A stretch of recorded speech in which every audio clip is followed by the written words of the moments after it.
Steel Toe Morning Show.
Morning, everybody, and welcome to the Steel Toe Morning Show. My name's Aaron, that's Johnny. Hey, how you doing? And we are turning 9 years old this weekend. Very exciting news. So, what we're going to do the whole week is celebrate. 9th anniversary, the party's on Saturday, but the whole week's a celebration. So that means, in terms of shameless e-beggery, you're not going to see as much of it this week because you guys are just going to have it flowing in. Memberships, Streamlabs, PayPal, Rumble, all of it. You're all going to become members and subscribers this week, all to celebrate our 9th anniversary. Isn't that great? And then Awesome. We're going to have a goal-free Rumble Friday. Gino and I will do the show, and you guys will give all your anniversary gifts on Friday. What an audience. What a great audience. Wow, what a great audience. We appreciate it. Welcome, Johnny. How are you this morning? I'm good. How are you? I'm really excited about today's show. You know, I did something stupid last week, and I posted a few clips.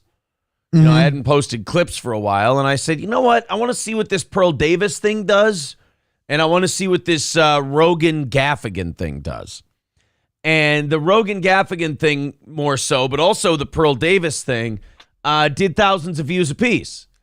So nice. I went, all right, I'll post some more clips. And I did Lizzo, Don Geronimo, and April and I talking about the bathroom habits. None of them did dick. Right. But then today we've got the Kai Cenat New York riots. We've got Joe Rogan giving Fauci shit again.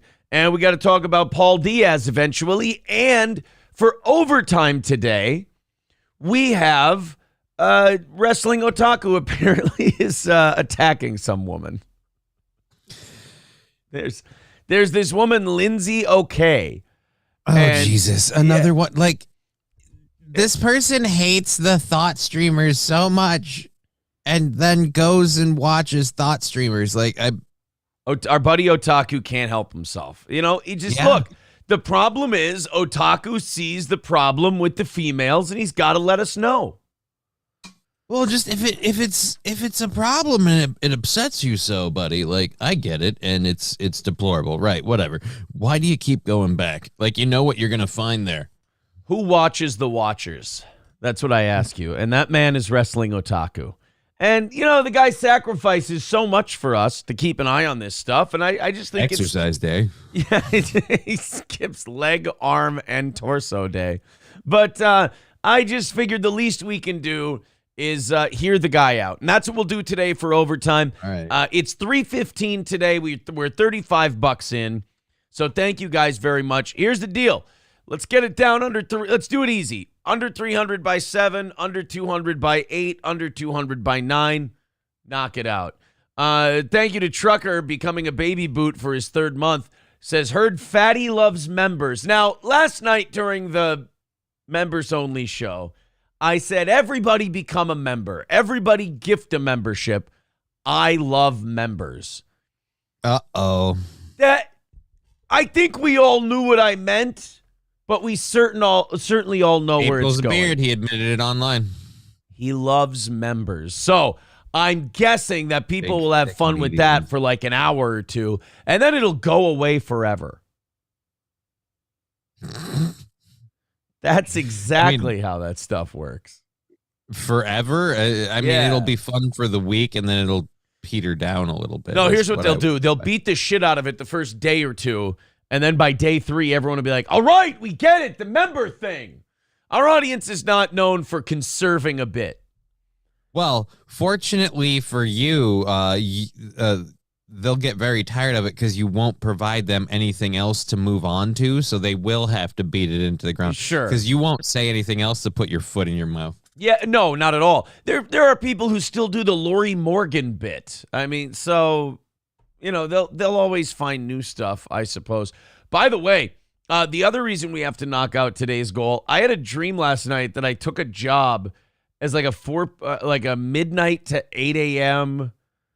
Like I was working for Elon Musk, but I was driving a golf cart and I was going between a cubbyhole mailbox and people's offices. Like I was delivering office mail in a golf cart last night for either Tesla or Twitter. It was like supposed to be an Amazon type of thing, but Elon Musk was my boss. So it couldn't have been Amazon. But all I know was I woke up going, I feel like this week, on our anniversary week, our show's finally going to take that financial shit that everyone's been alluding to. That's a nasty dream to have. So again, 3:15. Let's knock it out. Let's do it all week. Let's knock them out all week, and then No Goal Friday for the anniversary show. Hobo Chili Recipe says, did you find out who Pepe Sylvia is? Yeah, Cooter Soup Instructions is Yeti. And I didn't even know who Yeti was because people kept saying, haha, good one, Yeti. And I guess Yeti changes his name a lot. And I didn't know who he was. And then a couple different people wrote me messages and they went, hey, dipshit, Yeti is Cooter Soup. And I'm like, oh, my bad. I didn't know who Yeti was, but yeah, I very much quickly caught on to the bit like, oh, Yeti's a different name now, and that's why they're saying good one Yeti, and you're like, I can't see Yeti, and they're like, he'll figure it out eventually. I'm like, oh, so Yeti's right there. Okay, right. I didn't figure out who it was though. Hiding in plain sight, Kaiser Soze motherfucker. No, but that, you know what, that is the nice thing about those moments, is that the dumber you look in the moment, everyone thinks they've got a bit now forever, and then you figure it out right after you go on the air, and you go, here we go. So now either Yeti's got to change his name again, or fun's over. One of the two. Annoyed Wawa supervisor says, Aaron, does this check out? You do have golf cart shuttles people to a Methodist megachurch face at times. No, I don't. I mean, thank you, ? But no, I don't think it had anything to do with running a golf cart shuttle to a Methodist megachurch. Do you have any idea how long that would take? Those Methodist megachurches and then taking people golf carts at a time? Well, I feel like the golf carts are just used for the infirm, especially like if you're doing one of those faith healer bits. You really want someone driving them along, to pry them open, get some basic information for the cold read later. Sure, for the cold read, yeah. You got cancer of the stomach? You want God to burn that cancer out of you? And like Peter Popoff just smack old ladies on the head and knock them down, and then all of a sudden, now get up and walk and make the devil mad. I love how she takes a few steps and then starts falling down. So he grabs her by the arm. He goes, oh, hallelujah, there you go. She's like, no, that bitch. It's really, other than the fact that you're promising people that you're going to take away, illnesses and shit, it's actually a sweet gig. Like, I'd love to punch ladies. Yeah, you just get to take the palm of your hand. You don't get to punch them. Now, if you start punching them, people are going to think you're a charlatan. We're being respectful here. This isn't the name of the Lord. Slap. I'm sorry. I meant. Best you can do is heel of the palm, wha-bam, right there. That's the worst you can do. Otherwise, people are going to start to talk. That's it. Fauci's Pangolin says, yeah, everyone dreams about easy street jobs like pounding cement with a sledgehammer. Huh? I don't know. I got, all I know is... Define easy. Yeah, all I know is I had a golf cart. I was taking people mail, and then I had like this work buddy that I would meet at the cubby holes, and I would go, hey, man, what do we – because I was just training in before I woke up. And I said, what do we do when there's no, mail to deliver to people? He goes, oh, just hang out. I'm like, oh, okay. Sounds good to me. Your existential crisis was you woke up and you're like, shit, I had a real job. I know. That was terrifying to me. So 3:15 away today. Let's knock it out so I don't have to go work the golf carts. Gray Idol says golf carts are used for people that struggle to walk 18 holes. Let me tell you something about golf carts when you're golfing 18. If you walk, you're an asshole. I'll tell you why. There's people behind you. You walking slows down the fucking game. Oh, but I'm in nature. And if I'm in nature, then No. You want to be in nature? Go take a fucking nature hike, okay? The rest of us are trying to play a nice game of golf. And if the people behind you are drinking, they want to drunk drive their golf carts a little bit. So, wow, it's wonderful. Look at your calves. Aren't you amazing? Walking your whole 18 holes. Shut up, get in the cart, and join humanity. Please. There's nothing worse than an arrogant, I walk my 18 holes, mister. Great. Everyone behind you wants to cave in your skull with a 9-iron. But hey, you walk. Sorry. I try to attack exercise as much as I can. Mr. Tony Soprano says, got my new clubs. By the way, Mr. Tony Soprano, not a member, not okay with me. Somebody get Mr. Tony Soprano a membership. Says, got my new clubs. Just for the record, I'm still a hack. Shot a 98 on the course yesterday. 98 is fine. I'm not going to shit on 98. Are you kidding? Anything under 100 is good to me. Annoyed Wawa Supervisor says there's always a spot for you down here supervising, Aaron. Come learn the Wawa way. Yes, I said Arian. I wasn't going to, you were going to snicker. You might as well say something at that point. Well, Freudian slips happen all the time. Of course.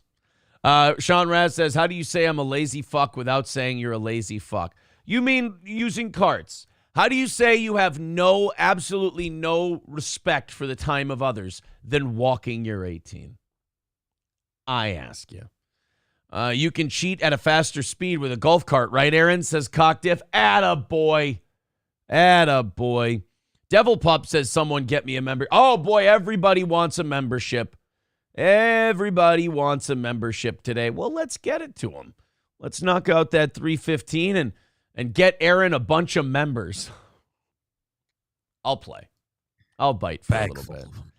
We got a lot of people talking about the women's soccer team. So I guess the Women's World Cup is going on. It's funny. Women bitch about like equal pay and all that in sports. And then, when the Men's World Cup is going on, even if you're not a soccer fan, you can't avoid the thing. But I have to be told by multiple news outlets and multiple like streaming chat members that the Women's World Cup is going on. I have no idea. I don't know who the best team is. Nothing.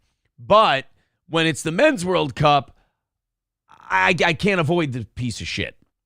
Well, apparently the Women's World Cup team, which has, been bitching and whining and complaining about this cause and that cause, and they've been playing 16-year-old boys and getting beaten and then playing 40-year-old men and getting beaten instead of, just playing your game.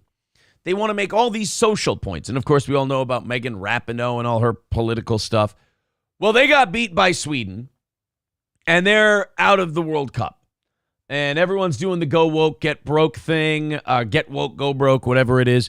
They're shitting on the women's soccer team. And I feel like I'd love to join the pylon and I'd love to shit on the U.S. women's soccer team. But I feel like it also violates a key tenet of my personality, which doesn't allow me to give a flying fuck about soccer in general. So I feel like the women kind of win if you celebrate that. Well, the whole point of them doing, in my opinion, all of the, like, I got to get out here and this is our cause and we're fighting, because they did something with, like, I think the national anthem and, like, where they didn't celebrate. Oh, they did the kneeling. Yeah, they did the kneeling bit.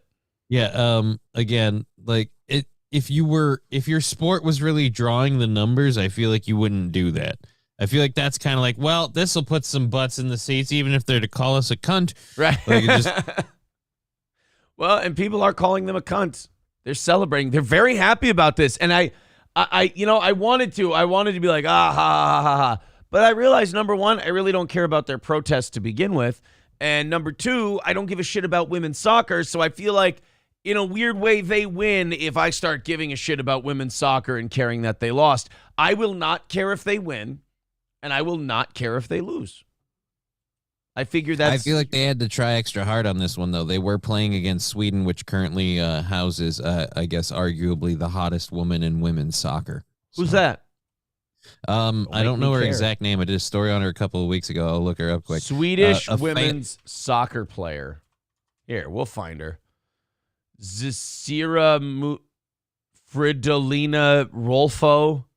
If you hear the name, will you know? No, but I'm going to pull up a picture. In just Caroline Seeger. Working on a night move.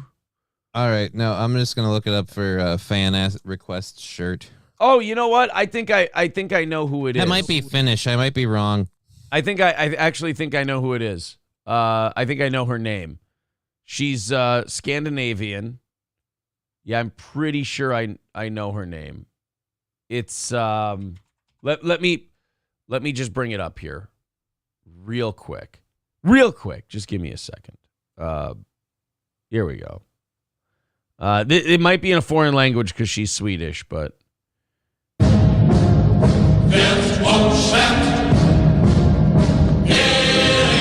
is it Erica? No. They made a whole song about her. She must be pretty beautiful. This chick is pretty hot, but I don't know if that hot. Are you sure? Yeah. Just maybe if you hear it one more time, then you'll know if her name's Erica or not. This might be Swedish. I'm not sure.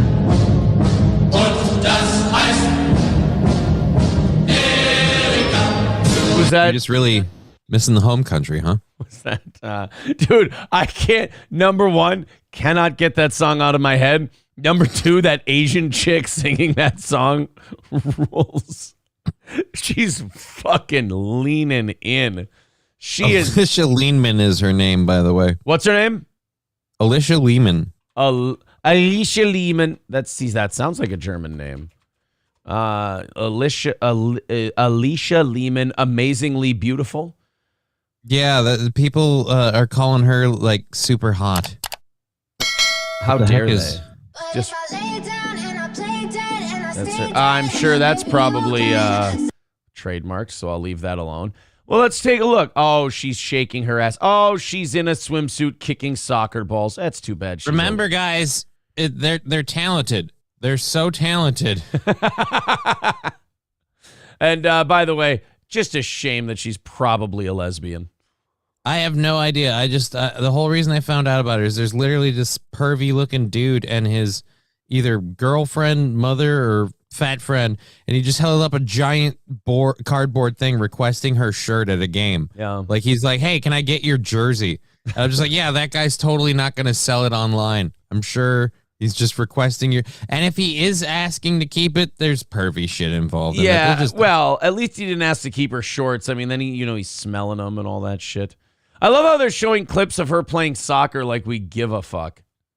Yeah, no, the whole reason anyone knows about her is because she's, hot. And again, someone got super pervy and it literally during the game just held up a giant sign going, "Hey, can I have your jersey?" Yeah. Can I sniff your chair when you get up? I'd appreciate it. All right. So Alicia Lehman. Yeah, so they had to make an extra splash because there was a hot chick involved, and women just can't let a beautiful woman be better than them at something. They have to be like, "Oh, by the way, I got to bring her down." The nice thing is, like, she's a soccer player, so they're shot at like 30. So the OnlyFans is coming. I mean, there is. So am I. You got to get the OnlyFans though before the soccer career's all the way over, because if the soccer career's over and then you do the OnlyFans, it's too late. You're fucked. Plus, what are you going to see? We've already got videos of you juggling balls. You're going to have to step it up on the OnlyFans. I mean, you're going to have to do something different here. Good old JR, thank you for becoming a member. I love members. At 13 months, appreciate it. Pickwick Pub says, "I saw those women crying." The USA women? Yeah, see, like, I understand how if people have been following U.S. women's soccer just to hate them, why you would revel and enjoy that moment. But I'm not going to start caring now, like jumping on once they lose. I didn't care about soccer before that whole controversy. I don't care about it now. I don't really care, but I will laugh at the because I can think of so many games where it's like, oh, and they lost the Super Bowl. It was a back and forth. It's a tough day for the Packers. Up there's Brett Favre and the rest of the team. They're huddling up and they're beginning to cry. Yep. Yeah, right. A lot of that. You'll always see like 2 or 3 of them crying though. Like once in a while, you'll get some criers at the Super Bowl. Getting teary-eyed or getting sad or whatever, that's fine. But like the whole team, like, we didn't make it. Yeah. Like you gotta, okay. They're all 25 right. and you got to comfort them like a 10-year-old Little League team. Like, it's okay. Don't worry, Megan. We're going to stop for ice cream on the way home. Ice cream means pussy. Can we get pizza? Pizza's for winners. And you're getting fat. Loose Pussy Energy becoming a member for their 4th month, and I love members. Thank you very much. People pointing out the autism on the right side of that video. Oh yeah, somebody was putting together like a thing of her face, a black and white pegboard thing of Megan. Like, ooh, no, of Alicia. Yeah, sorry. Now people are saying, "Wow, she's mid." Good old JR says she looks 12. All right. If you're talking about Alicia, again, this is soccer. All right, there is a lower bar here. Matt Melt says, I just looked her up. Massive shit cutter on that lady. That's a classy joint here at Steel Toe. It's a classy group of guys. I just looked her up. Massive shit cutter on that lady. Well, you know. Are you saying she has a big ass or just literally a giant asshole? Like like the shit cutter. The shit cutter is the asshole. Yeah. Enormous. She has an enormous anus. You appreciate her ass, like the cheeks? Because we're usually talking about cheeks, or are you just saying you want to spread the cheeks and get right down to business? I don't know. I expected to see a brown eye. I didn't expect to see the brown eye of Sauron. But just like, whoa. Hobo chili recipe. See, now this is a respectful way to say it. She has nice property value on her backyard. That's respectful. Doc Brewski says, mid, you retards would eat a mile of her shit to see where it came from. Oh, it's fighting words. Oh, we're getting confrontational in the YouTube chat this morning. Rumble Packerbacker says she's openly gay. Go figures. I told you. I said it's a shame, but probably a lesbian. That's all. Megan Rapinoe is a $5 million net worth. Well, then I guess the rest of us can go fuck ourselves. I guess. Then why is she so pissed is my question. Sounds like you're doing all right. Like, I mean, you could do better, but for a female athlete, I mean, we got to say, she's all right. She's gay with a Nazi haircut. Like, what's she supposed to do? Real quick, before we get into our first couple of stories today, every time I bring it up, I have to play it. The Asian chick singing Erica. Just the most autistic Aryan Asian kid ever.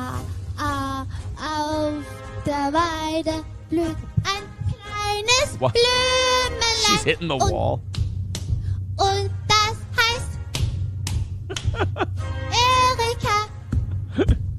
Dude, watch her. Once this thing really gets going, she's fucking banging her fist on the table like Khrushchev at the UN. She's just nashed. There's a neighbor freaking out at this. Right Johnny's now. in love because he loves Asian chicks. And well, Nazis. I mean, you're not wrong, but it's not like I'm more in love with it because it's an Asian chick and she's singing, a quasi Nazi song. 100.000 kleinen Bienenlein wird umschwärmt. She's just bobbing away. I love when she starts pounding. Süßigkeit. Zarterdorf entstritt dem Blütenkleid. Auf der Weide. See, how do you not love Asian women? Ein kleines Blümelein. She's shaking the camera. Das heißt Erika. Dude, how do you not love Asian women? That's the general base personality of most Asian women. It goes up from there. I'm just, all right. I guess you understand why them and Germany had an alliance. I don't know about that, but I'm arguing with you like on this one. Like, how do you not just love Asian women in general? It's just that they because with white women, that's a dime a dozen right there. Why do you want to make your job harder? Citizen M says, "Bad Mulan, bad." Let's get down to business, Erica. 'Cause someday I'll make a man out of you, Erica. Daniel, thank you for renewing your membership. We appreciate that. Very nice. Connor says, I want her to sing Throw the Shoe Down the Well. In my country, there is problem. Well, anyway, not planned for today. We didn't plan on getting into that right away. But then again, when does this program ever plan its racism? I mean, here, there. You can send me anywhere. Here, there, it doesn't matter. I'll always watch the Asian chick singing Erica. Well, oh, dude, on that theme, did you ever watch the video of the guy calling Target, thanking them for slavery? No, but somebody did tell me that. Target slavery phone calls. I did it last week. It's a guy named Joe Brown on YouTube. Okay, so Joe Brown, like Joe Brown? Kind of. But yeah, it's an Asian guy, and he cuts pretty hard on it, but he self mutes on his audio, so you don't have to worry about riding the mute button. All right. Yeah. Joe Brown. And it's a quasi crank yanker thing. The first 3 minutes are the best. It's an Asian crank yanker bit. All right. Hold on a minute here. Yeah, when Asians go Aryan, it's kind of hard to fight against because you're like, well, they're a minority, so I can't yell at them, but they're also being extremely racist. How can I help you? He called a Portland Target? Oh, fuck. He's going to traumatize these poor people. Oh, it gets even better because she has no idea he's Asian. So right. For us, it's the funny part on his sister's in the background singing Erica. I don't know. Portland Target, his sister's in the other room. Yeah, hey, how you doing? I don't really need any help. I was in there the other day with my wife, this is not a complaint call. This is not like a Karen call. I just wanted to say you guys are doing a good job. Oh, thank you. Yeah, absolutely. I love Target stores. I don't know why they're getting so much crap. I mean, these days, with the trans and stuff, the thing I like the best about your store is, everything in there is, acquired by Asian slaves, and I just can't stand those nasty Asians. Yeah. She's so happy to get this call at first, like, oh, someone's just calling to say nice things. This is lovely. And then goes, I hate Asians. And she's like, oh, I can't like the nice things he said because he hates Asians. Shit. That's the edge of the pool. He's wading in deeper too. So I'm just really glad that somebody's willing to put those nasty Asians in their place. And, your store actually creates millions of Asian slaves. So that's why I like your company. Just can't. I mean, he's not lying. No, the best part is he's kind of just dropping occasional truth bombs in this, but he's doing it in the worst way. If you guys didn't need such cheap clothes, there wouldn't be as many Asian slaves. But okay. Stand those things, nasty ass. Oh, I hate them. I can't stand them. That's why I like Target so much. It's because, it's just, you make slaves of all of them. I'm just glad, I myself, I don't support slavery, but I'm glad that you guys have the guts to do it.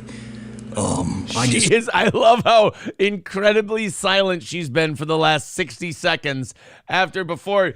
Oh, thank you. That's so wonderful. Much. But also does not hang up. Not hang up. Stays on, wants to. Well, in fairness, she wants to hear what this guy has to say, don't you?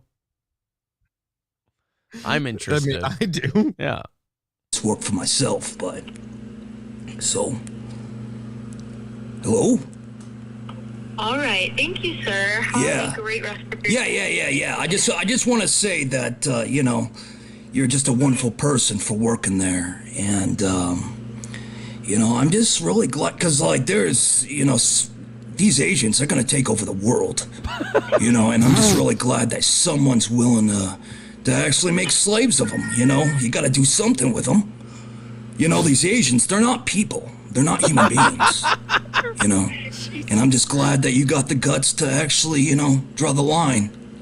It's like, come back when you're black and trans. You know what I'm saying? You feel me?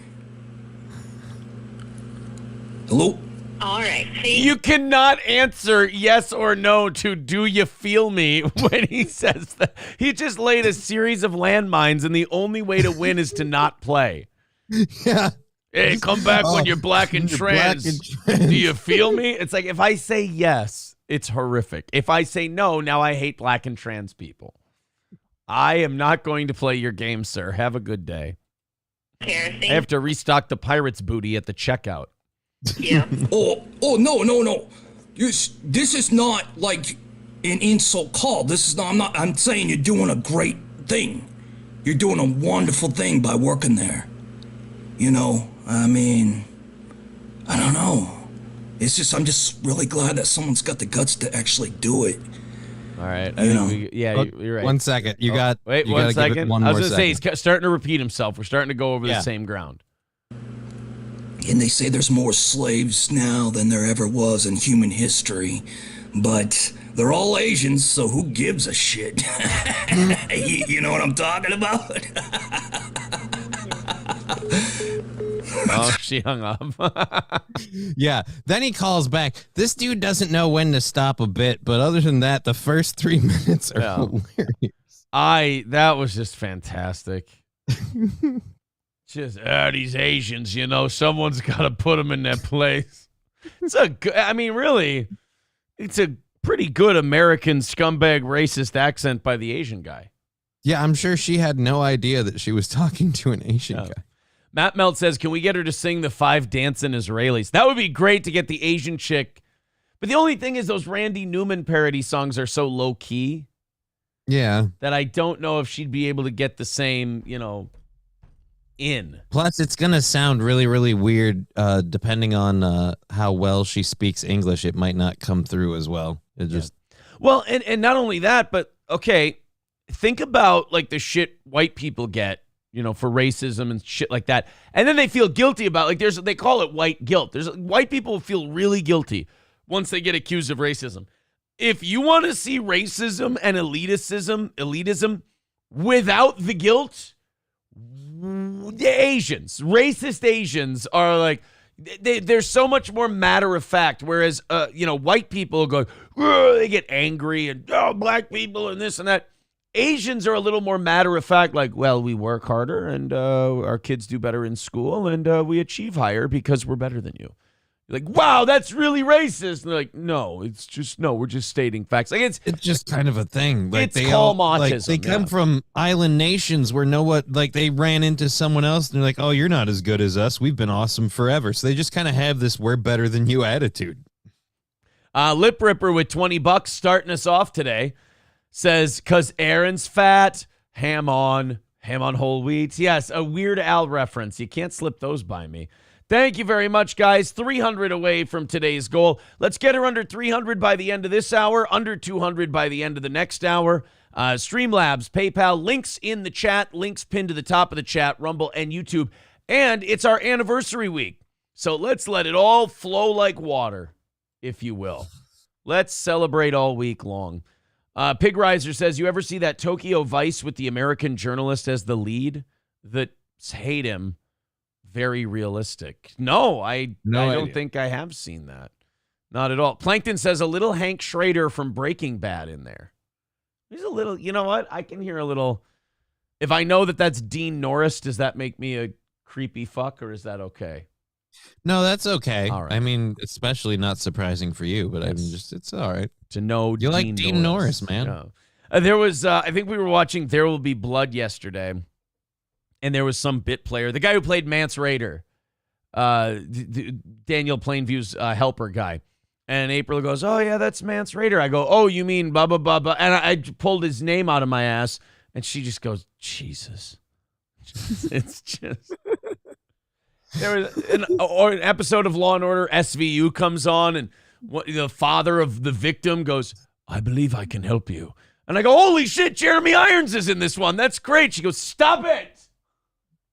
Stop knowing everyone's name. I'm sorry. That must be the main reason you love SVU is like a lot of people watch those shows like who done it and like who are you? I know you. I know you. I know you. Omega Wolf says, oh, you mean Syrian Hines? Yes, I mean Syrian Hines. Who else would I mean if I said Mance Raider other than Syrian Hines? Good Lord. Yeah, Pig Riser. I feel the way Pig Riser does. Sorry for knowing things. Your knowledge on movies is a useless tool, says Hobo Chili Recipe. He's not wrong about that either. Yeah, but is it really a useless tool? You make almost no effort to have it other than just watching movies and remembering shit. I just remember people. That's all I do. Paul Dano, of course, played. Although Paul Dano's big enough now where knowing who Paul Dano is isn't that impressive. Yeah, but you are kind of like I was Paul Dano fan before anybody else. You are kind of like original Dano flexing. I am. Yeah, I'm original. I'm OG Dano. Pig Riser says it's a hard C. It's Kieran Hines. Well, then you know what? I apologize to the man I called Syrian Hines. It's Kieran Hines, and I will forever pay for that. I apologize. I can't believe you got his name wrong. How could you forget his epic part on that show, Kieran and Peele? See, now I should have known. Now I feel extra bad. Thank you. That had the opposite effect of what you wanted it to have. Plus, Cillian Murphy was in Oppenheimer recently. Jeez, this. You know what? This is getting really autistic. It's getting really. I assumed I'm had enough names. I'm about to show you how fast I can do a Rubik's Cube in a second. I don't. Oh shit. Omega Wolf calling me Aaron Dano Hipster Imholt. Ryobi says, I know what you've done as in prior work, not as far as being guilty in the episode. Yeah, exactly. When I watch SU, I'm like, I know what that guy did. And they're like, in the episode? I'm like, no, that's Gail Beneker from Breaking Bad. No, I mean, overall, his IMDb page, and then you're like reciting it, and someone in the corner is like, fuck me running. He's not wrong. And then I'm like, I know that guy. That's blah, blah, blah. And April's like, you can't know who that is. I'm like, no, I'm going to go check all the movies he's been in. And I'll go look, and I'll go, oh, he was in Enemy at the Gates for 6 minutes in 2001. And I remember him from, I'm a piece of shit. I'm sorry. I apologize. That's the worst when I know the guy's name and then I go look at his IMDb and I'm like, I've never seen this motherfucker before. Where did this come from? How do I know this? How do I know this guy? Or like when I see how at the beginning of Law and Order, there's the list of guest stars that they have that episode. And I'll mark out for one of them. And April's like, nobody should be excited to see that name. Like I see Barry Bostwick is going to be in that episode. I'm like, oh shit, the mayor from Spin City's in this episode. And she's like, stop it. You don't know who Barry Bostwick is. The rest of us were, completely happy to move on with our lives. We didn't need that to be part of it. Jesus, man. I just, look, anytime I see Barry Bostwick, I feel like whenever I see Barry Bostwick, the casting director and I have a connection. Like we're the only ones who know what talent is. Like, yeah, that's right. Barry Bostwick. I got a scary eye for talent. Yeah. You got to give me one thing, though. I'm a scary judge of talent. Well, here goes nothing. Bye-bye. It just gets lit the fuck up. You can love Pacino movies, you can hate Pacino movies, but there's always one monologue in those movies where you're like, all right, you know what? I can't give this thing anything worse than average. Just every Pacino movie, he's chewing the scenery. But is there not one part where the scenery is dripping wet with his saliva and you two are like, oh my God, this is amazing. And I am loving the bite marks out of the couches. I think it's great. You yanked me out. You shoved me out in the woods. You're like, oh yeah, get him, Al. Go, you tell him. They fucked you over, didn't they, buddy? Just like some Ivy League prick who only got his job I can't even remember the fucking line. You know what? It's worth looking up, though. Al Pacino, recruit. They always have to film them at the end, because if they do those at the beginning, nobody will put any effort in the movie. Like, oh, we don't even need to try. Yeah. So this is going to carry the whole thing. The Ice Nine program. Here it comes. The program was a fake. You never told him about Langley. No, but you just did. Oh, this is the speech before. Holy Father, what am I to do? You know what the Pope says to him? He says, Johnny, do you remember what the Pope said? Fake it. Well, I couldn't just fake it anymore. Here goes so they didn't even think that was the best speech of the whole movie? Get fucked. The ending of the character? Like, Oh, man.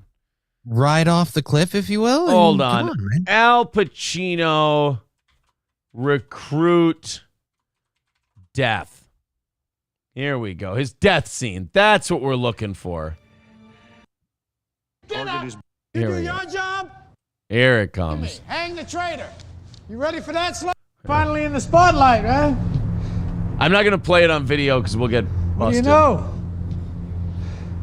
What we do now? Come get my gun? You just want to hang me. Hang the traitor. And for those of you who've never seen this movie, Colin Farrell convinced Al Pacino that he was recording Al Pacino's rant about how he was a traitor to the United States, to the CIA. He's a CIA agent who flipped. And he's been framing Colin Farrell as a recruit who's been stealing secrets and killing people this whole time. And Colin Farrell used his laptop, this program he used to clone any other type of program. Spartacus. To show Al Pacino that he's been recording him that whole time. So Al Pacino comes out here, but the program was a fake. So all these CIA guys are out there to arrest Colin Farrell. Al Pacino comes out and does this whole I did it speech. You ready for that, Slade? They're like, what the fuck Oh, are I you hear talking ya. about? Why'd you sell us out, Burke? I sold you out. No way. Jesus Christ. 27 years, neck deep in shit. I'll put the video Sell you up. out? Did I do my job? I ask you. Colin Farrell's scared shitless because he's pretty sure he's going to get shot here. But then as Al Pacino keeps going, he's like, fucking, yeah, keep going. Yes. I didn't expect this to work this well. Holy shit. I might actually skate on this. Like the eye movement. His acting in this scene is underratedly great because it's all facial. He's like, holy fuck, I see the light at the end of the tunnel. But he's still like, but keep your fucking hands up, dipshit. They will shoot you. He's incriminating the shit out of himself. I thought that a 27-year CIA agent would know that that was a fake. Sell you out? Here, Did I do look- my look at him. job? I ask you. He's just like, well, fuck, this is good, this is bad, this is good, this is bad. Do your job? I hand you the target. I tell you who and where. What do you do? All you got to do is act. What do you do? Do you do your job? No, I'm obsolete. I'm irrelevant. Oh, that's what a breakdown Me? looks like.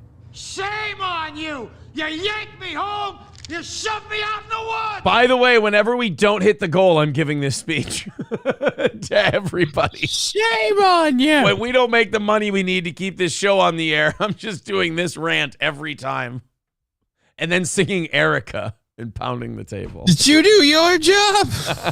No! Some Ivy League prick who's afraid of having dinner Target is Burke. in D.C. I repeat, because of target street is crime Burke. is judging my worth. Shoving me in the fucking... You mean he didn't see the lasers pointed at Colin Farrell that entire time? He was too blinded with rage. Now he's blinded by science. He just realized he fucked himself. Yeah, he just realized he's fucked. They came for you. They came for you.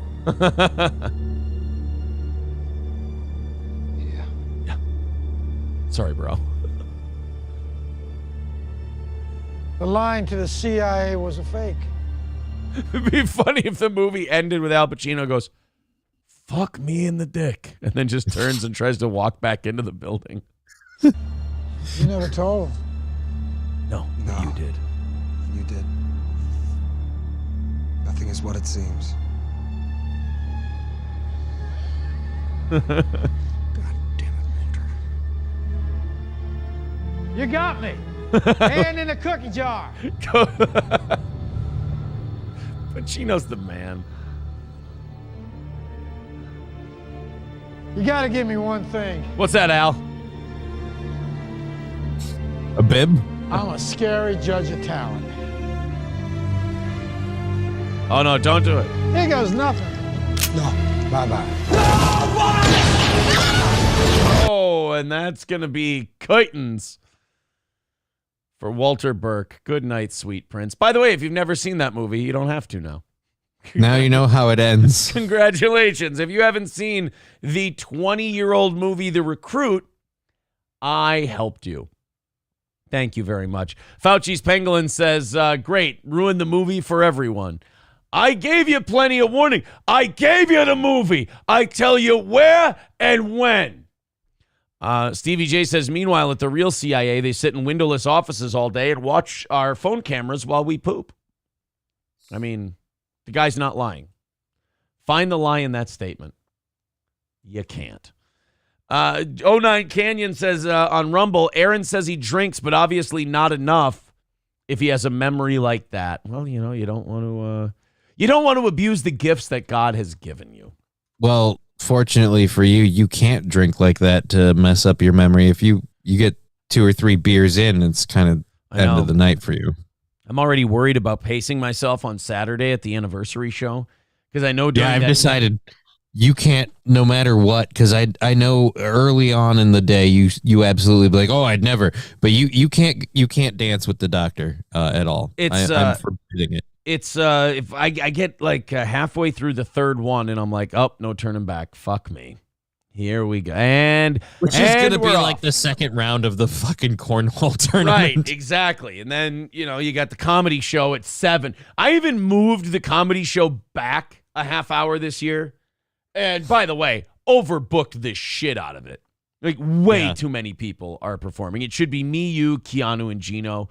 I got Tom, and then Jesse Towler told me what he's going to do, and I hope it's good. Jesse's one of those guys who's very conceptual, so I worry. It's an experience. Yeah. Jesse Towler is like that fucking candy in Harry Potter. Like, you don't know what it is until you put it in your mouth, and it's got like a million flavors, and you're always like, oh, what if this is one of the really, really great ones? But you're always dreading not earwax, not fucking earwax, and you never know. So I'm excited. I'm excited, but I'm going to have to keep like Tom and Jesse to 5 minutes apiece, I think, and call it after that, and then you and I will make I don't make any money off of these, but you'll make easy money. We'll have you do like 10 or 15 and then just take your money and drink. And then tell Gino and Keanu, like, hey, we're paying you the big bucks. Get up there and do all the time. What do you say? Come on. You guys got this. Like, have Keanu do 20, Gino do 40, and then between all the rest of us, we'll do 30. It'll be beautiful. It works. And then we have someone to do the karaoke. We have Jax from Mid-Soda DJs is going to be doing karaoke the rest of the night. When you told me that Jax was running the karaoke, I was really excited about that. We got like a pro karaoke guy. It was Cheetos wanted someone to do it, so I told him my buddy Jax manages a lot of DJs, so he could find you someone who was available. And Jax himself said, hey, man, I'll do it. And I'm like, okay, this is going to be weird. I'm probably never going to get hired by him for DJ work again after he sees the comedy show and everything. But, it'll be great. Well, and April worked her ass off all day yesterday because with 10 days notice, ODB's barbecue, the food truck, canceled. Because they said I really wanted to try Old Dirty Bastard's barbecue. Dirt McGirt. But no, she was on the phone online all day yesterday, even while we're at the gym and everything, just looking. And, her attitude and mine were different. She was like, panic until I get it figured out. My attitude was, hey, we always got like pizza and bar food and shit like that. Like we'll be all right, even if we don't find something. But I always thought all the food trucks that are out there, one of them's going to need a date. So Yeah. not only did we got one that does like all the fair food and all that stuff, but then their specialty is Phillies. So it's going to be Phillies, fries, cheese curds, fried pickles, shit like that, and all the fair stuff. I'm going to get so fat. You're going to get so fat. Oh. Yeah, you know what? Let's go with that. No. Let's go with that. Let's go with that. Just, it's just not hard enough. There's taking still kicks in the dick. Why? Still hope. $5 from Hobo Chili Recipe says, thank you for proving to me all my movie knowledge is worthless. And I do the same thing. I do movie quotes and annoy the fuck out of my wife. You're better than AA. Well, thanks, Hobo Chili. Not that you'd know anything about AA, of course. You seem like a straight shooter. Thanks for the $5. Hey, guys, you got under 300 by the top of the hour. Thank you very much. Keep her going. New memberships knock $5 off the goal. Rumble memberships knock $5 off the goal. And then there's Streamlabs and PayPal, which are great ways to contribute to this listener-supported show. $295 away, and we're on pace. Let's get it under 200 in the next hour and 15. Thank you, boys and girls.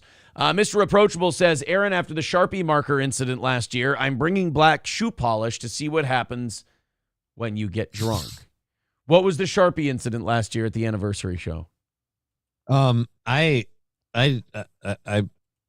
believe you might have. Oh, did I give myself? I believe you might have doodled. With the marker. Well, see, now this is why people are, the people who are coming for the first time to the anniversary show, they're like, why won't you let us record? I'm like, because shit like that.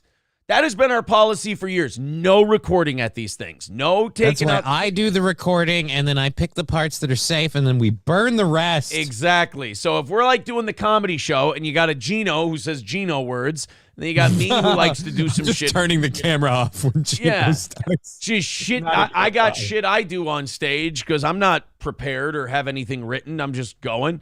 If you take out your phone and you start filming people at a steel toe party, this isn't like Streamergate. This isn't like we're all internet autists. This is like normal people, fun party hangout. We're not going to do internet gay shit. So you're not going to take out your phone and go, look. I mean, if you want to take a picture of what's going on, that's totally fine. But like filming people that's really gay party etiquette. That's kind of part of the magic of going to a live event is experiencing it. Right. Just kind of being there and people are like, oh, but Aaron, that thing you're doing is really funny. Yeah, not to certain people. And I wouldn't do it if it was being filmed and people were watching. Dennis says, don't even bring your phone out of your house. Wow. I mean, I'm not going to be a Nazi about it. Like, I mean, have your phone get a picture like, hey, I met Aaron in April or whatever. Like, oh, look, it's Oz. Like getting pictures and stuff. But the idea of like, oh, this is really funny. Instead of watching it, I'm going to hold my phone up and record. Because, when you're videotaping with your phone, the rest of us don't notice that giant glaring light coming off the back of it. Right. It's not distracting at all. Exactly. April says, I've been instructed to remove anyone filming. You will be removed. Yeah, like I'm basically going to say, hey, dude, put it away. All right? We're at a party. All right? Quit being weird. You're just being a weirdo if you film at a party. And then if you're going to be a dick about it, we'll just go, hey, we've got people who bought standing room only tickets, and they're on sale right now. We sold some standing room only tickets, so all the seats are sold out for the comedy show. And you can get standing room only tickets at Eventbrite and the day of the show, and we'll hook up a speaker. But outside, I mean. And so if you want to film and be, cunty, then we're going to take some of the standing room people. We're going to give them your seat. It'll be real nice. Coltrane says, I tried to get my cousin's food truck there, but his county fair is that weekend. Yeah, it's fine. We figured it out. Mr. Approachable says, I'm filming strictly for blackmail. Well, that's just business. I understand that. I mean, that's why I film. Yeah, exactly. I mean, I'm not going to be a total asshole about it. Jesus Christ. All right, guys, up into the 600s already this morning in the first hour. I appreciate that. Keep hitting like on Rumble. Keep hitting like on YouTube. Keep sharing the show. Subscribe, become a member, what have you. Thank you very much. Okay, NASCAR. We're talking about all kinds of sports that I don't give a shit about today. But a NASCAR driver got suspended from his team, his sponsorship team, his race team, because of a and this, it's getting worse for social media and famous people. It used to be that if you posted something on social media that was quasi-offensive, Now you're in trouble. Yeah, you got to go. You're in big trouble. They'd even go, 3, 4, 5, 8, 9 years later. They'd go dig up an old post of yours and they'd bring it back up and go, oh, he's a piece of shit. Well, now there's been a new trend coming, which is likes. If you click a thumbs up or you hit a heart or you just simply like something, now you're in trouble. Like is now, you might as well have said the thing yourself. And in NASCAR, where there's a driver named Noah Gragson, and he's been suspended by Legacy Motor Club and NASCAR after he appeared to like a meme that made light of George Floyd's death on social media. Now, made fun of George Floyd's death. How? Now, of course, the news isn't going to show us the meme. That's a shame. I want to see it. Right, I do too. They won't show you the meme. They won't show you what it was that got him in trouble. They're just going to go, hey, trust me, guys, it's really bad. Right. It's super offensive. It's like, excuse me, but I believe my threshold is different than yours. I'll be the judge of that. And simply hitting a like button on social media does not make like a ringing endorsement for some racist statement. Maybe he just thought it was funny. Yeah. It's entirely possible to enjoy something that's from the outside, it looks really, really racist. But when you it was funny. Yeah, it made me giggle. Screenshots, according to multiple reports, this is what we're doing. We're tattling on screenshots. That's where it's at. Don Imus had to go on the radio knowingly for millions of people and call black ladies nappy-headed hoes to get in trouble. I never thought I'd say this, but those were the days where you had to turn. Those were the days. Yeah, you had to turn on a microphone. You had to lean into that microphone and you go, listen, N-words. And then you could get in trouble. Now, if you're circling over a post and you accidentally click it and somebody screenshots it at that perfect time and then blasts it everywhere, now you can get in trouble? Well, you don't even have to screenshot it at the perfect time. You just go back to these posts, you look them up. And the worst part is, again, like you said, all he did was click like. We have no idea why. We don't even know what it was. I can't even go, well, maybe he liked it for the joke. That's it. That maybe we have no idea why he liked it because we just saw a thumbs up next to it and then we suspended him. Screenshots, according to multiple reports, showed Gragson, 25. So a 25-year-old kid, hillbilly, NASCAR driver, appearing to like the meme that mocked Floyd's May 2020 death after former Minneapolis police officer, we know what happened. The death sparked protests, some would say riots. Yep. And then he has to give the groveling, neutered apology. And these are always embarrassing to watch.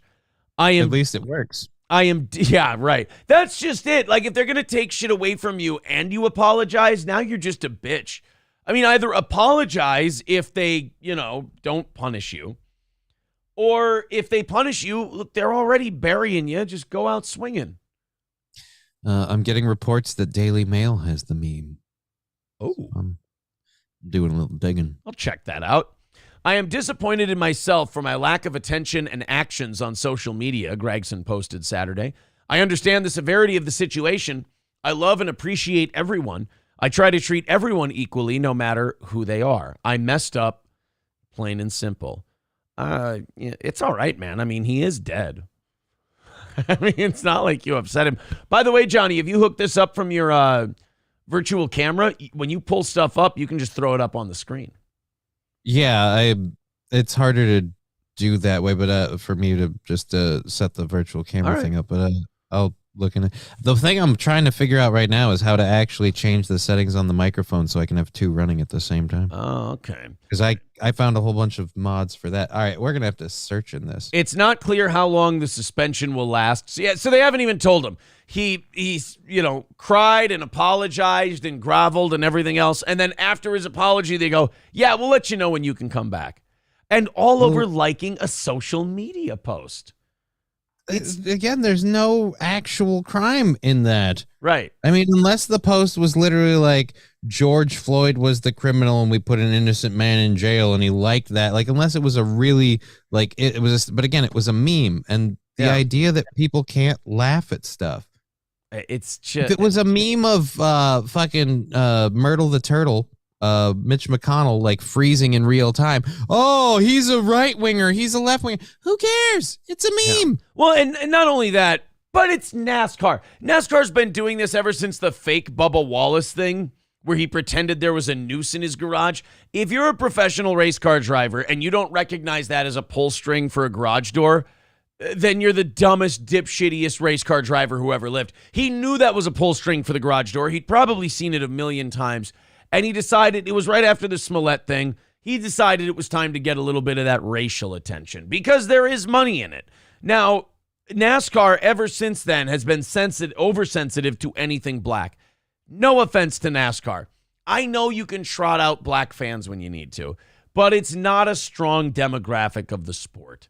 You don't have to bend over backwards so hard because some 25-year-old, probably when he was in high school 3 years ago, liked a George Floyd meme. Oh, God. Okay. Uh-oh. Is it bad? Am I going to regret this? It's not bad. Here, let's see if I can do a screen share from.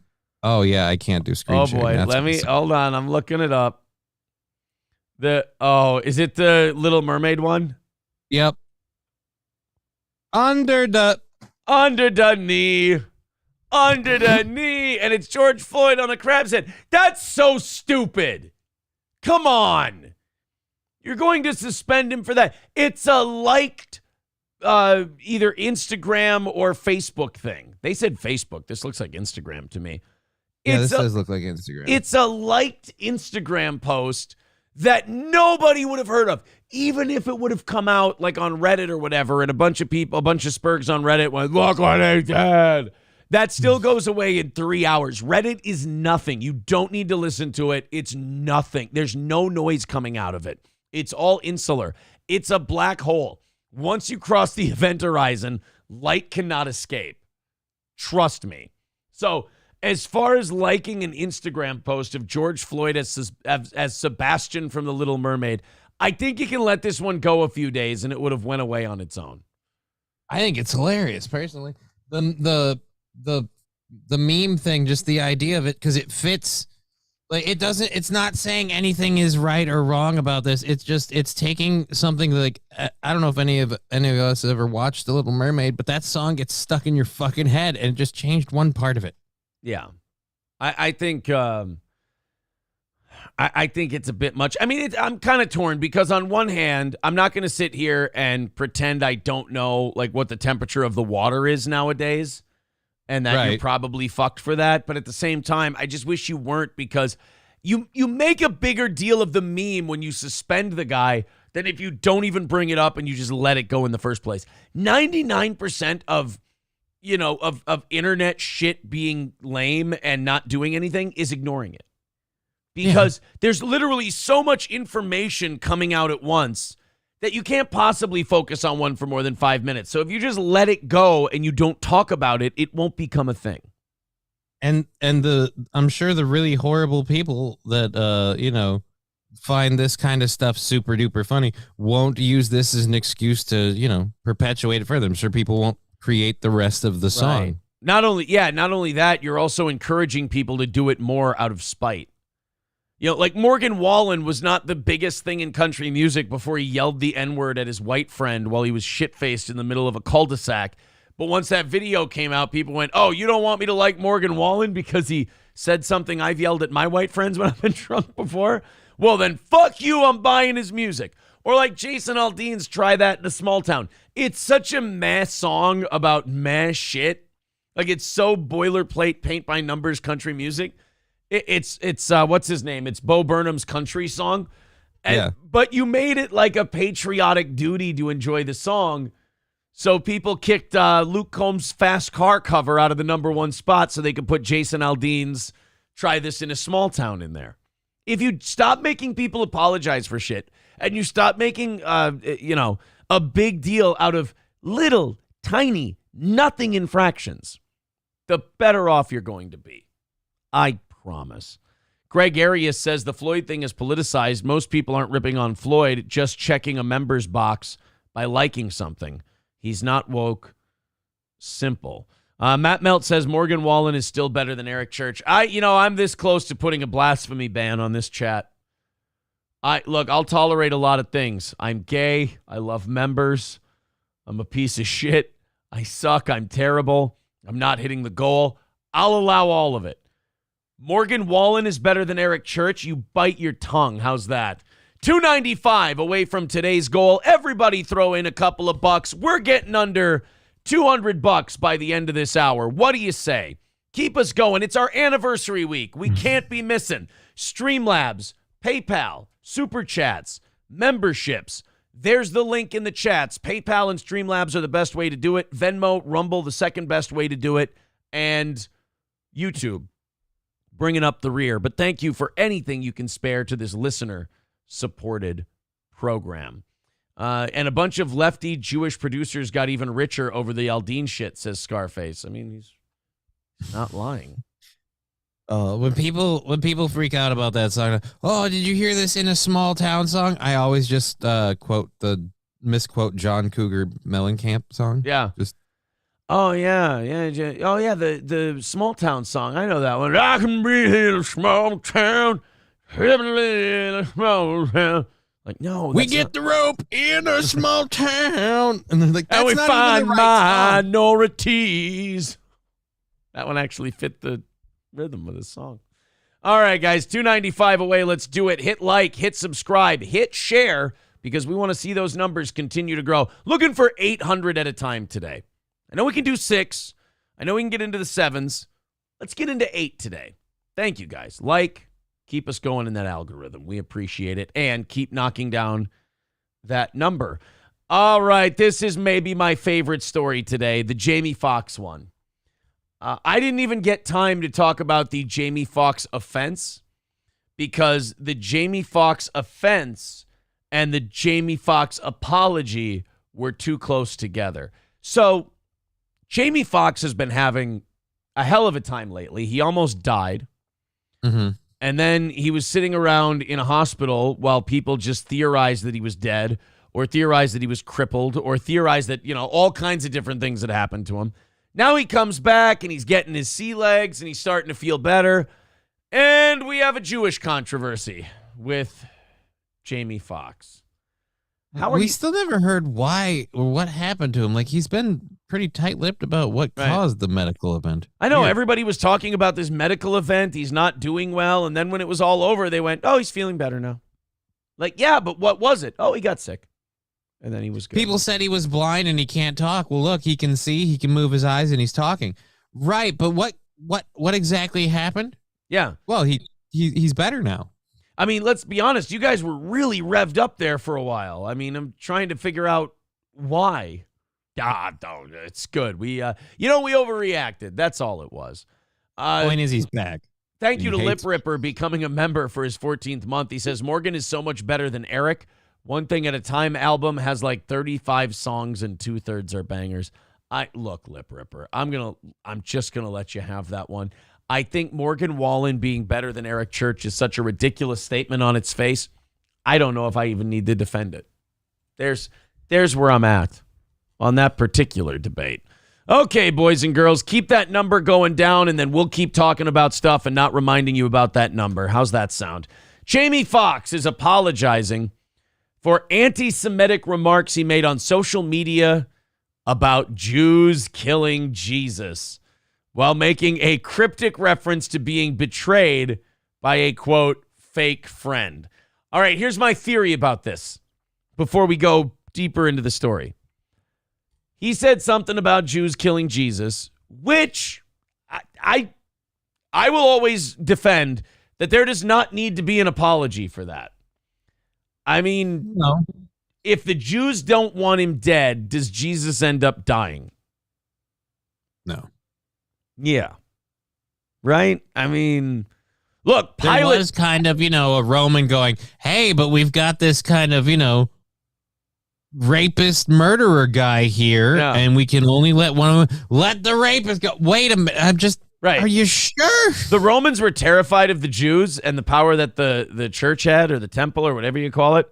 So they were like trying to passive aggressively worm their way out of it. They're like, well, the Jews are a moral, religious people. I can only let one guy go. Here's Jesus, who's had the living dog shit beaten out of him. And he's sitting here looking like Rocky after the first Apollo fight.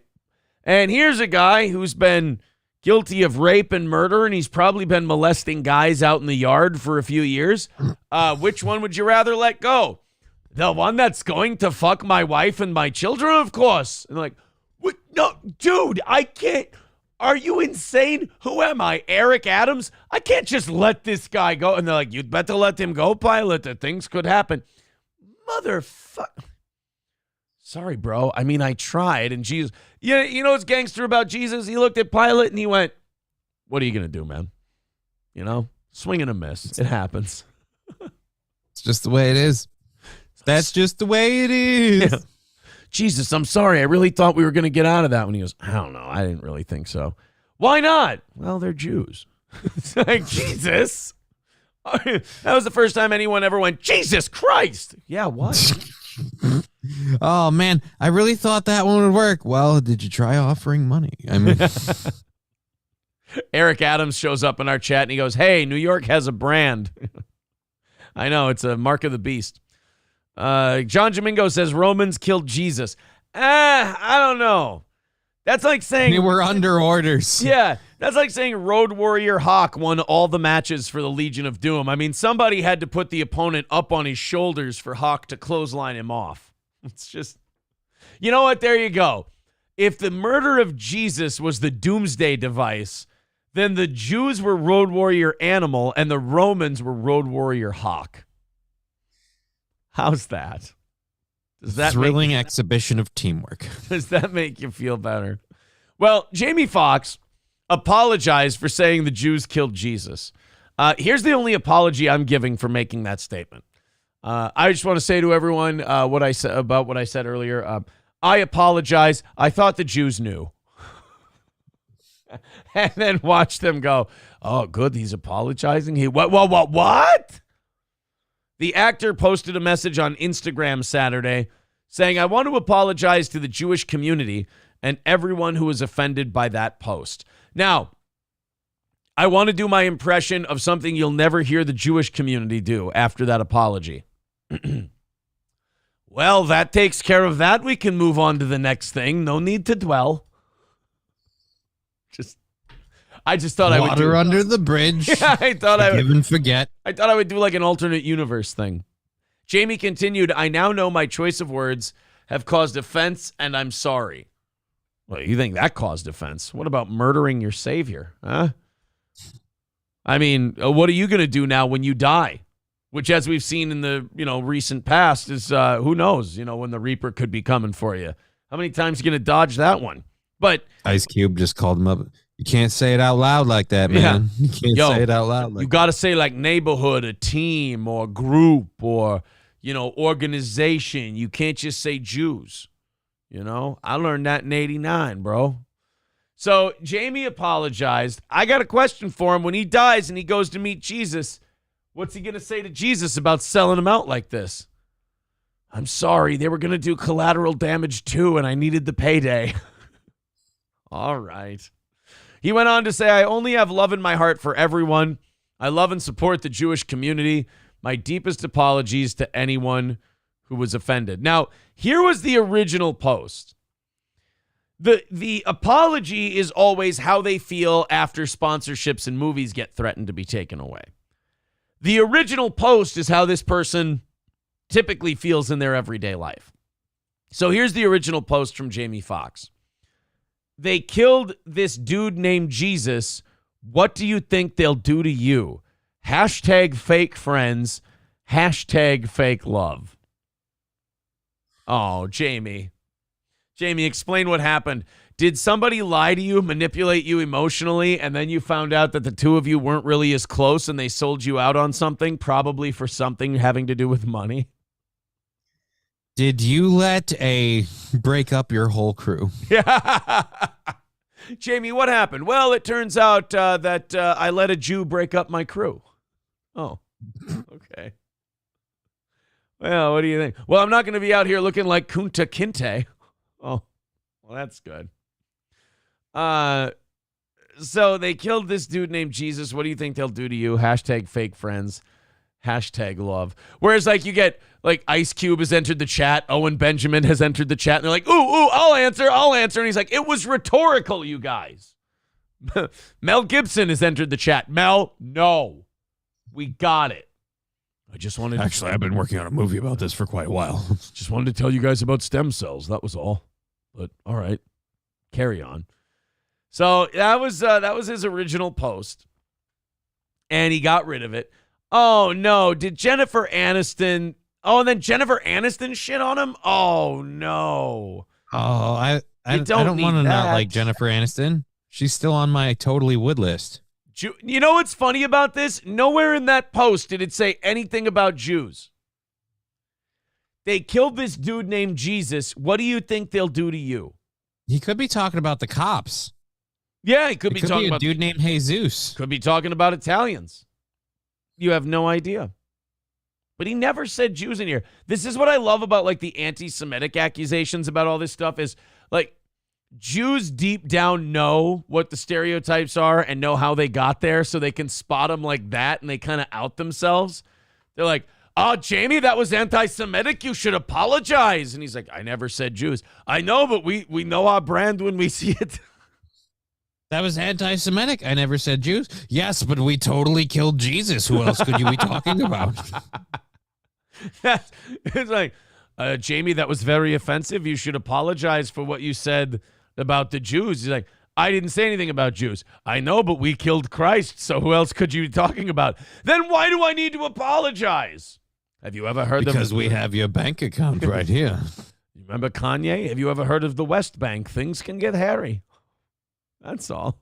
Yeah, Scarface says, we know it was implied, Jamie. The Jewish group spotted the message and started spreading it online, which is crazy to me. So Jews are like, we want to stop the spread of Jewish hate. So what do? They start sharing a Jewish hate post. It's like I said earlier about that's how you keep things together. A manure spreader always consolidates the manure. It does. It's like I said about the NASCAR driver thing. If you stop sharing this thing and pouring gasoline on it, the flames won't be so high. But then you can't complain about it. Kanye. Yeah. If they would have just let Kanye say his stupid shit and nobody cared, that would have ended. But we kept paying attention. He's like, oh, they come for your family. They come for your money. They do this, that, and the other. And then to prove him wrong, they did exactly what he said they would do. Right. So, and not only that, but also with this thing, you have like the NASCAR thing where they share it all over the place, or like the Kanye thing. He went, oh, yeah, they run the Hollywood and they run the banks, and if you step out of line, they take stuff away from you. The best way to prove him wrong and show that he's an anti-Semite is to not respond. Yeah. Because then people will go, well, Kanye, they let you have all your stuff. But instead, they went, hey, take away his bank accounts and take away his record deals and take away his endorsements. It's like, well, what does he have to apologize for now? Being a soothsayer? I mean, I don't know. I do love the idea, though, that he goes, yo, they killed Jesus. What do you think they'll do to you? And Jews are like, stop talking about us. He's like, I didn't say you. I know, but we killed the guy. All right. 295 away from today's goal. Let's make it move, boys and girls. It is our anniversary week, and we would love to knock out all of our goals on anniversary week. Keep this show on the air. Keep it going. 295 away. Streamlabs, PayPal, everybody start chipping in $5-10. We'll knock this thing out in no time. Also, pushing 700 people an hour in. Appreciate it. Keep it going. Likes, subscribes, memberships, you name it. We do appreciate your generosity. We are a busking, tin can rattling e-beggar show. Okay, we have to get into this Kai Cenat thing. This is going to be involved. A Twitch streamer, which, by the way, I was thinking about this weekend. This is good publicity for Twitch. Yeah, it's about the only good publicity they're getting at this point, but you're right. decent publicity. People are going to see the Kai Cenat, downtown, like, New York riot, and they're going to go, holy shit, there's weird stuff popping off over on Twitch. I better go check it out. And you might get a few people off of that. But this Kai Cenat offered to give away, what, PS5s? Yeah. In Manhattan. The worst bait ever. And it fucking chummed the waters for these greedy people. And, I don't know. And people write this to me from time to time. I'm willing to believe them. I'm starting to think all these popular Twitch streamers have to be like CIA plants or something. Like, they don't do anything. They're immensely popular. They have no talent. Like, say what you want about this show. You hate this show, whatever. I think everybody can agree, even the people who hate it, there's no reason this show shouldn't be bigger than it is. It's better than so many other shows. It's funnier than so many other people. Kai Cenat, Hasan Piker, all these people, they don't do anything. They sit there, and then they don't even say anything. It's just literally dumb shit. And Hasan gives you bad takes. I don't know about Kai Cenat. Is Kai Cenat a gamer? Because that's the other fun thing. When you have someone who's like, especially on Twitch, because it's big for that, you have someone who's a game streamer. It's like there's two types of game streamers. Game streamers who people just apparently watch for some reason. Usually they're women. And then game streamers who are entertaining. So it's like, if this guy's just someone who just sits there and plays the game, then I just like, who cares? Right. Or like Hasan Piker, we're going to play a clip of him. He's fucking eating. He's got a fork and he's got a dish and he's watching this news story on his stream and he's just going. And they're sitting there eating while they're supposed to be doing a show. Either people are too fucking stupid and this just passes for popular, which you can't deny, or these people are planted. Like, these people are like part of some greater cosmic scheme, right? Because again, and I will 100% admit that this is sour grapes. There's no reason this show shouldn't be bigger than it is. I mean, am I better than, what's his name, than Hasan Piker? Absolutely. Funnier, number one, he has no sense of humor. And two, whether you agree with them or not, more informed, better takes on the news and shit that's going on. And more charismatic. So like, the fact that this guy's popular does sometimes, when I look at it, piss me off. And now you got this Kai Cenat thing. I mean, look. If you can get a riot started in New York City, you've got to be relatively popular. But again, for what? Let's check it out. Let's see. And then we've got Hasan Piker's terrible take on this whole thing. So he offered. Now, a lot of people are putting the blame, tisk tisk on Kai for this whole thing. Yep. You can lead a horse to a PS5. That doesn't mean you can make them riot. This is not Kai's fault. This is the fault of the people who are fans of his. This is the crowd he attracts. These are the quality of person. But you don't know that.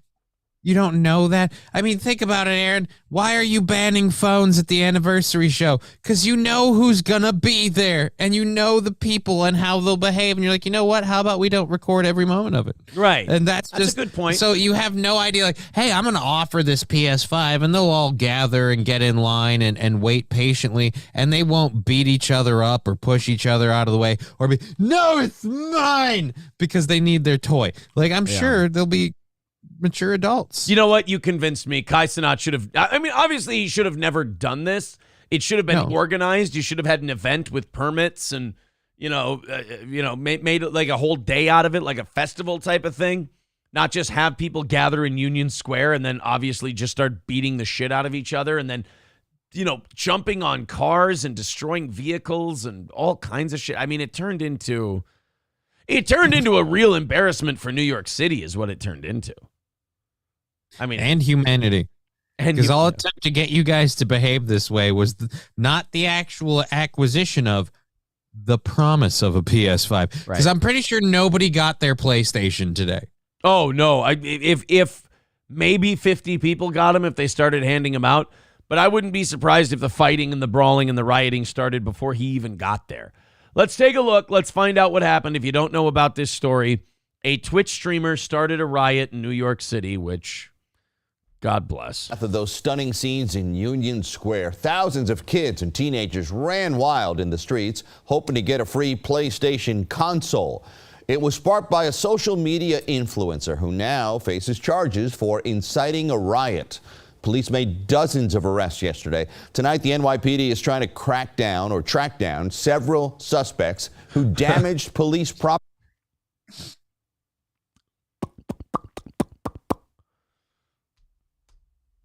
All right. We're not supposed to mention or talk about it. We're not going to talk about. Okay. I'm just keeping it up there so people can, find these people and, get them off the streets so they're not a danger to themselves or the public. That's all I'm doing. But I think we're starting to see the demographic of Mr. Cenat and, who he appeals to. So I'm guessing that his content has a lot to do with like reaction videos where he goes, "Oh my God. Oh shit, you guys, that is great. Oh shit. Oh." I don't understand how like black reaction streamers get so incredibly like, is that all it takes for people? Is just a guy looking at stuff and going, "Oh shit." I For some people, apparently. Incredible, man. I get jealous and I get mad when I see stuff like this because I go, my show would obviously never appeal to people retarded enough to go start a riot in Union Square. But unfortunately, it kind of gives you a window into where the world is at. And like, that's where the big audiences are. The big audiences who just enjoy a morning show, a comedy show, things like that. That is a smaller group of people than the people who want to run amok and go ape shit and crazy and fuck shit up in Union Square. That's where the money is. That's where the audience is. Yeah, but I think it's humanity, man. Like, even kids are that way. Like, my daughter loves watching shit on YouTube, which are really horrible videos of people playing with toys. And just because she loves the Bluey toys, she loves watching the videos are horrible. The audio seems like for some reason they weird clip pasta put in. Like, you guys don't really speak English all the time. It's strange. Yeah. I just feel like this is a Chinese like thing to manipulate young people. If you're a Kai fan, we're gonna clip this. If you're a Kai fan or a Hasan fan and you're watching this and you're just gonna go, "Oh, you fucking hater, you're jealous." Absolutely, 100%, because you're so fucking stupid that you've skewed the algorithm that well put together, funny, entertaining shows get 700 people watching them at a time versus a guy who goes, "Oh shit, oh fuck, that's too crazy, oh." People like you, that's your level, that's your threshold that you can hold for entertainment. That's it. Anything higher than that, your head explodes and you get a migraine and you can't process that much. So this guy becomes immensely popular. All right, continue on. Property. Here's ABC's Rena Roy. Tonight, hours after violent pandemonium, social media influencer Kai Cenat hit with 3 charges. Kai Cenat. People are going to shit on me. They're like, "Name's Kai Cenat." I don't give a shit. He's Kai Cenat. You don't even know his name. You have no idea how happy I am that is the first time I've heard his name said out loud. You have no idea what a personal victory for me that is. Felony riot causing public injury or damage, inciting a riot, and unlawful assembly. Thousands rushing to Manhattan. See, like some dipshit in a hoodie turning on a Twitch stream should not be ushered into a Suburban by a security guard. A guy like that should not command crowds of people like this. You had to be John fucking Kennedy. That's what the F stood for, by the way. You had to be John fucking Kennedy. Wouldn't that be awesome? You elect the president. It's like, my name is John fucking Kennedy. Kennedy. So you had to be like the Beatles. You had to play music. You had to do things to get this level of riot going. Now you have to turn on a Twitch stream and go, "Oh shit, that dude's straight booty. Look at them shoes. Oh shit." And people go, "Aha. Oh, Ka, that's so true. I didn't even look at that guy's shoe, Ka. Oh, this dude crazy. Man, this guy ignorant. Oh shit, is he funny?" He's not. And the worst part is, you think about, like, you made a Beatles reference. You think about that, like, even in the Beatles craze and stuff. I don't remember thinking, like, and a bunch of women saw the Beatles, and once they left, the women then burned down the city because they saw the Beatles. 60,000 women filled Met Stadium to watch the Beatles at Shea Stadium today, and afterwards curb stomped 8 babies, killed 3 puppies, mutilated 3 women's genitals, and burned 18 SUVs. More on this in a moment. 13% of the Beatles fans are responsible for 50% of the Beatles outrage. A Barack Obama rally got out of hand today when the 13,000 people in attendance all started knifing the shit out of each other. Like, say what you want about a Trump rally or when Obama was president or the Beatles or anything else. Yeah, they never started destroying property, disrupting traffic, beating people, things like that. I love the human examples we have here. Such great people. I'm so hopeful for the future when I see our young people today. Like, I didn't get my PlayStation, burn it down. Like, because that's going to help. We can take a look. The older generation can always say the younger generation's a piece of shit. So, okay, let's not do that. Let's take young generation versus young generation and see if it's gotten worse. It has. You have to admit that it's gotten a lot worse. I mean, look at this. This is all because they were promised a PS5. For God's sake. I mean, at the Beatles show, the only property damage done was measured in broken hymens. That was it. It was just girls getting all wet and fucking for the first time at the Beatles show. That was all. Crooked dicks from bad first-time hand jobs. That was all you got from the Beatles show. Now you can measure the damage in millions of dollars. When you see a scene like this, one of two things happened. A shitty Twitch streamer offered a PlayStation or a cop shot an unarmed black guy. One of the two things happened here.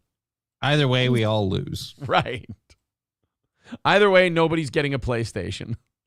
Union Square creating chaos. $100 gift cards all here, bro. We gonna go crazy for New York, man. After Cenat told his millions of followers on live streaming platform Twitch Friday that he would give away video game consoles and gift cards. Children cannot get their values, their beliefs from social media. No, they're supposed to get them from their fathers. And their parents, but let's not talk about why that's not happening as much in some of these communities. Isn't it funny when it stares them right in the face and it's just, you're watching it and you go, it doesn't even factor into my brain that they might say that. I know they won't. But it's like, they can't get their values from social media.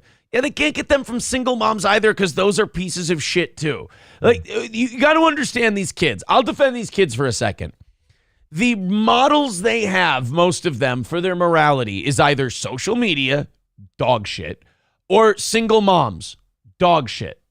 These kids don't have a good option to turn to when it comes to a good example. These kids were fucked from Jump Street, is what I'm saying. Today, New York City Mayor Eric Adams saying he believes outside agitators inflamed the situation. You don't come to get free Game Boys and bring smoke bombs. You don't come to get free Game Boys and Nintendos and cathode tube TVs. We are not here to be giving away ColecoVisions until our city burns down. So take your Intellivision and your Ataris and go back from whence you came. You know what's funny about all these cities when this bad shit happens? It's never the people in their city. It's never the people or any of the people responsible for raising those people. It's always this weird outside agitator that came in. These outside agitators. It's just every city leaves New York City alone until something like this happens. And then they all, Philadelphia, Delaware, all these people. That's what that riot looked like. A lot of people coming down from Dover and just causing all kinds of problems. Coming up from Dover. By the crowd.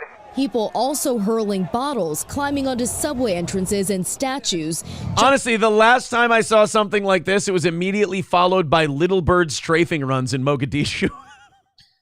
I mean, the last time I saw something like this, it was followed by, again, these are just mostly peaceful protests. This is just mostly peaceful protest. People are upset. This is a horrible situation. We've all seen the footage. It's a peaceful protest. There's only two things that can cause a scene like this, and it's Kai Cenat giving away PlayStations or Orlando Bloom falling out of a Black Hawk helicopter.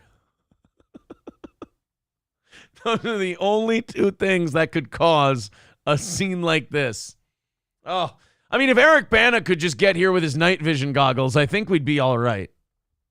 Jumping on cars and setting off fireworks. Some even hanging onto this SUV, several falling off. I want to watch that guy fall on his head 500 times. Off. Stupid. This Uber By the way, I want to pause something real quick right after we watch that kid fall down again. Several falling off. How the fuck was she able to just stroll around? One of these things is not like the others. I feel like you stand out a bit. You know what this is? This is proof that there's time travel. She's in one of those time travel bubbles that they talk about. Like in the future, we actually made one. And she's in the time travel bubble where she can just go back in time and watch this. Yeah, but then we're seeing it going. I feel like there'd be some way that the bubble would obscure you from because again, nobody else is reacting to her, and the rest of us like, does no one see her just strolling through the carnage? This proves that video games have killed young men's libido. I mean, this woman is walking through a bunch of angry rioters, and they're only looking out for the PlayStation 5. What the shit, guys? Get it together. This Uber. And she's actually walking around to everyone. This is how she's keeping herself safe. She's walking around to all the rioters going, I have a dick. I have a dick. I have a dick. I have a dick. I have a dick. I have a dick. Like, one question before we keep going with the footage. Are any of us surprised the guy on the left is there hoping for a free game console? Why, Johnny, whatever do you mean? I have no idea. Driver's window completely smashed. He says police pulled him out of the car. They said, leave everything, get the hell out of here, otherwise they're going to kill someone here today. The NYPD says some officers were crushed, pushed, and hit with objects, dressed in riot gear as they struggled to control the massive crowd. They're dressed in riot gear because a bunch of teenagers wanted a free PlayStation and started smashing the shit out of the place. It's just... And again, the only thing you hear me complaining about is this guy's fucking numbers. I'm way more entertaining than Kai Cenat. Way more entertaining than Hasan Piker. Smarter, too. I want to go back and watch that footage. Where was Ray Epps? Where was Ray Epps? We need to go to Union Square, and we need to smash up some cars. Authorities arresting more than 60 people. An NYPD official... There was more damage done to property and more people hurt in this than there were on January 6th. Right, but this wasn't a horrible, destruction of democracy. This was just a guy going, hey, I got PlayStation 5s, I got gift cards, we're showing up for our people. Yeah, plus, the January 6th was compared to the Civil War, whereas the Civil War actually led to this one.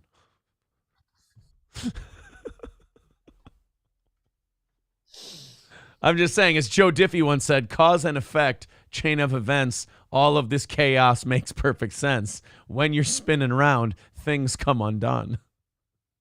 Welcome to Earth. Saying the South will rise again because, there's a PlayStation in it.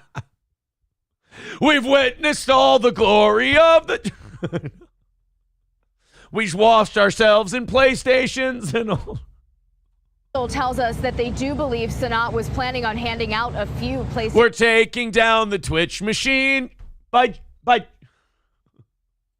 5s, and police say a lot of this could have been avoided if he had just contacted them ahead of time. We've reached out to his team for comment. We haven't heard back yet. Rena Roy, ABC You're News. telling me a Twitch streamer didn't bother to check with anybody before he just fired from the hip and did something. Just like, I'm sure this will all work out. Kai Cenat is the new shock jock. This is Bubba the Love Sponge murdering a pig in a parking lot. What's the dude that had the concert that everyone got trampled at that he got in trouble for? Oh, Travis Scott. Yeah. This is literally the new Travis Scott. And I never thought I'd defend Travis Scott. At least he's talented.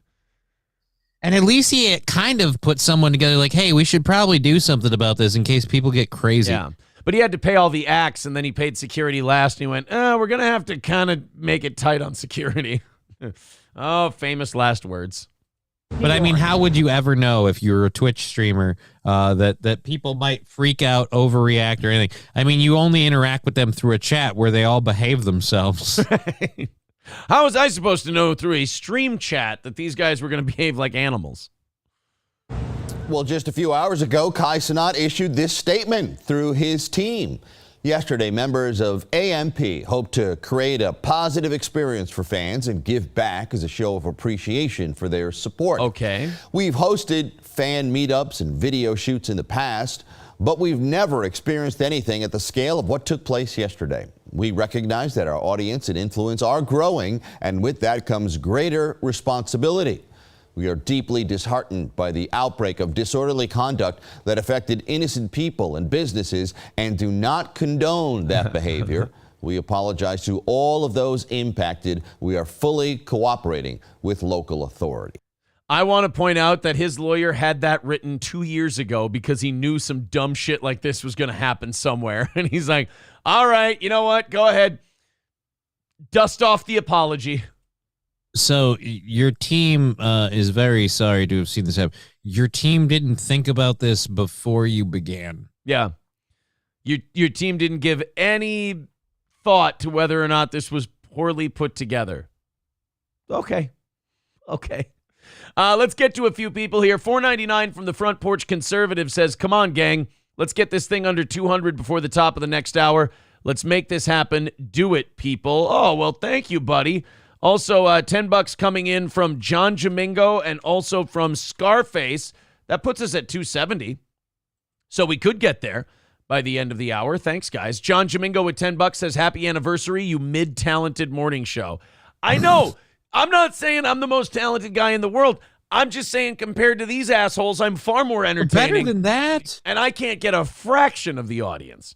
Hobo Chili with $2 says, so you jingle something shiny to the... Here, I'm going to read Hobo's Rumble rant as YouTube friendly. Now, Rumble Friday, I could read this. But as YouTube friendly, here we go. So you jingle something shiny to these children and watch them lose their shit like the godless we know they are. Whatever the hell influencer is CIA, it's all rigged. Gotta be CIA. Otherwise, if he's not a CIA-influenced guy, then that means that people are just naturally this fucking stupid and their level for entertainment threshold is that low. And look, That's I know what I'm going with. Look, I know both of those are possible. And that's what freaks me out. Is the fact that both of those are completely plausible in this situation. Whereas I'm just applying to the CIA. It's like, fuck it, I got to get that corporate squeeze. Here we go. Scarface with $10 over on PayPal says Jamie Foxx forced Holocaust Museum tour coming soon. Yeah, they make you do that too. When you say something they think is offensive, they make you go to the Holocaust Museum, which I always thought was stupid because it's like they know it was bad. Like yeah, and if you make me do something and I'm like against it, that's where I kind of end up being a dick and I end up like going on the other way of it. So it's like, oh, we need you to go to the Holocaust Museum so you understand how you were wrong. And then I come away from that and I'm like, we could have fit more in there. Oh, is that? I didn't know that's where you went. See, I thought when you had to apologize, when they asked you to apologize for shit like that, you just did this. Kleines Blümelein. Und das heißt Oh, no. Oh, no. Oh, Jesus. Oh, how great would it have been if for that Union Square rally, you would have played Erica for them and they would have went, yo, dog, this shit is dope to march to. They start playing that on one of the giant TV screens they have around there. And then the dude that gets out is like, oh, we're going to give away. Oh, shit. She's singing Erica, dog. Damn. Oh, shit, yo. What? No way. Yo, here we go. Yo, we going to go to Union Square and get PlayStations. We need some music. We need a jam, yo. Der Weide blüht ein kleines Blümelein und das heißt Ironically, they were smashing Volkswagens. How great to watch a bunch of black people just rioting in the streets of New York and a fucking German military marching song is playing. A lot of them were wearing Adidas. That's true. A lot of Adidas there. Yo, we gonna get those PlayStations, motherfucker. We smash enough cars. We're gonna be able to get that shit. Erica! That's right, motherfuckers. We coming. We coming like a blitzkrieg, motherfucker. We got them shits.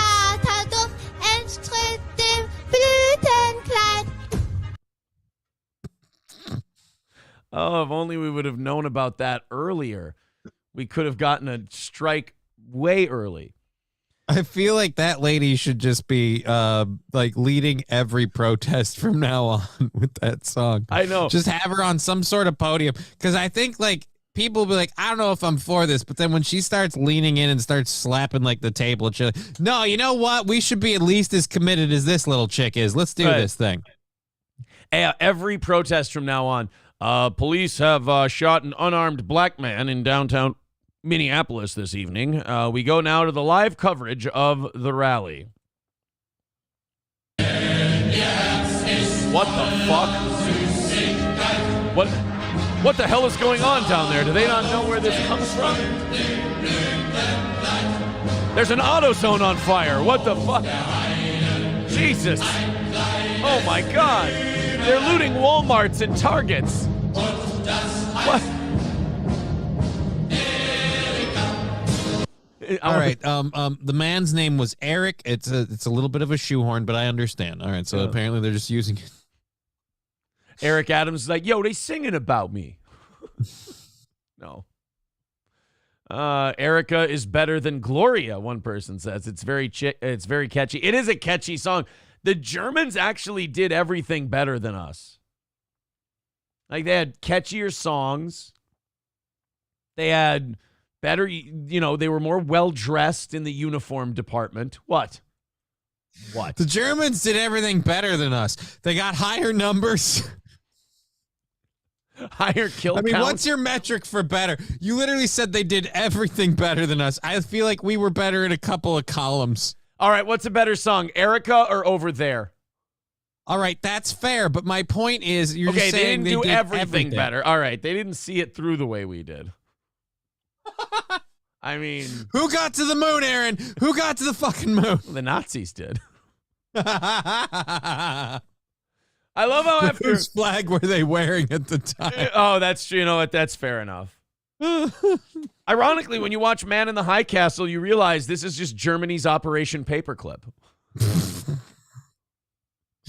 Or what was the name of it in Marvel when they ended up absorbing Hydra? Just oops. Oh, S.H.I.E.L.D. when Hydra absorbs S.H.I.E.L.D.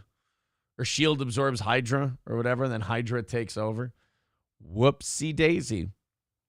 I speak German. The lyrics mention something about having insurance and not doing anything wrong. Oh, well, that's very moral. They're saying Over There is World War I. Yeah, but wasn't Erica a World War I song as well? Someone was saying that in the chat earlier. The German song Erica made? I think that's a world... Oh, no. Often the date is given about 1931. Okay, well, then that's a 100% Nazi song. Fuck. Balls Deep says, who went to Antarctica? Also Germany.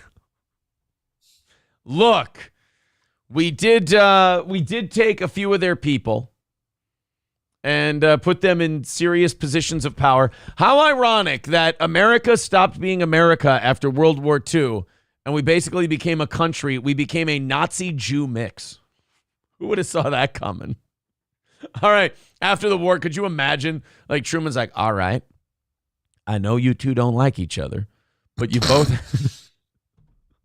I know tensions are running high right now, but I have to let you know that we're going to need you two to work together if we're going to beat those dirty, filthy communists.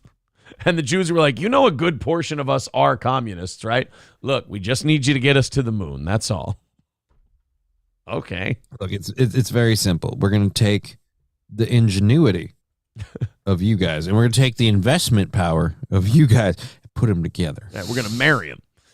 Amy Staley says, I still got to finish Man in the High Castle. If you mean the last season, I mean, good luck, I suppose. Good luck is all I'll say. Okay, let's go to the Hasan Piker's take on this Kai Cenat thing. So, big riot, property damage, stores being ripped off, people being looted. Absolute pandemonium, absolute chaos. I hate Hasan Piker. I think he's fucking tragically awful. But let's give him a chance. You know, he is the worst kind of commie because he's a multi-millionaire communist who doesn't understand what the hell he believes and is remarkably full of confidence for no reason at all. I mean, when your political guiding light growing up is Cenk Uygur, you got no chance. Well, your point more accurately is he's a communist who's got. So give all of that money to all of the people. Again, spread that wealth out. You're not really being a good communist by keeping it all for you, man. It should be everybody's money. He wears the people's money. He wears anti-fascist T-shirts in front of $3 million homes. I mean, yeah. And you know what's funny about all these champagne commies is they all have an excuse as to why it's okay for them.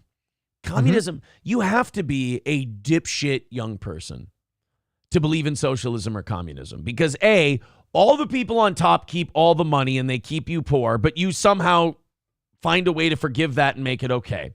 And then the other thing is you're falling in with an ideology that cannot win on its own. It has to find something good like a parasite to latch onto. Destroy that and make it so bad that then you might consider their idea. I mean, imagine if it were that way for anything else. Imagine if banks who did refis had to burn down your house and alter the terms of your loan in order to get you to consider refinancing.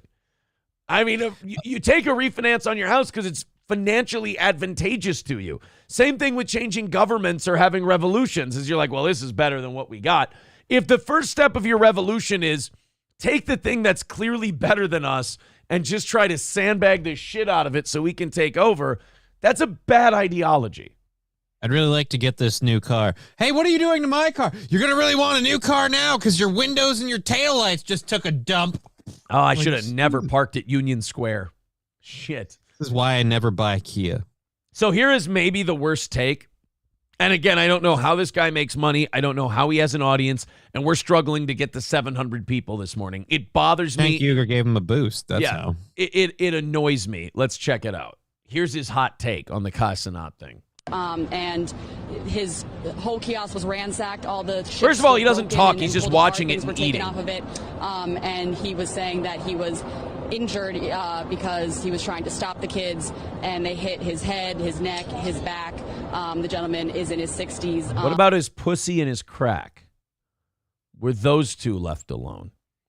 But he's honestly... I really love seeing people like this. Just I'm sitting here laughing and like, I want to see you do a real job because I love doing this, but I also have worked a real job. Right. So I just... And shit like this, with a guy like Hasan Piker, like you're just you're watching it. You're not even doing commentary. You're not even doing it. You're just watching the thing. If I don't pause shit and comment on it, at least inside of 30 seconds... I'm just being lazy. I'm just killing time and wasting my audience's time. You can just go watch the news clip if that's the case. I've tried to space myself a bit more because I've realized I get too pausey and too like I've got to interject. And like now I've learned to like maybe start spacing it a bit. But yeah, how can anyone sit here just like I want to watch this froey haired fuzzy dude just again, he doesn't even, it looks like the laziest thing in the world, like a pothead sitting at home eating ramen. Who cares? Yeah, and he's just sitting there eating on stream, which I think is, nobody should watch that. Like, you should punish people for being unprofessional, but they don't. You know, he was talking to EMTs that were there and right, talking take a to big bite. The police that were there, giving them a report of what happened. But you know, a totally just innocent victim in all this. That he was just doing his job, going about his day, and his business got ransacked. God just doesn't give a shit about his audience. Where we are here, you know, it does that. Chow down, no, chow down. Go ahead. In that sense, and it from my perspective, that's. I fucking despise local media, dude. There you go. You're so much better. Oh, wow. Thank for your hot. I fucking despise local media, dude. Your chat is literally entertaining themselves. Yeah. Like, I was watching the chat go through that. I couldn't even keep up with it. Yeah. But, again, your chat, literally, those people are typing and responding entirely to themselves because what you're providing is, I fucking despise local media, dude. Despise local media, dude. Yeah, he's getting a little too old to do, like, the teenage angst thing, too. I fucking despise local media. I fucking hate mom and dad. They can't tell me what to do. They told me to clean my room the other day. I told them to go fuck themselves. Yeah. That's what most socialist and communism is, like, early in life, up to your early 20s. It's the synthetic rebellion against mommy and daddy. It's a bunch of people who've had their lives paid for all their life going, I don't understand why people just can't have everything. It's like, yeah, because you've never had to earn anything. They gotten everything paid for, and they go, why can't it just be like this all the time?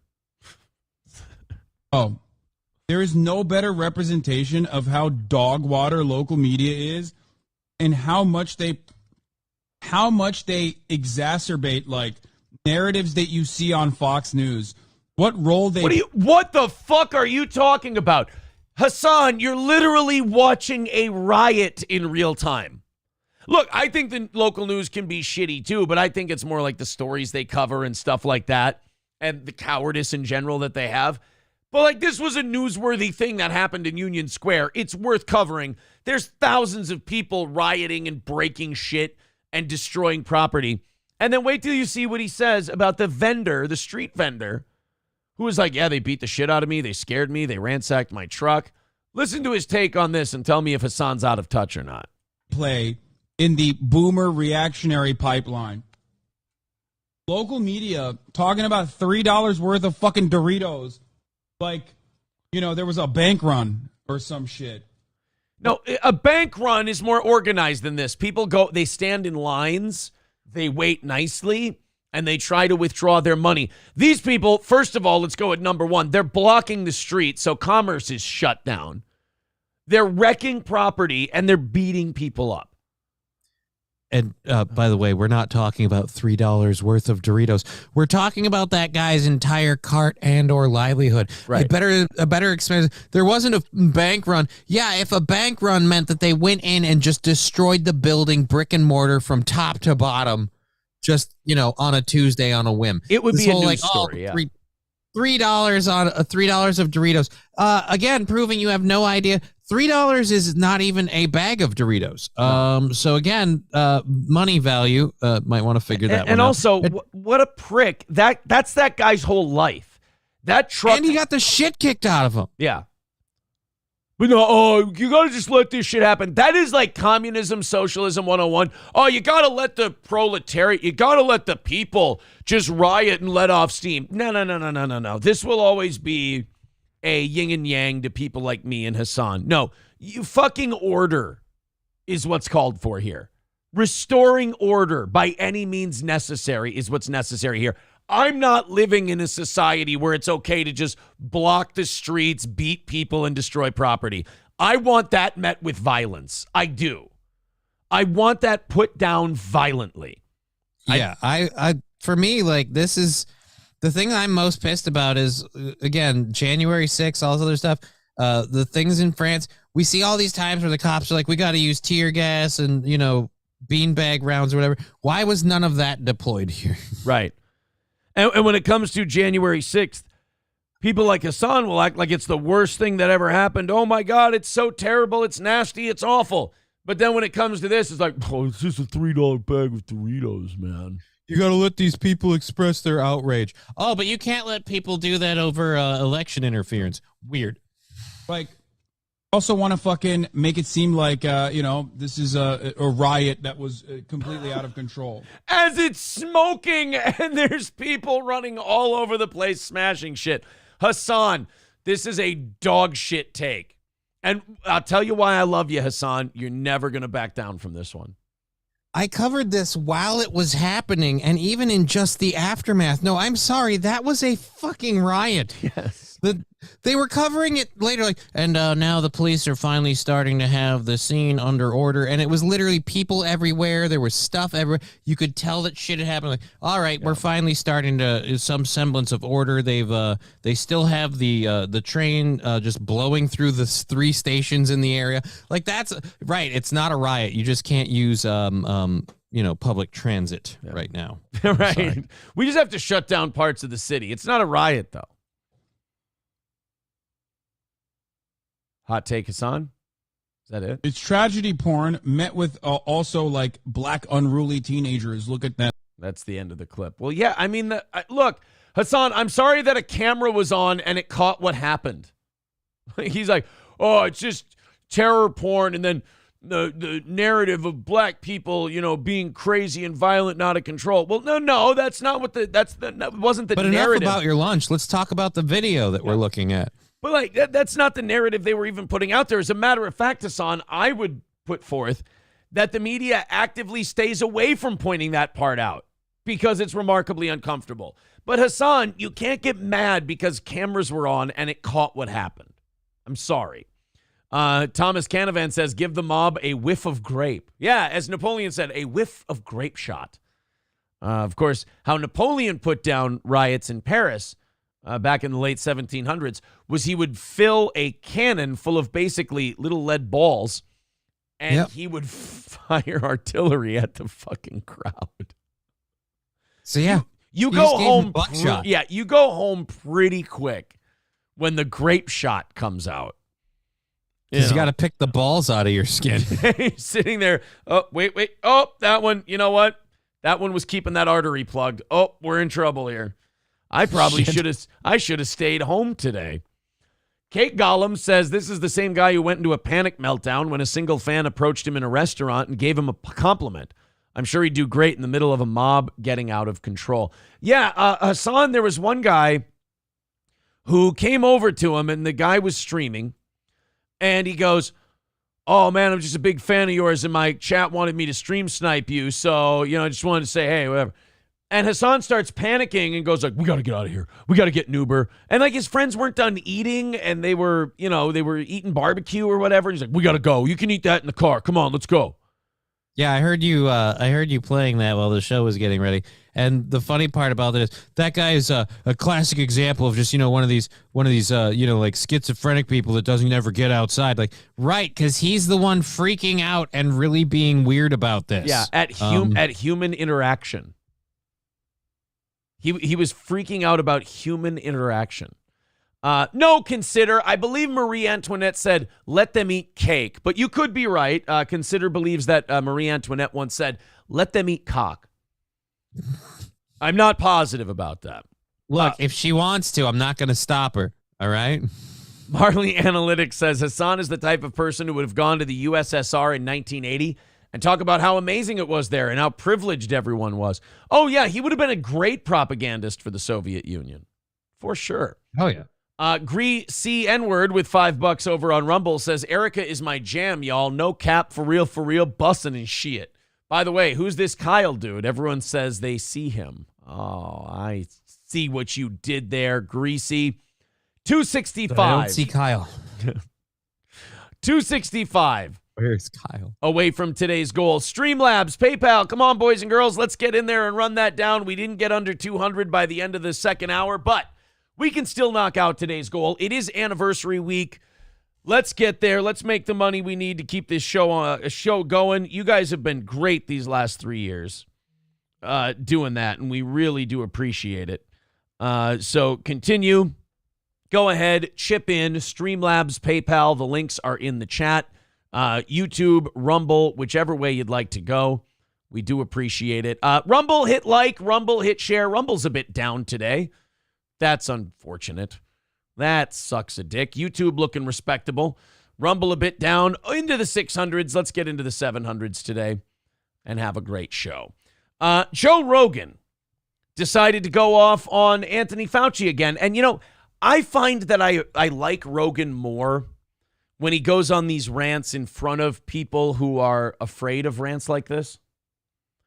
When he just throws it in their face? Yeah, that's hilarious. I really like that. Now, this clip he did with Patrick Bet-David. So Patrick Bet-David and him are simpatico on all the Fauci stuff. Personally, I prefer like a Rogan-Gaffigan thing where Gaffigan's like, Trump is way worse than Biden is. And Rogan's like, are you sure? Because here's the things Biden's done. Boom, boom, boom, boom, boom. And like Gaffigan has to be confronted with it. And he goes, well, yeah, but didn't Trump do? And like Rogan's like, no, I get that. I understand that. What I'm saying is Joe Biden is the president now, and this is the shit he and his son have done. Yeah, but wasn't January 6th like really bad? Just say Hot Pocket. Again, the guy in charge right now can be arguably worse in these ways, but Trump's not in charge. So even if it is super horrible what he did, he's also not making policy, is my point. Right, exactly. So you have Joe Rogan this time talking with Patrick Bet-David. And again, echo chamber podcasts, I don't know. I don't find it as entertaining as like the back and forth where you're getting multiple perspectives. But this is still, I mean, you got to remember, Joe Rogan still preaches to a shitload of normies, and that's a good thing. Because there's a lot of people who don't, they don't spend their time reading the news on the internet. They're busy. They've got shit to do. And they'll listen to Joe Rogan once a week, and Joe Rogan will tell them all this shit about Fauci or Biden or anything else that they didn't know about before, but now it kind of changes their opinion on shit. Let's listen to Rogan on Fauci featuring Patrick Bet-David. When those guys flip, that's problematic. Well, I think they're flipping. I agree. Yeah. I agree. I think the overwhelming evidence that we've been with, like just the lab leak thing, just that alone, when you see the gain of function emails that Fauci was sending to those other scientists, and that there's some clear collusion to try to distort the narrative, that's scary. Yeah, it's scary shit, but here's the thing. Like, it's been shown to people, and they don't care. That's probably the scarier part. Yeah. Is people just kind of like, whatever. If COVID taught us anything, it's that George Carlin was absolutely right, where he's like, we need to shake shit up in this country, but everyone has a cell phone that makes pancakes, so nobody rocks the boat. Right. We're too busy checking out YouTube on to see what Joe said on our phone. But, I mean, at least Joe tells you. I think it's actually worse. Like we found out during COVID, the power structure was like, oh shit, we can just tell people what we're doing and they don't give a shit. Like we can do it out in the open as long as we just deny it when they confront us with it. And then they thought that was a pretty cute trick that they could do now. Then you have Rogan. He goes out there and he tells you, these motherfuckers, they're doing this stuff. Well, you have Alex Jones. He'll go like, and we got the CIA and the FBI documents and they're showing that these lizards they're fucking with you and they're doing all this shit and they're changing your brain chemistry and they're blah, blah. Like he'll say shit that's kind of true, but like Patrice said, he'll shove marbles up his ass. Joe Rogan. It does look amazing. Yeah. Joe Rogan will sit there and go, well, yeah. And then you have the emails and they clearly said this and they clearly said that. We always used to think it was how you frame the message to people. We found out that people just don't give a shit. Like you give a shit, I give a shit, some other people give a shit. And I don't think that makes us special in any way, shape, or form. It just makes us a little more sensitive. But like we've been telling people now for years that they lied to us. This came from a lab in China. They've been emailing about it. We funded it. We helped create the virus. It was us funding Chinese labs to work on this shit. And like nobody cared. I said timing super convenient. Yeah. All this stuff. I said a long time ago, I go, you watch, nothing's going to happen to Fauci. Remember when people were like, oh, yeah, Fauci's going to go to jail. Fauci ain't going to do shit but rake in money. That's all he's going to do. Because people don't care. You have to go way too far out of your way to demand something like that. And people don't want to do that. It's not bad enough yet. And God forbid I don't want it to get that bad. And everything's all politicized to the point where, like we were talking about with, Joe and, talking about Trump and stuff earlier, you get people who are just like, yeah, but I'm on this side, so that's okay because the other side's worse. Right. You get Joe and Patrick Bet-David talking about it, and then people like Jim Gaffigan can just go, oh, well, that's Patrick Bet-David and Joe Rogan. I've been told that they're right wing, so whatever they say doesn't really count. Even though you can just go, look it up. Just look. Go read do a little research. Just a little bit. I've often found in my life that people who are willing to let me just go read something without them trying to coach me through it are usually the people who are telling the truth. That's scary that these are the people that we trust our lives to. And when, if you have a child that got vaccine injured and you worry that your child has myocarditis now and their lifespan is shortened, they might be dead in 10 years. Yeah. That's terrifying, especially when you consider the fact that they tried to mandate it for kids when they knew that this wasn't deadly for kids. And they also knew that it didn't stop transmission. They knew it. That's right. They knew it didn't stop transmission. It was all lies. That is fucked up. Like they go through those emails and they find that they knew it didn't prevent transmission, but yet when it first came out, they told us it prevented transmission. And then you've also got legislation that we can't sue them over that. And we paid them outright for it right off the bat, which so you knew it didn't work, but you agreed to pay them for it? Like, I mean, the not suing thing, okay, fine. I can move past that, at least for now. But so you knew it didn't work, but you still paid for it. Yeah. So are they trying to say perhaps hold on.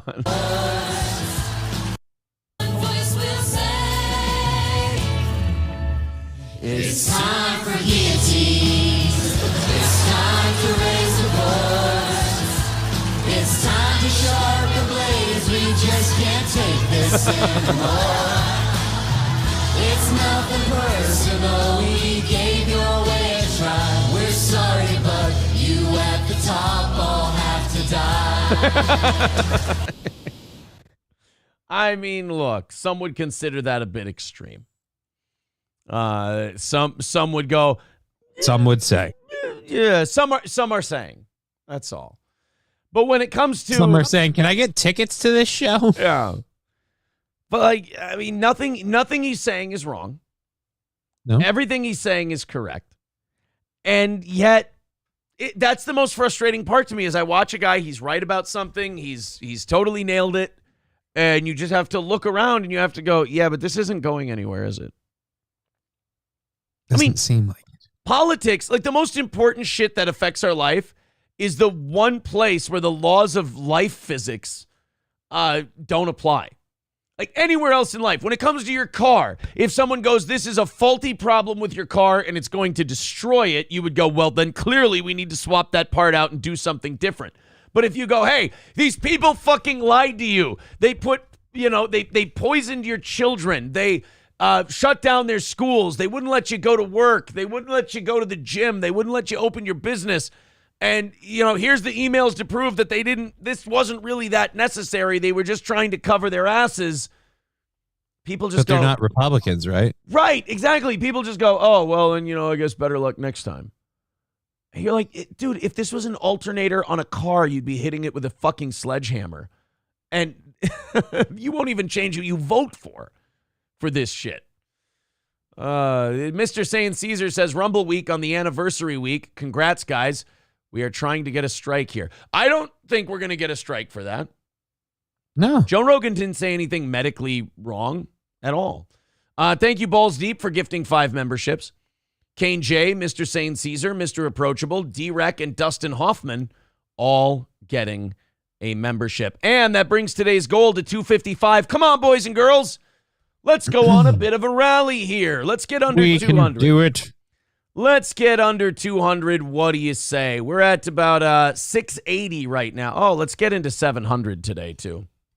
Keep liking. Keep hitting thumbs up. Take a break right now. Become a member. Hit the thumbs up button. Hit subscribe.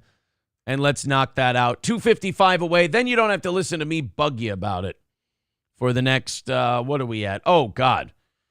Hour and 45 minutes. You don't need to hear me bug. Holy crap, we're flying through the show today. Yeah, well, it's a fun show. Time flies when you're having fun, I believe, is what the Egyptians used to say.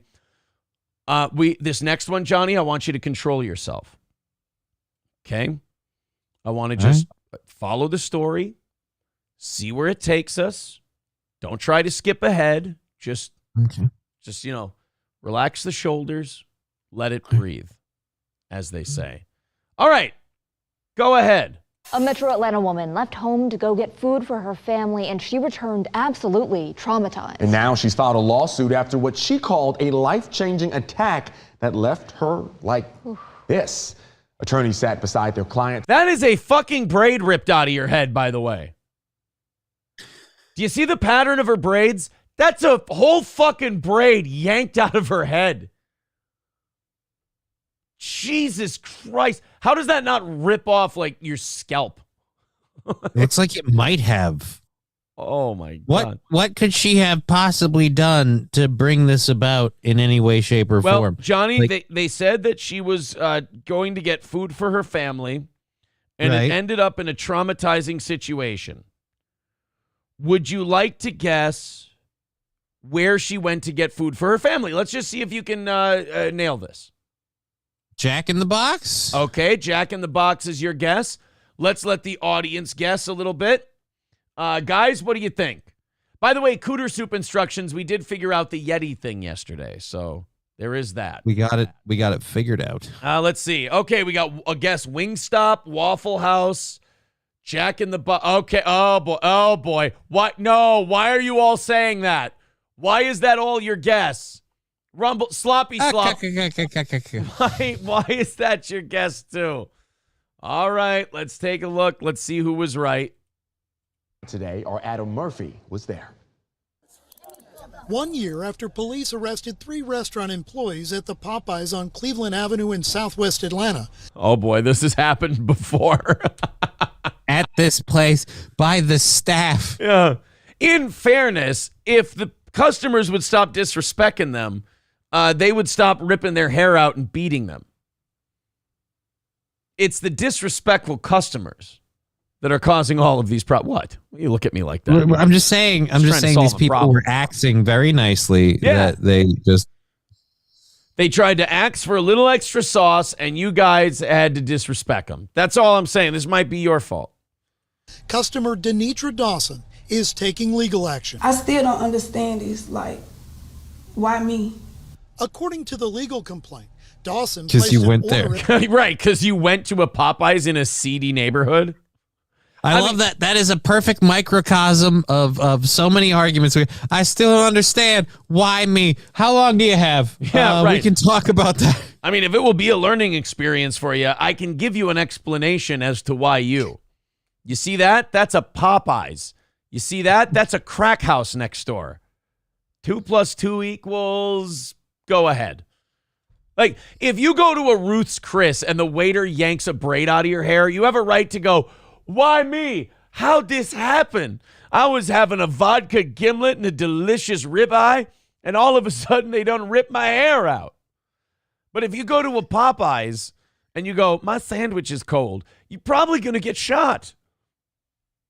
I'm just saying, I'm just saying this never happens at Culver's. It never happens at Culver's. You never hear about, Chick-fil-A. It's just, you got to pay with your hair. It just never happens that way. At the drive-thru, and when she realized the order was wrong, she asked them to correct it. They come out. They come out of the restaurant. She remains in her car, and their objective is... His name's Mauli Davis? What? Are we even trying anymore? Is this a test? She remains in her car. Johnny, would you read that name? I'm afraid to. That man's name is Mauli? Mauli Davis. Hobo chili recipe just came. Mauli Davis is his name. Am I being gaslit? Wait, or is this a serious? Where's Ashton Kutcher? We need the Billy Bob from Bad Santa movie. Oh, Christ, are you fucking with me? And their objective in the furtherance of Popeye's business, their objective is to get her to move her car so that they can keep the line moving so that they don't get in trouble with Popeyes, their employer. You ripped their hairs out.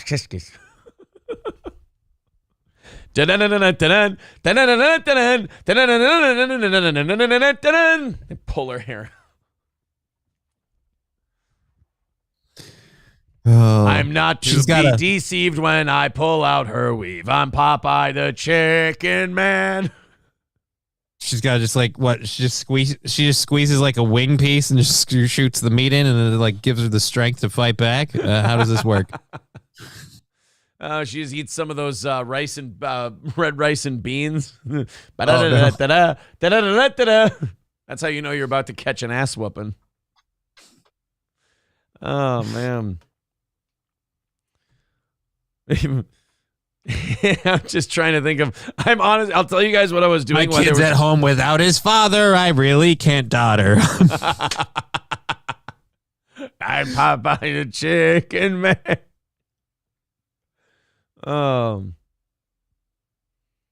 I have to take good care to stretch out my wealth. No, that's not. She's a victim. Dawson's. Don't give me those Manson lamps. You have seen food stamps and Popeye the Chicken Man. All right. Let go of my hair. I swear it's all natural there. It's close enough. The reason I paused was I was trying to think of something to set up to rhyme with hate crime. Oh. I couldn't. I know your name's Steve. Let go of my weave. I'm Popeye the Chicken Man. Oh. On my order, I was checking while you disrespecting. I'm Popeye the... I said the food has slime. You started a hate crime. I'm Popeye the Chicken Man. There you go. You couldn't put the premise there. I had to finish it now. This customer's fussing. I'm about to straight bussin'. I'm Popeye the Chicken Man. The customers give me crap and I show them I'm strapped. I'm Popeye the Chicken Man. I said the meat's gone cold. Didn't expect you to be bold. I'm Popeye the Chicken Man.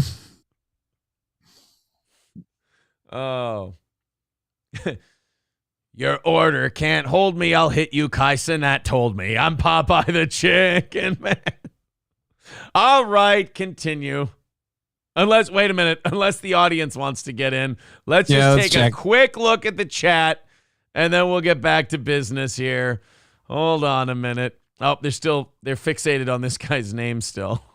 I noticed. Oh. Hobo Chili, yes. Cooter Soup says, sorry about your wait time. Now be a victim of hate crime. I'm Popeye the Chicken. There you go. That's a good one.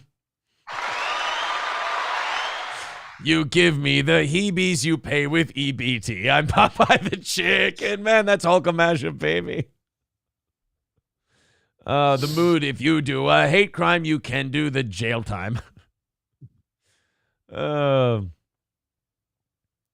Get back to your stations. Give me reparations. I'm Popeye the Chicken. Thank you, Amy Staley. You forgot my sauce. I need to see your boss. I'm Popeye the Chicken Man. Stevie says, you just cannot behave, so your head I will shave. Tigger next door says, this isn't funny. It's hilarious. Well, we're 255 away from our goal. If it's that hilarious, everyone chip in a little bit, and we'll continue with this story. Streamlabs and PayPal, YouTube and Rumble. I'm Popeye. All right, here we go. Legal team said she waited at the window for her order, and that's when 3 employees. And that was your first mistake. It doesn't happen at a Subway. I think it's because they have the barrier. Could be. Yeah.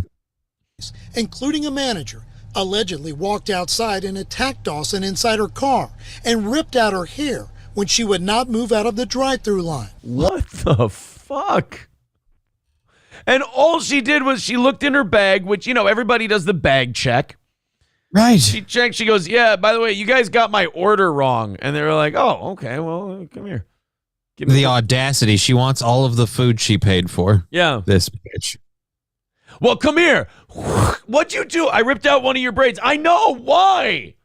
What are you complaining about? My order was wrong. No, it wasn't. It said 3. Oh, shit. You know what? You know what, honey? I'm sorry. We did get your order wrong. Here, let me try to. I don't think that's gonna. Yeah, try some Gorilla Glue spray. One of the employees physically opens up her passenger side car door, enters her vehicle, jumps into her car, and begins to attack her.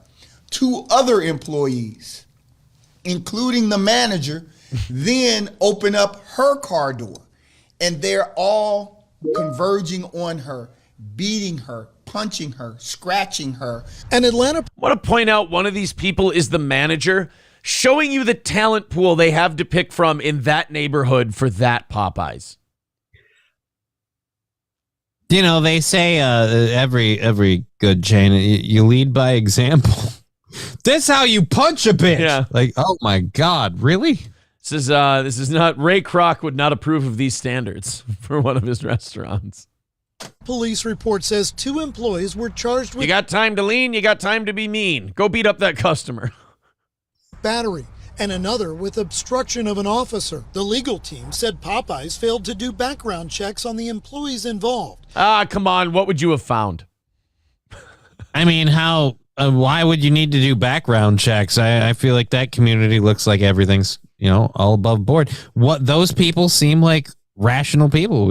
How could we have seen anything wrong? I agree with Johnny. You don't have to do background checks. You can just take fingerprints. Run them through the system. Something will pop. Their investigation found that the manager, Tanista Evans, had a criminal history. What? Wait a minute. That woman had a criminal history? Tanista. That's not a name.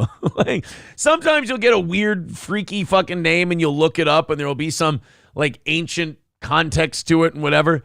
Tanista is just people making words up, sounds with their faces. It sounds really, really cool. Yeah, but if you think about that as a name for like an entire life, that's a horrible choice. It's actually the time and day she was born, at 10 on Easter.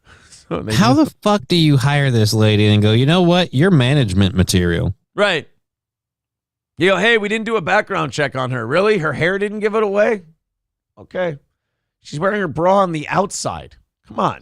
Dude, she painted someone else's eyebrows on her face. Like, I mean, no offense, as I'm watching these pictures, by the time we get to the end, I think she's turning Japanese.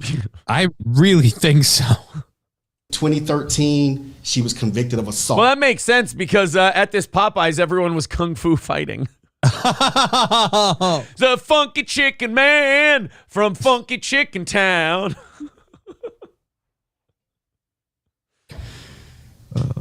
In 2016, another conviction of assault and multiple other criminal convictions. So Atlanta. He had to choke on that last one. He's like, my blackness won't allow me to make this woman a stereotype. I can't do it. Ugh, I'm getting a good retainer on this one. She's got a rap sheet as long as my arm, okay? And I can't list them all or we'll be here all fucking day. She's got a rap sheet as wide as her waist. I got explanations for that. For all 14 of them, they can't all be full of shit. News first went to the owner of the business, 755 Restaurant. Oh, that's not good. When the owner of the Popeyes sign on their door is peeling off, I don't know if we're dealing with the most responsible people. Your sign's peeling off in the strip mall in a seedy neighborhood. The owner of the business, 755 Restaurant Corporation, and they had no comment, telling us their legal team is handling the matter. Saying, quote, we don't snitch. The only thing that ends this attack is you not wearing a bow tie anymore. And straighten it, for fuck's sake.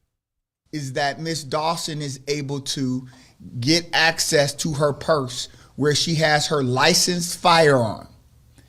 And she's able to produce that firearm. And it's only after she produces a firearm that the assault stops. Adam.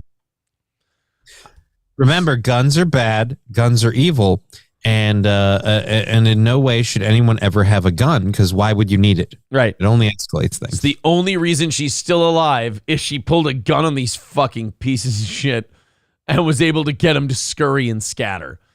I love it. I love that he also had to clarify, he's like, the legally licensed firearm that she owned legit. Remember that. By the way, guys, we're at about 695 right now. So close to 700 today. Hit like on whatever platform you're on, whether it's Rumble, YouTube, wherever. Hit the thumbs up. It helps the algorithm. At least on Rumble it does. And we appreciate that very much. Yes, people are writing in all caps, including the manager. Yeah. Including the manager. Manager jumped in too. Everybody got, well, you get lead by example. That's all. You got to lead by example in those situations. All right, boys and girls, still 2:55 away. Yes, you are going to hear me beg a little bit here. Absolutely. It's about 8:30. We got about an hour and a half left in the show. We got to get that goal down, boys and girls. That is what runs this show and keeps it alive. Your filthy e-beggar host here asking you for 5 or 10 or a membership or whatever you can spare. 2:55 away on a Monday. Let's start our anniversary week off right, huh? It's anniversary week. We got to, it's got to be happy shit for anniversary week. And by the way, hit 700. Nice work. All right, Streamlabs, PayPal, YouTube, Rumble. Everybody chip in a little bit. It takes a lot to keep this show on the air. I understand it, but it's worked for 9 years. Let's keep her going. Let's knock that thing down. I try to keep these plugs for the money as brief as possible, and that's only possible if that number goes down. So go ahead, contribute, PayPal, Streamlabs, YouTube, Rumble. I think you're getting a fucking great show today, so I don't feel ashamed asking you. Let's keep this thing going and throw a couple of bucks in. Let's see some new names in there, as a matter of fact. All these regulars can't hold the whole thing down forever. Here's some great news. Do you remember Butterbean? The big, fat, 400-pound boxer? Oh, I'm sorry. You were muted. Go ahead. Yeah, no, yeah. No, once you said 400 pounds, that's a pretty hard one to forget. The big bald guy. Of course. The big bald boxer who weighed about 400 pounds. Butterbean has lost more than 200 pounds. The 57-year-old boxer, whose real name is Eric Esch, made a point to boast about his body transformation on Instagram earlier this week. Now, one of the shittiest things about people losing weight, they'll go online, they'll, be very proud of it, and people will be like, oh, why is he bragging? But, dude, if you lose 200 pounds, you get to brag. Yeah, I feel like the only person who gets to say that that's not cool is someone who's actually done it. Right, exactly. Like other fat people who are just mad that they're still fat and Butterbean's not, quote, one of them anymore. I call it the Lizzo treatment. They get mad, and it's like, dude, you're not getting mad because you're upset with Butterbean or you don't think he should be doing this. You're mad that you can't and he did, so now that takes away one more excuse when you tell people it's glandular. Dude, you're betraying the movement. What movement? The fucking bowel movement? Yeah. Let it go. Let it go. None of us are betraying a bowel movement. If you're overweight, there's plenty of that going around. So about a year and a half ago, Butterbean was 515 pounds. Okay. And now, 2 years later, he's down to now he's still 303.8 pounds. And he's still 5'10", so that's still way too big. Right. And he should probably still. But if you drop $2 bills off of that, I mean, it's good. It's you know what I'd call hell of a start. Here's how fat he got. Is that him losing 200 pounds is a good start. That's exactly what it is. Thank you very much to The Mood for gifting 5 memberships. We appreciate that, buddy. Now let's go on a run. Thank you, Mood. Let's see some new names in there. Dropping a couple. If you're a big fan of this show, drop in a couple of bucks every month just to keep it on the air. SH, How We Do It, Dr. Climate Abortion, Nebo, and Patrick. All getting memberships, and that's going to put us at 245. Still a ways to go, but you can do it, guys. Thank you very much. Help celebrate our anniversary all week long. We're trying to do this where we don't do any goals on Friday and just do the anniversary show for fun anniversary gifts, if you will. So keep that shit going. Now, Butterbean, obviously we have to come up with new nicknames if he gets slim, right? Well, then String Bean. I can't believe it's not Butterbean. Right? Spray. Spray. Margarine bean. Butter bean with less sodium. Country crock bean? Country. Let's extra virgin olive oil bean. I don't know. What are the other butter alternatives that are out there? Blue bonnet cooking bean? Blue bonnet bean? All kinds of options. Here's a part that's not funny. Here's a part you could have guessed. And, as a joke, you could have guessed. But you would have ended up being right. Hey, Johnny, who aided him in his 200-pound weight loss? Who helped rehabilitate him to lose 200 pounds? A giant fat person? No. I want to see if anyone can get this. Let's just say if you're a famous person or an athlete of any kind, you got drug problems or weight problems, this person will invite you into his home and everyone comes out thinner, cleaner. He's like a fucking car wash for bodies and souls. Oh, what's his name that fucking Bam had the invite for? Oh, Lamar Odom. That was that. You know what? That's a good guess. A couple people in the chat got it. Diamond Dallas Page. DDP. Fucking cleaned up Butterbean. Butterbean said he has been working out with DDP Yoga, the lifestyle rehabilitation center led by former pro wrestling champion Diamond Dallas Page. I went through a stage where I was looking at the end of my life. Not that I was going to myself, Butterbean said in an interview. Well, here he is. This is him after losing 200 pounds. He actually, this is a weird thing to say. Other than the tits, he carries 300 kind of well. That's 50-some-year-old Butterbean. Yeah, the tits are really weirding me out. Yeah. I feel like he dropped weight from his whole body except his tits. Well, here, that was him at 500 pounds. So he looks a hell of a lot better there. Right there. Well, I'll tell you right now, as long as he's fully clothed, I feel a lot better about that guy, the huge titted man. I feel better about him walking onto the elevator. That's for sure. That was him boxing back in his quote unquote prime. So he always had the titties.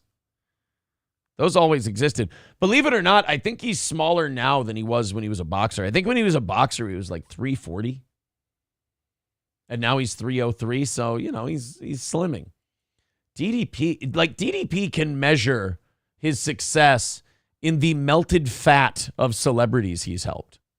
That's just the gross way to measure, though. About 3.5 cups. Ugh. Shut the F up, Karen. Yeah, he's got him on the wall. He's got him in bags. He's like, this is Butterbean. Ugh. This is Scott Hall. Rest in peace. This is Jake the Snake. This is Dustin Rhodes. Shut the F up, Karen with $5 says, need Trump and my anniversary too. 34 years for us.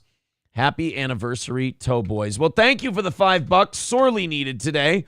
We are 240 away from knocking out today's goal. Let's keep it going. Let's keep that rally up and keep it moving. About 700 people watching the show. We can knock this out in no time. 240 away. Streamlabs, PayPal, Rumble, and YouTube. Let's keep this filthy, e-beggar, busking, can-rattling piece of shit on the air.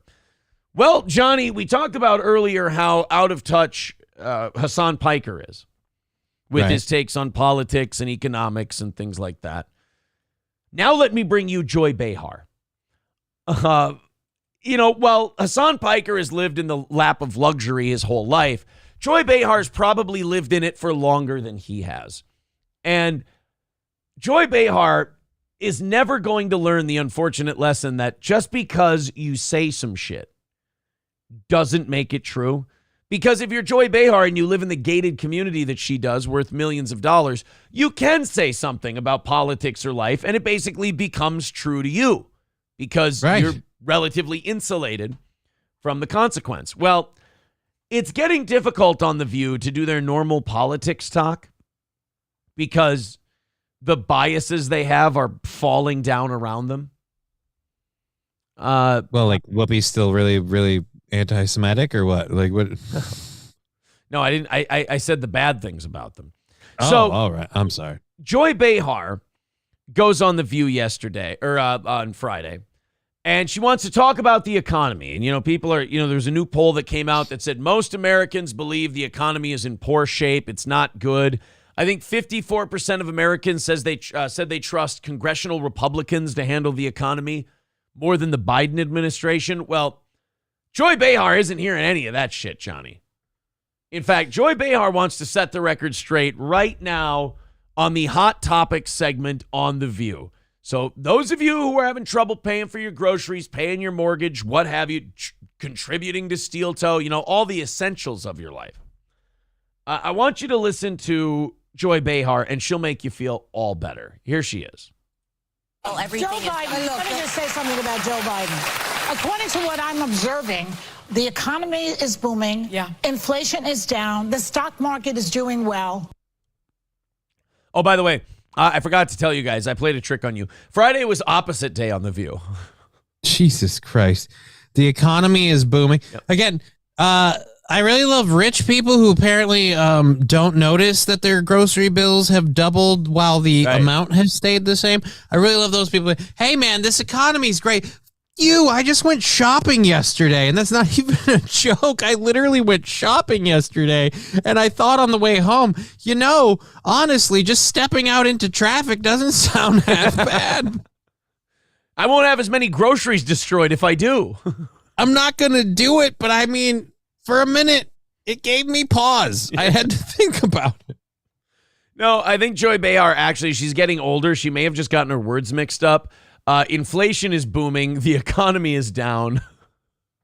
And fuck groceries. And I love this whole thing's happening. Meanwhile, we have a lady here who looks like she's completely not paying attention, and she's also a cardboard cutout. I mean, Jesus, are you AI? Why are your shoulders so square? That's not normal.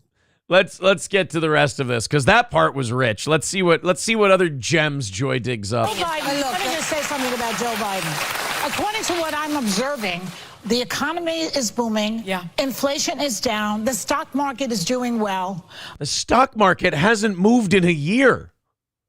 According to what I'm observing. Oh, that's because you ain't paying attention to shit. According to what I'm observing, which is I'm actually staring at my shower curtain every morning and just picking out shapes out of it and seeing what I can see. And the other day I saw a green stock ticker arrow.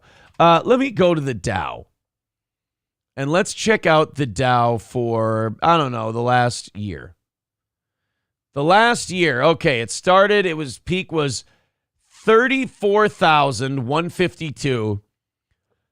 It's now at 35,340. That's barely 1,000 in the past year. Year. Now, the 5-year average, let's go 2018, 25,000. To early 2020, 30,000. That would be 5,000 in a year and a half.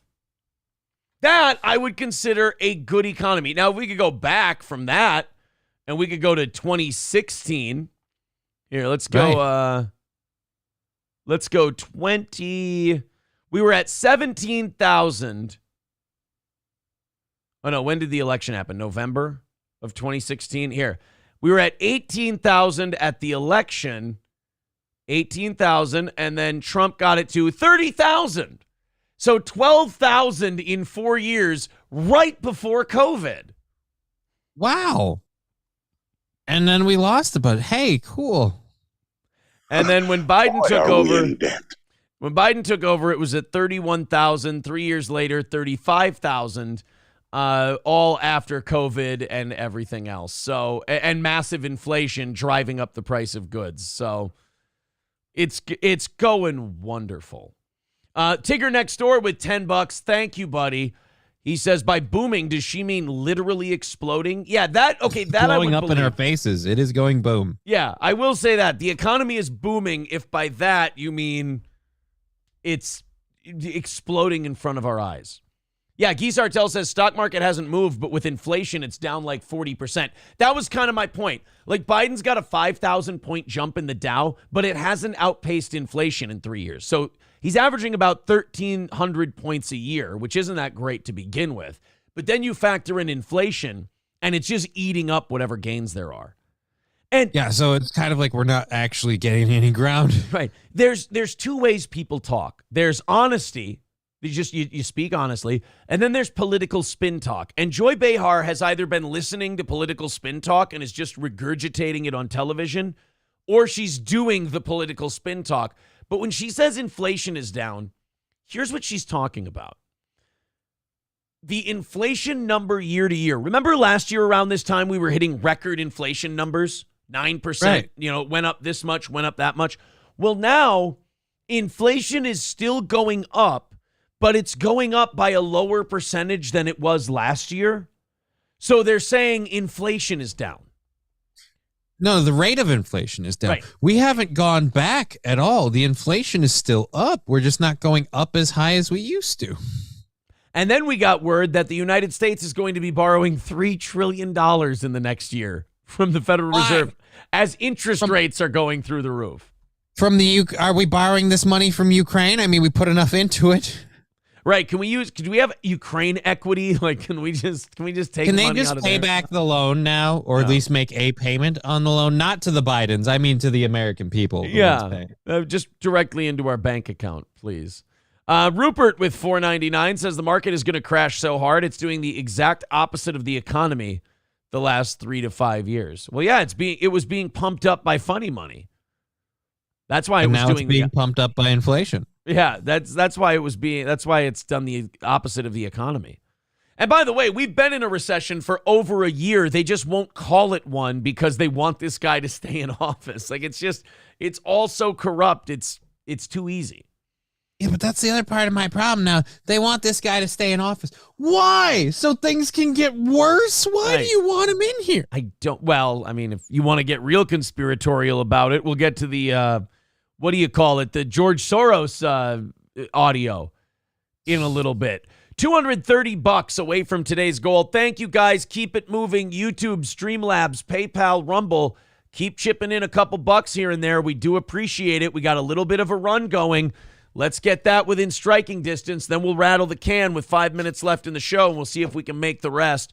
That is the number that keeps this program on the air. Thanks, everyone. Links are in the chat. All right, let's see. Do you think we can finish this Joy Behar clip? Maybe. It's going to be difficult. Getting distracted by fucking key lime square shoulders there, but other than that, we're good. Here we go.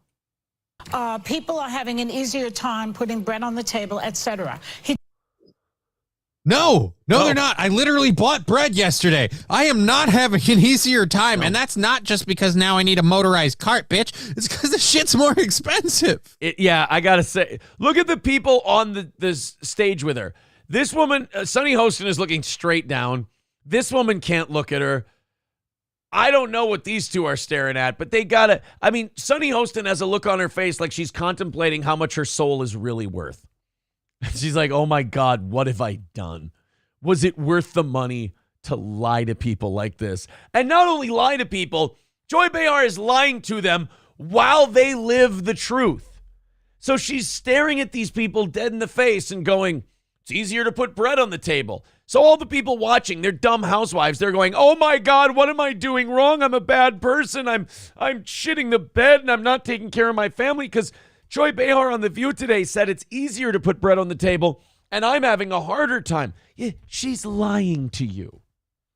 I'm literally paying $50 more on my mortgage this month.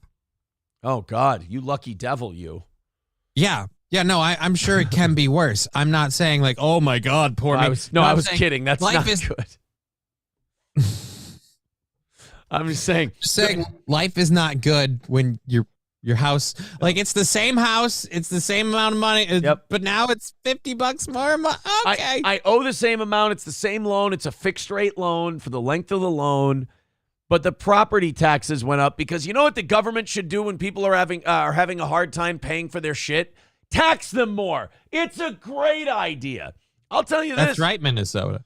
I'm telling you, the increase in groceries is the biggest increase in my monthly budget, I would say, but that property tax increase, that mortgage increase, it's pushing it. It's pushing it. And it's kicking me in the dick. The fucking stock market, the interest is way up. The prices of these homes should be crashing. They should be falling apart. But I have a theory that the Chinese are buying up these houses so they can keep our market artificially high and strangle our economy. And, at least when you pay $50 more, you get $50 more of house. Yeah. No, you still have to get a permit if you want to put a fence up.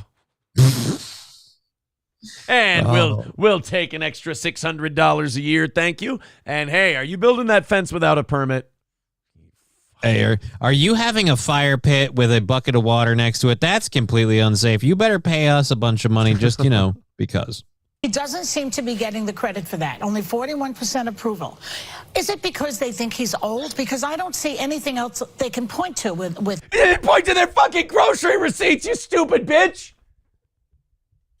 They're pointing. My heart hurts. I'm going to rupture here in a second. They could point to all of the whistleblowers going, yeah, these people were paid millions and millions of dollars by governments that we seem to be extremely friendly to now, almost at the detriment of our own country. And it's really, really weird. All of the money we've been throwing into this other nation that's having all this shit going, they also paid, again, the Bidens a whole lot of money. It just... He must just be old. I can't see what they have a problem with. Is it because he's old? God damn it. People are having an easier time putting bread on the table. People are having a hard time keeping a table, Joy. Fuck the bread. They're having a hard time putting bread on their floor. Being able to make bread, and I got orders, all right? Like, I'm like, hey, I can make bread. And someone's like, really, really? Can you save me a couple bucks at the grocery store? Jesus. I don't mean to brag, Joy, but we can still eke out the honest kids' juice boxes for the children. I'm feeling very privileged. We're not at Squeeze-Its yet, but believe me, tick-tock, tick-tock. What's the question for Democrats? But I think no, it's a question for you, really, because you said you would not vote for Biden. No, I'm not. No, but you said you would not vote for my vote, one vote. Every vote counts, and your vote counts, and I'm going to say it to you again, but I know you don't want to hear it. Why is one of you at a time, please? Why is your candidate not doing better with Democrats? That's who he needs to win. And moderate because they think he's old. That's why. They think he's old. This is, I hope, guys. No, you know what? Don't tell her. Keep thinking that way. Run him in 2024 because I swear to God, I don't care if it's DeSantis. I don't care if it's Trump. I don't care if it's a fucking puppet. Anyone. Like, this country needs somebody else or it's going to get really, really bad. Like, this guy is not an American. He is not on our side. His loyalties do not lie first and foremost with this country. They lie with his money. And they lie with his investments. And his investments lie in Ukraine, China, and Romania. He is not an American first. And he's leading, well, quote unquote, leading the country. You need to throw these guys out of there. So these Bidens aren't even people. So keep thinking that it's about his age, please, and then run him. Please. I mean, Trump is listen, but he's listen, I am the same age as country. Joe Biden is not doing poorly because I won't vote for Joe Biden. Let me just make that abundantly clear. You have to, at one point, you guys, can I just, it's chaos. God, she gets so mad when they laugh at her. You have to laugh at someone like Joy Behar. She gets so mad when they don't just bow down and go, yes, Joy, whatever you say, Joy. Yeah. Oh, yeah, Joy, we won't vote for Biden. That's why he's not doing well. No, your own party thinks he's a fool. And they know it's getting shitty. I don't get why. Is it because of his age? No, it's because all of us are paying attention to the world and it's shitty. Like, literally, the lady you were grilling about it, which now I'm almost sad that I was attacking her shoulders, seeing as how she was already in the lion's den. But, hey, it's your fault. You sat down at a table with 5 bitches looking like key lime pie. You didn't think it was going to go bad? Right. All right, but yeah, this fucking whole like, oh, Biden it's because he's old. No, it's because all of us can't afford shit. Spoiler alert, Trump's old. But I will vote for Trump in a heartbeat over Biden. It has nothing to do with it. Well, Trump's younger. No. Trump's not a douche canoe that's going to willfully sell us all down the river just for his own profit. Hobo Flexible says, every vote counts. Biggest lie of this whole clip. That's not true. Every vote does count, including the ones they make up. Every vote counts. And I know that because they counted several votes that weren't real several times. Not only does every vote count, sir, but some of them count 2 or 3 times. So you can't tell me that, every vote doesn't count. They absolutely do. All the time, every time. Guy Sartell says they won't talk about the Democratic candidate. They will only talk about the bad about the Republican one. Well, that's the view. Omega Dread says, by the way, we can't talk about the other guy running in the Democratic Party. They don't like Joe Biden because he's old, right? Because everybody else running is just a spring chicken. You got Robert F. Kennedy Jr. I think that's the Democrat running against him. They don't want to talk about him either. Dr. Climate. I'll be honest. But go ahead. Vivek Ramaswamy is the one I want. He's a Republican, though. Yeah. No, but I'm just saying in general, if we're talking like, who would you like to see? Honestly, Ramaswamy is winning me over. The more I hear from Vivek Ramaswamy, the more I'm like, all right, I like this guy. Oh, black president Ramaswamy. Oh, black president Ramaswamy. Oh. I mean, we didn't have to go there that quick. We could have let that one air out a little bit. There's fruit higher on the tree. I know, but the low ones pick easier. I've always said that. Guy Sartell says, well, Trump is a douche canoe, but in a different way. I know. I need DeSantis to be more charismatic than he is. I just need him to be something different. Here's something interesting. New corruption scandal, leaked text messages given to FBI showing Chinese wanting Biden family name to help acquire U.S. energy assets. Now, remember, every company in China is connected to the Chinese Communist Party. It's run by the CCP, the government of China. So in late 2015, when he was vice president, new text messages obtained by the FBI, that black hole of honesty, appeared to provide evidence that a Chinese energy conglomerate began pursuing a relationship with the Biden family in late 2015.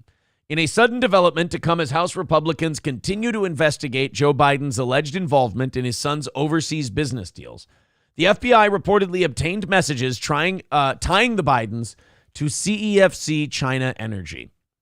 The texts, which were first obtained by Just the News, were sent by Hunter's business partner James Gilliar to future partner Tony Bobulinski on Christmas Eve 2015.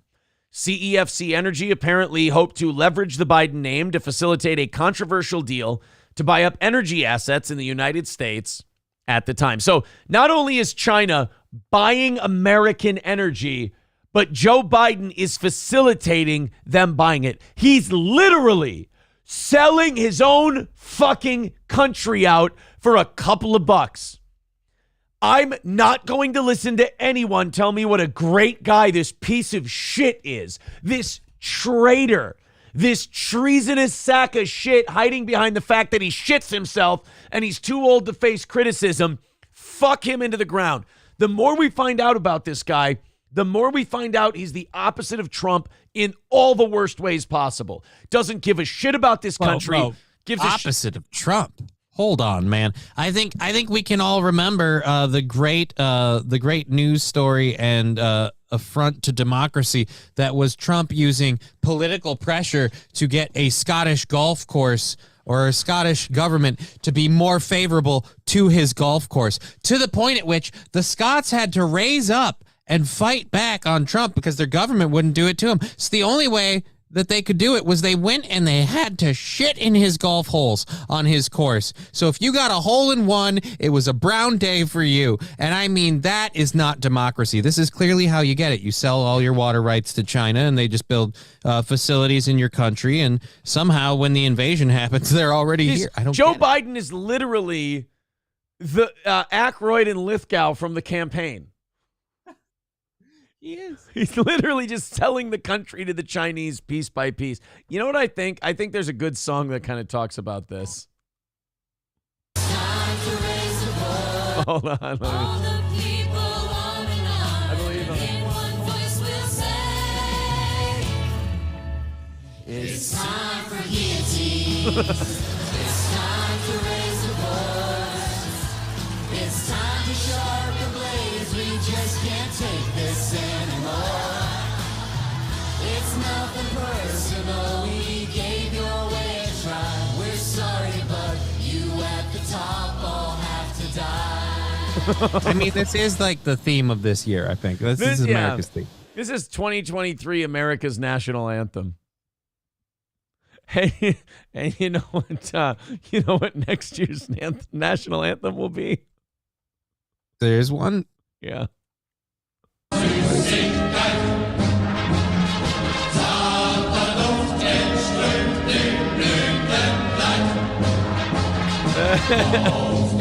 What? Get used to it.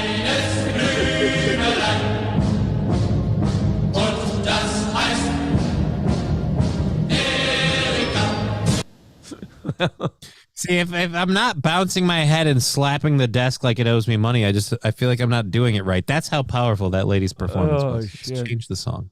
Thank you, Coltrane, for sending me that story. That just really pissed me off. That just really made me mad. This motherfucker is I'm sorry, but it's time to bring back McCarthyism. Honestly, it's time for the better dead than red to come back. When did we start?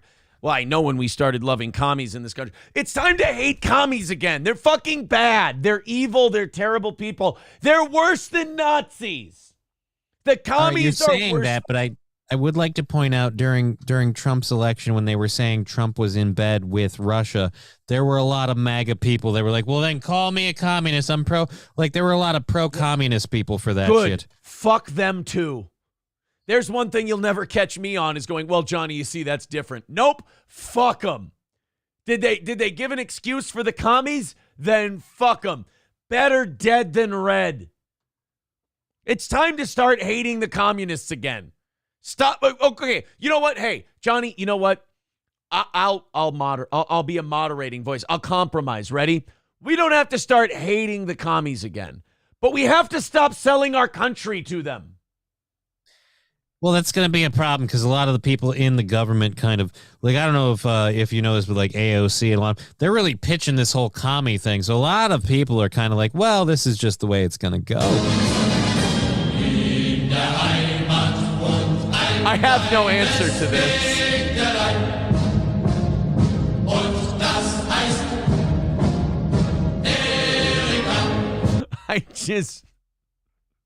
What are you supposed break my mic to do? Oh. This is why I have a lot of very hard surfaces in my house, and just once in a while I just go, and boom, and then I forget everything's bad, and I go right back to life. It's just a lot of CTE holding me in check. I can't wait until the anti-commie revolution starts and Hasan Piker is crying. Why wait? You know what, Johnny? You're right. Jesus Mädel ist mein treues Schätzelein. Und mein Glück.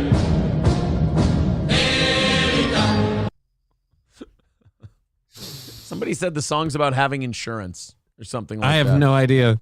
Yes. And after we defeat the communists, Johnny, I want America to rule for 1,000 years. That's all I want.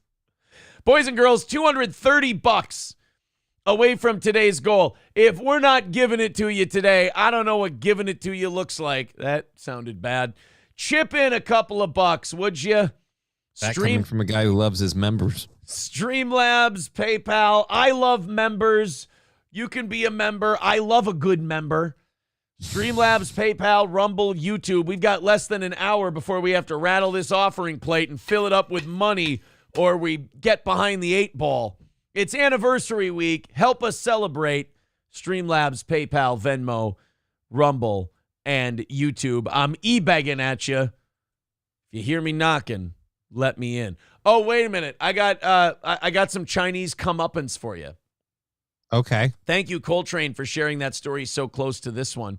Then we'll do the George Soros thing because I'm bound and determined. You're going to go right back to hating yourself again. This is, well, now, but I get to hate a different group. No, I meant progressives and people like, I meant that. No, I didn't mean that, Johnny, just because George Soros. No, I meant people who manipulate these countries so they can get a one world government. No, that is not what I'm saying. I'm saying people with progressive tendencies who try to manipulate try to manipulate the politics to give us something else. Who's doing that? What? Who's doing that? George Soros. Right. So you're saying that these people that are manipulating everything and controlling you're saying I want these people segregated. No, I just want to defeat them on the battlefield of ideas. That's all. I don't want to do any. No, I don't. No, I don't want anything like that. No, don't say don't. And we should fight them on the beaches and on the shores and in the banking institutions and in Hollywood. And in music, we will never surrender. Laughing Lion's becoming a member for his 4th month says, how do you say wood chipper in German? How do you say motherfucker in Spanish? All right. Coltrane sent me another article. I don't want to click on it. I just want to hit today's goal and have a fun day. Now China is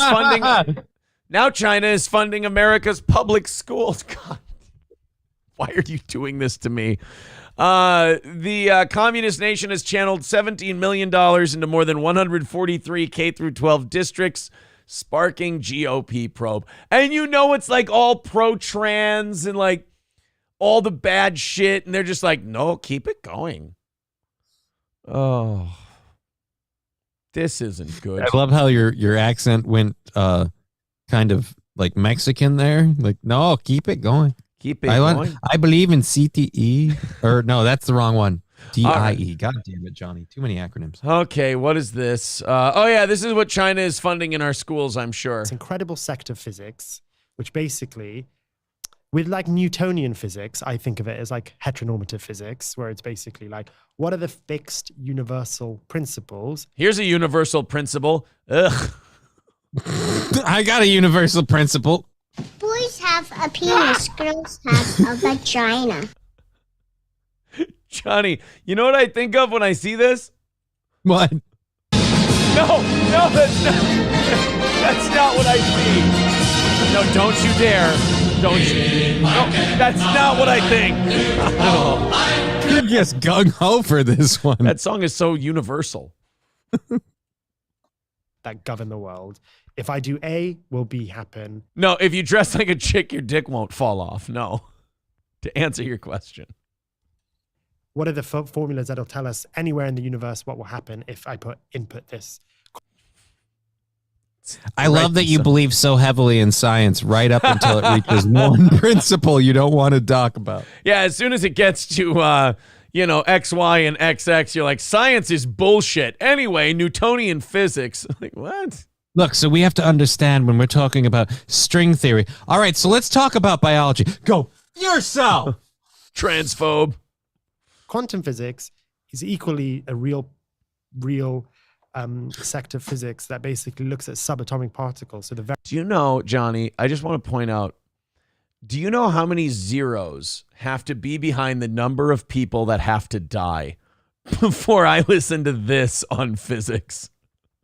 I love someone talking, it's real. Like, oh, of course, everything is real to you. Right. All right, great. I love the flexibility of physics now. Yeah.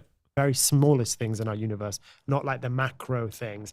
And they contradict basically everything that Newtonian physics shows us. So no, it doesn't. Quantum physics is just theories of how time and space relate to each other and how they can be bent.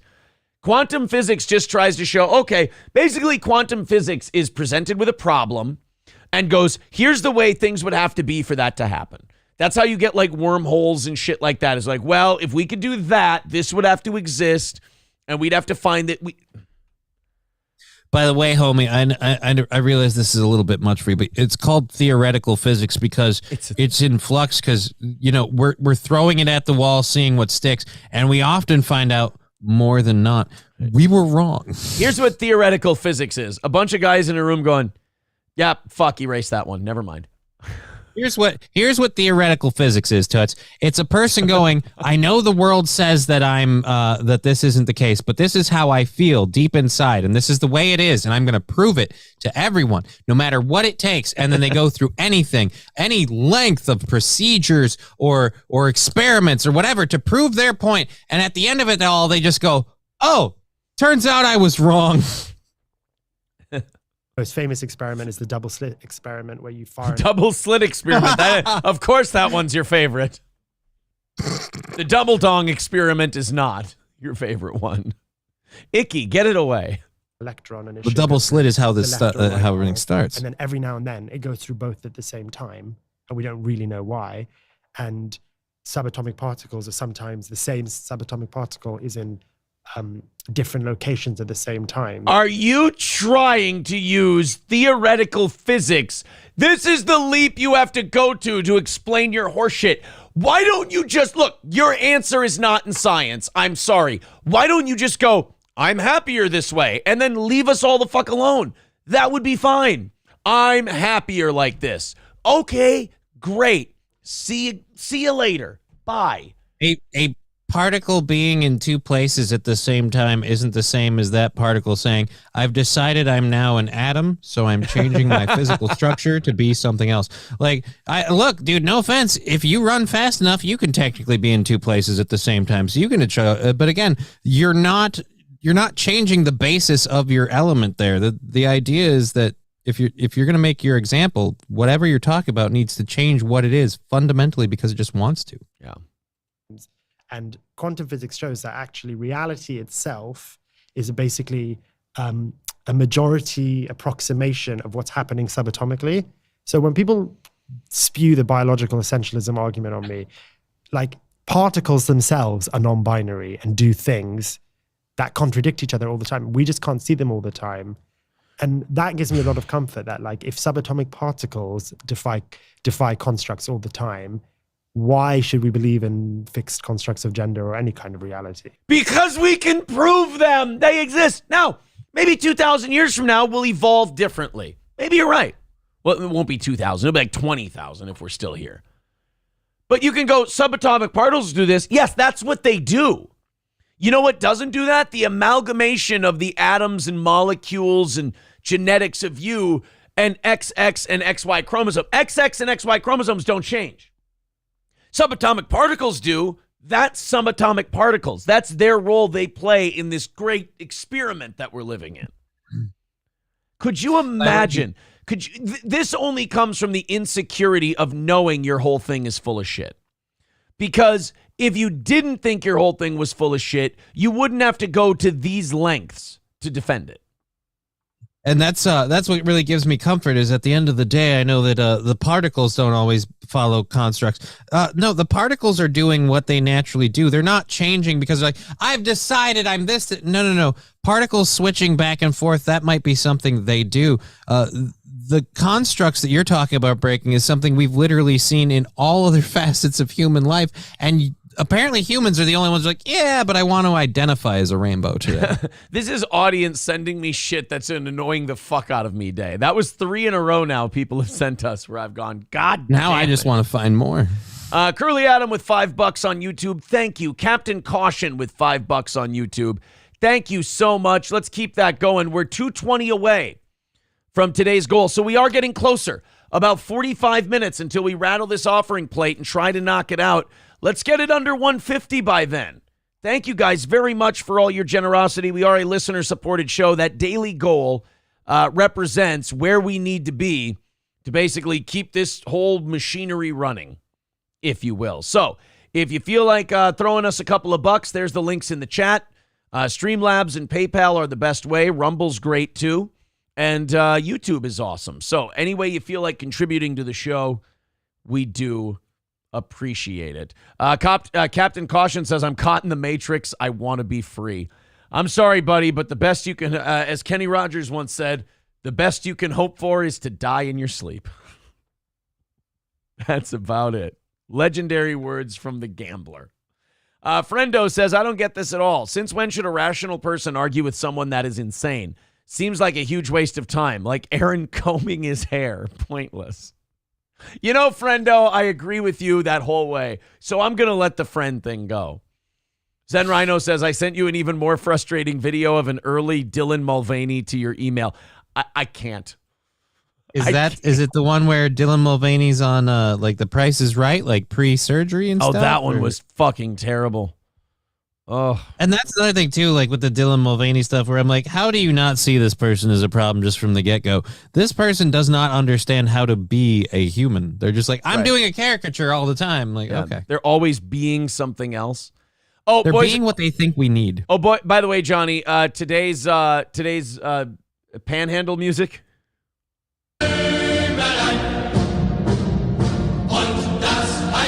It's just gonna be what it is. It's short, so we're gonna put it on repeat twice, and then that'll be our can rattling e-beggar music for today. So help us keep getting down. We're 220 away. Help us hit that goal, but I'm gonna make it really, really tempting to just kind of, I don't know, wait till the 11th hour because everyone wants to hear you play that tune. About 700 people watching at the moment. No matter where you're watching, hit like, hit subscribe. We do appreciate it. It helps the show a lot. Subscribe, the whole deal, and throw in a couple of bucks. Become a member if you'd like to. Okay, I think this is my last getting mad one. Oh, yeah, then we have the Major League Baseball knockout. Okay. You know what? I think this is going to be the last angry one, as it were. Promises. Okay, George Soros had the audacity to think he was God. Now, sometimes people might have a fleeting feeling that they're more powerful than they actually are, and there's something cosmic at play. I get that. We've all been like, shit, I'm on such a roll right now. I feel like I'm like fucking charmed or something. George Soros not only said that he felt like he could be God, but that his life got better once he embraced that idea and started acting like it. Now, all of our lives, when he felt like he was a god and started acting like it, got exponentially worse. Way, way worse. It's a sort of disease when you consider yourself some kind of god, the creator of everything. But I feel comfortable about it now since I began to live it out, said George Soros in an uncovered 2004 LA Times interview that has just resurfaced. The title of the interview, George Soros, the god who carries around some dangerous demons. This was in the LA Times. Now, in 2004. 20 years ago, they were saying, hey, George Soros, the god who like influences politicians and puts people in places of power like chess pieces and then moves them all. But now if we say that now, they go, oh, you're anti-Semitic because you're attacking George Soros. Anytime you criticize a guy with lots of power and you're not criticizing him for being Jewish and they play that card, it means you're onto something. It means you're a little too close to the power switch, as it were. I mean, they can say it's. I'm a member of Jews Against Soros, which is an actual group. Is it really? Yeah, that makes sense. Jews Against Soros is an actual group. Well, God bless them. Jewish people have united against Soros, and they're forming a coalition to like cover and defend politicians and people who go against George Soros or Soros-backed people, because as you said, the number one thing when someone starts getting critical of a Soros-backed person or pointing out that they are backed by George Soros is the whole anti-Semite thing. So this is literally a whole bunch of Jews going, no, rent a Jew. I'm his friend right now, and quite frankly, I gotta say, this isn't anti-Semitic. I support what he says. Fuck George Soros, and then they move on. You know what? If we could go ahead and defend or fund the Jews Against Soros, I would be ecstatic, quite frankly. Thank you to Pig Riser for $5, getting us down to 215 today. Keep it going, guys. We're almost there. He says, George is such a god at hide and seek that he found Anne Frank. I mean, he did rat out Jews to the Nazis. There is that. So, as Zero Hedge notes, Joe Rogan spoke with former CIA officer Mike Baker a few months ago, and the topic of discussion was George Soros. I had a conversation with the governor of Texas about him, with Greg Abbott, where he was explaining to me what George Soros does, Rogan said. And it's fucking terrifying that he donates money to very progressive, very leftist, whether it's a DA or whatever, politicians, and then funds someone who's even further left to then go against them. And it just keeps moving it along. So he's playing like a global game and that he enjoys doing it. Baker said he understood early on where you wanted to seize power. George Soros and his entire family, for the record, are fucking terrifying because they've done something that like the Koch brothers or the labor unions didn't really understand. Like the Koch brothers and the labor unions, they play this game where they're like, we got to fund Senate candidates and we got to fund presidents and we got to fund all this stuff. Soros went, no. See, like to get to my one world government, I have to destroy America. Because that America's always been the key to one world government. Because as long as you had this independent Yahoo, cowboy, fuck 'em, guns all over the place country that thought for itself, you could never have Soros's one world government where, ironically, he's one of the guys in charge.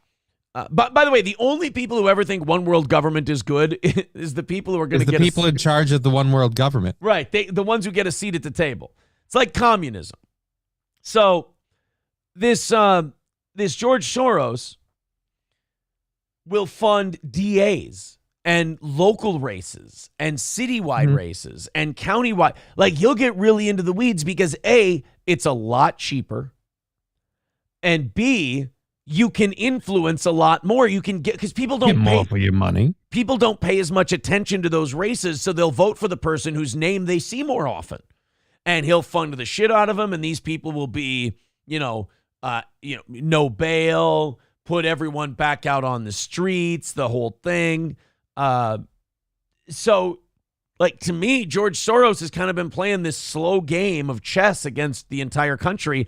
This is like the aliens positioning their pieces in Independence Day. And, Johnny, we're looking at the laptop right now, and we're about to say what? Game over. Oh, God, fuck, I forget. Time's up. There we go. Time's up. What happens when it goes to zero? Checkmate. Oh, that one. There's both of them. No, they're both right. I was thinking of the part where it literally hits zero and just goes, time's up. Nope, you were right. When it hits zero, you say time's up. And then when they ask him what happens when it hits zero, checkmate. God, Jeff Goldblum is just deliciously Jeff Goldblum and everything. So here's the part from the LA Times of George Soros talking about how he's a fucking god. It seems that Soros believed he was anointed by God. I fancied myself as some kind of god, he once wrote. If truth be known, I carried some rather potent messianic fantasies with me from childhood, which I felt I had to control. Otherwise, they might get me in trouble. Don't worry, George. They won't get you in trouble. Just everyone else. When asked by Britain's independent newspaper to elaborate on the passage, Soros said, "It is a sort of disease when you consider yourself some kind of god, the creator of everything. But I feel comfortable about it now since I began to live it out." Since I began to live out thinking I was God. Soros has proved that with the vast resources of money at his command, he has the ability to make the once unthinkable acceptable. His work as a self-professed, amoral financial speculator has left millions in poverty when their nation currencies are devalued. And he pumped so much cash into shaping former Soviet republics to his liking that he bragged that the former Soviet empire is now the Soros empire. The guy isn't like a guy with a political point of view. He's not just a guy that, just wants things a certain way. He's all the way Mr. evil. Burns. Yeah, he's all the way evil. Like 100% he's all the way evil. There's not a good bone in this guy's body. Hey, at least now he's giving control and everything over to his son, who's only someone he's raised and taught his entire life. I'm sure that guy will be so much better. It'll be so much better when his kid, who doesn't have any struggles coming up and has only lived in the lap of luxury, literally thinking he's the son of God, takes over for George. I'm sure his son will have as much trouble sleeping at night as George does, remembering how he got all of his money from... crashing currencies and destroying nations. I have become death, destroyer of worlds. George Soros, Oppenheimer. Thank you to Dustin Hoffman for $10 over on PayPal. He says, to 1,000 more years of steel toe. Yes. To 1,000 years, my friend. Guys, we're only 2:05 away. Let's do this shit. Half hour until we rattle the offering plate and play the music. 2:05, you can do it. Streamlabs, PayPal, Rumble, and YouTube. keep her going. Keep that money coming in, the life's blood that keeps this thing going. I'm sorry if you thought we were like your other podcasts, that we do this for fun and whatever money comes in, it comes in. Nope. This is our living. This is the way we pay our bills. So we do need to hit those goals every day. Thank you, guys. That's the one thing I love is when people come in here to hate the show and they go, well, just do it like everyone else and just do your show and then whatever money comes in. Because then we're not doing a show. We can't. We're not these guys who have had like careers and we're 60 and now this is like our, this is it. This is all we got. We're on radio probation right now. And everybody else you're watching either has enough money to just sit back and coast or someone else is paying their bills. That's the only way you do this where you're like, I don't give a shit about the money part. Oh, no, we give a shit big time about the money. Are you kidding? That's the number one thing because that keeps the show we like doing running. So yes, I'm a realist. I'm not one of these like internet dwelling theoretical people who are like, why don't you just do this? Like, because I'm an adult. And I have to acknowledge reality. That's why it bothers so many people that I just openly admit, yes, I'm an e-begging, can-rattling comedy radio show host. That's it. I'm not, however, a professional baseball player because that was a clumsy segue. I am so sorry. Knock out the 200 and I promise they'll get better. So, Friendo says, I disagree with Aaron not monetizing his OnlyFans. Taking black cocks for the love of the game is foolish. Yes, you should only take those black cocks for money. You should not take them for the love of the game. You should only do it because of the compensation. All right, let's get to the White Sox, Cleveland. I almost called them the Indians. Look at me not living with the times. George Soros would be so disappointed. But then again, to George Soros, I would simply say, sorry. The White Sox played the Guardians this weekend, and they decided to reenact the Jake Paul Nate Diaz fight at second base. Let's watch this. What I love about benches clearing brawls in baseball is it's not like Kai Cenat riots where people just start pairing off and finding people to punch. You got the two guys who originally start hitting each other. Then everyone comes out and kind of stares at each other. Like kind of an early gunpowder age military battle where it's just positioning and then you negotiate terms and go home. This one was two guys. I want to show you the biggest chicken shit cowards in baseball. And they come in at the end of this clip. But first, let's watch the play at second base that started this whole thing. Oscar's throw is not in time. He just missed him at second base. This is another. So now this guy's mad about something. He's putting his finger in this guy's face. I smelled your balls as I came in. Yeah, what could have happened on that slide? Oscar's throw. I mean, he tagged him in the forehead. I mean, is that slap? Yeah, but it's still ruled safe. You still get it. Yeah, he's still there. Yeah, you're still good. Oscar's throw. Oh, he touched his ass. Maybe that's. He just yeah, I don't really know what the guy's problem is. It looked clean to me. Second base. This is another rocket of a throw, and now. Oh boy! Now, oh my goodness! Look at that! He put up his dukes. He like legit started putting up the dukes. I love watching other sports act like they're hockey players. Yeah, this is so cute. This is a ripoff. Here come the benches. Off we go. It started with Anderson. Oh, he got that wayward right haymaker that he threw from his back pocket, and he clipped him. They were trying to throw the straight punches and trying to be legit, and all of a sudden this guy just reached in his back pocket and goes, "Oh, look, a right hand!" Well, bam, puts him landed it on the button. Right on the button. Now, oh boy! Now, oh my goodness! Here come the. I love the ump. The ump just gets the fuck out of Dodge. He's just like, "Oh shit, I ain't getting punched in the face today." Throw and now. Oh boy! Now, oh my goodness! Here come the benches. Off we go. It started. Oh, right there. Swings clipped him with the right. And I love how he went back to the neutral corner. That was a respectable move. He dropped him with the right. He went to his corner and he waited for the count. This is why, guys, you got to grab the back of the jersey over the head. Then they can't fight back as much. And you just wail on them. That was a good shot, though. You got to give him credit. He's got a boxing career after this. Yeah.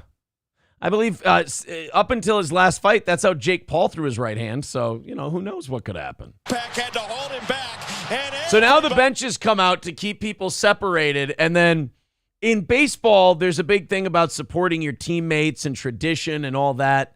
Right. So start swinging, right? Like, that's how we do it in hockey. Like, hey, support my teammates. I'm going to punch him in the face for you. Watch what happens here. So all the benches have cleared out. All the players are out on the field. We're standing up for our guys. He's spilling out here in Cleveland.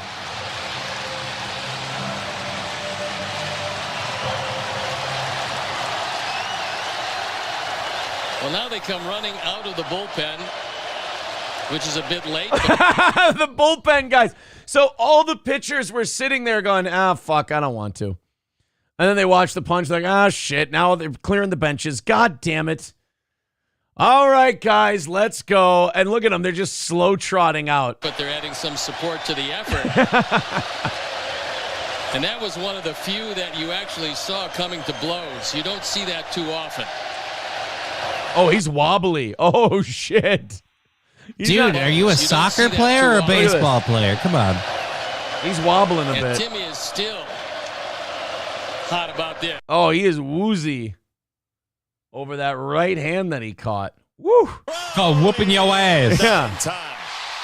At least the White Sox are winning 5-1. Second base. This is another rocket of a throw, and now. Oh boy! Now, oh my goodness! Here come the benches. Off we go. It started with Anderson and Ramirez. Swings being taken. Kopech had to hold. Yeah, and he was still wobbly a couple minutes or about a couple seconds later when everyone comes maybe running because he out. fell back. It didn't look like it was that hard of a hit. It caught him either on the side of the chin or it caught him right in the nose. And it just threw him off. It buzzed him. Yeah, he got buzzed. Omega Dread says umpire's like, fuck this, I'm out. Yeah, I like that umpire. He just kind of, he wasn't going to get in he was going to try and separate these two, but he wasn't going to sacrifice himself for it. He realized there was money to be made, and he broke off from the fight to get to the audience and start placing bets. That's where it was. He's a smart man. I'm here to call out and safe, man. My job here is done. I tried to, hey, guys, it's the equivalent of going, hey, guys, stop, and then going, all right, bye. I did my job. Kane J saying that's a 10-8 round. Yep, that is a 10-8 round. That was a knockdown. That is a 10-8 for the Guardians. Unfortunately, you did get the shit kicked out of you by the White Sox, though. It's only the third movie. Yeah, you'll get another shot at it. All right, guys, we got about 20 minutes before we rattle the offering plate and try to knock out today's goal. We're 205 away. You can do it. 205. Streamlabs, PayPal, Rumble Rants, YouTube. Let's do this thing. 205 away from today's goal. Throw in your $5, throw in your $10, become a member, become a subscriber, whatever. Support the show. Keep it on the air. Let's get this thing going. It's our anniversary week, so let's start it out on a good note. Knocking out our goal and doing 30 minutes of overtime. For overtime today, I've got Wrestling Otaku. Apparently, he's beefing with some chick. And, Otaku usually doesn't get a whole lot of views. He's got about 2,000 on this one we're doing today. Ooh, so maybe it's the audience of the lady that he's maybe, but her name is Lindsay OK, and apparently he's got, I don't know, some kind of beef with her. She's a Ravenswire contributor. Okay, so she's like a sports chick. Tweets, limited apology for old tweets with N-word, racial, and homophobic mockery. Oh, shit. Oh, this was 5 years ago. Okay. Well, 5 years ago, she was awesome. Lindsay, okay. Yeah, I don't know. I can't really find her anywhere. Okay, I've got a Twitter account for her. She's got 63,000 Twitter followers. Oh, that's her? Yeah, but... Oh, Otaku does not like this chick. No, because she's a thought. It's a hot lady being a hot lady. And I'm guessing she's moving into the sports world, and I'm sure it's based solely on her with her tits out long career as an athlete. Yeah. with her tits out. She's talking about all the big football news. Oh, yeah, that to me. Remember when Chris Mortensen and Chris Berman would always put up those kind of shots when they were promoting their football stuff? That's the kind of stuff they would put out there. So I guess Otaku has a problem with her. And he made a video about her. And me personally, I cannot wait to see what Wrestling Otaku has for us. I'm sure it's certainly nothing we've heard before. But we have to knock out that 205 that's left on that goal. And then we can get to overtime today. We add an extra 30 minutes if you keep this show on the air.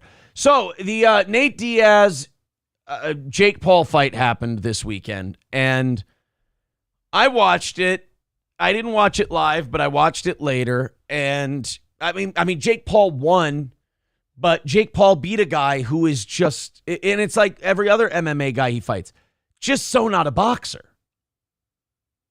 I mean, Nate Diaz was throwing slappy punches. They had nothing on them. These MMA guys get those 8 or 10 ounce gloves on them. And they can't move. Yeah, it's just double what they're used to wearing. Plus, in MMA, you can't throw a boxing punch in MMA. If you turn your hips and, you get into a punch like you do in boxing, you miss it, you're getting taken down, and you're getting butt fucked for 5 minutes. So their punches are always kind of slappy and arm punches because they have to keep their body Pokey the right jabs, way. ready for... Yeah, and like they're 4 ounce gloves and on and on, all the reasons. Look, point number one, the simplest point, MMA people are not boxers, and boxers are not MMA people. It's like saying baseball and cricket are the same because they both use a bat. No, it's 2 completely different sports with 2 completely different skill sets. Jake Paul is beating up old, washed up MMA guys. He couldn't knock out Nate Diaz. Nate Diaz had his usual good cardio, but he did take a beating. Like, he did get hit a lot. He got dropped. His punches had nothing on them. They were very slappy. They didn't look good. I don't need to see Nate Diaz in a ring again. But as far as Jake Paul goes, I don't. I think he's got a ceiling. Put it that way. I mean, Tommy. Yeah, and the ceiling is anybody who's not a boxer. If he goes into that. Yeah. He goes into the boxer part. It's kind of like women's soccer. Look, as long as they're taking on someone who plays ping pong, they're fine. But if anyone actually plays soccer on, if they take on a junior boys team or like the old guys league, they're going to lose. It's just, that's Jake Paul. Good for Jake Paul for, winning the lottery and, taking all these big paydays for all these fights where there's not as much risk. But we saw his ceiling against Tommy Fury. Tommy Fury is a nobody boxer who's got a famous last name. His combined record for his opponents was 6-121-1. And he handled Jake Paul. If it weren't for that knockdown, that fight would not have been close. And he beat Jake Paul handily. So the guy's got a ceiling. I think maybe you fight like a KSI, you fight your brother, or you fight Conor McGregor, and then let's wrap this thing up. Well, I mean, can he overcome this though and become a boxer, like a better boxer, like against other boxers? Like, again, we kept saying he kind of started on third base where it's like, I'm calling people out, I'm going to be the big guy at the top of the card. But does that mean he can't work his way there? Boy, I mean, the people who work their way to the top have been doing it. Most of them have been doing it since they were kids. I don't know. I don't think he's 26, so he's got about 4 or 5 years left on his prime. And he acts like a giant child. So Zen Rhino says, Francis Ngannou almost taking off Alistair Overeem's head with an uppercut was so not boxing. It's not. It's mixed martial arts. It's a guy with 4 ounce gloves knocking out another guy who's not a boxer. Francis Ngannou is going, if Tyson Fury takes that fight seriously, Francis Ngannou could get killed. This isn't Conor McGregor taking on Floyd Mayweather, who's had a history of breaking his hands and doesn't have a lot of power. Floyd Mayweather hasn't stopped anybody in like 7 years, and he stopped Conor McGregor. He won by knockout. If Tyson Fury decides to step on the gas against Ngannou, which I don't think he will, I think he'll make a show of it, he could kill Francis Ngannou. Francis Ngannou can hit very hard with 4-ounce gloves on. He puts on the 10s, I believe is what they use now at heavyweight. He puts on the 10s. That power is going to be much different.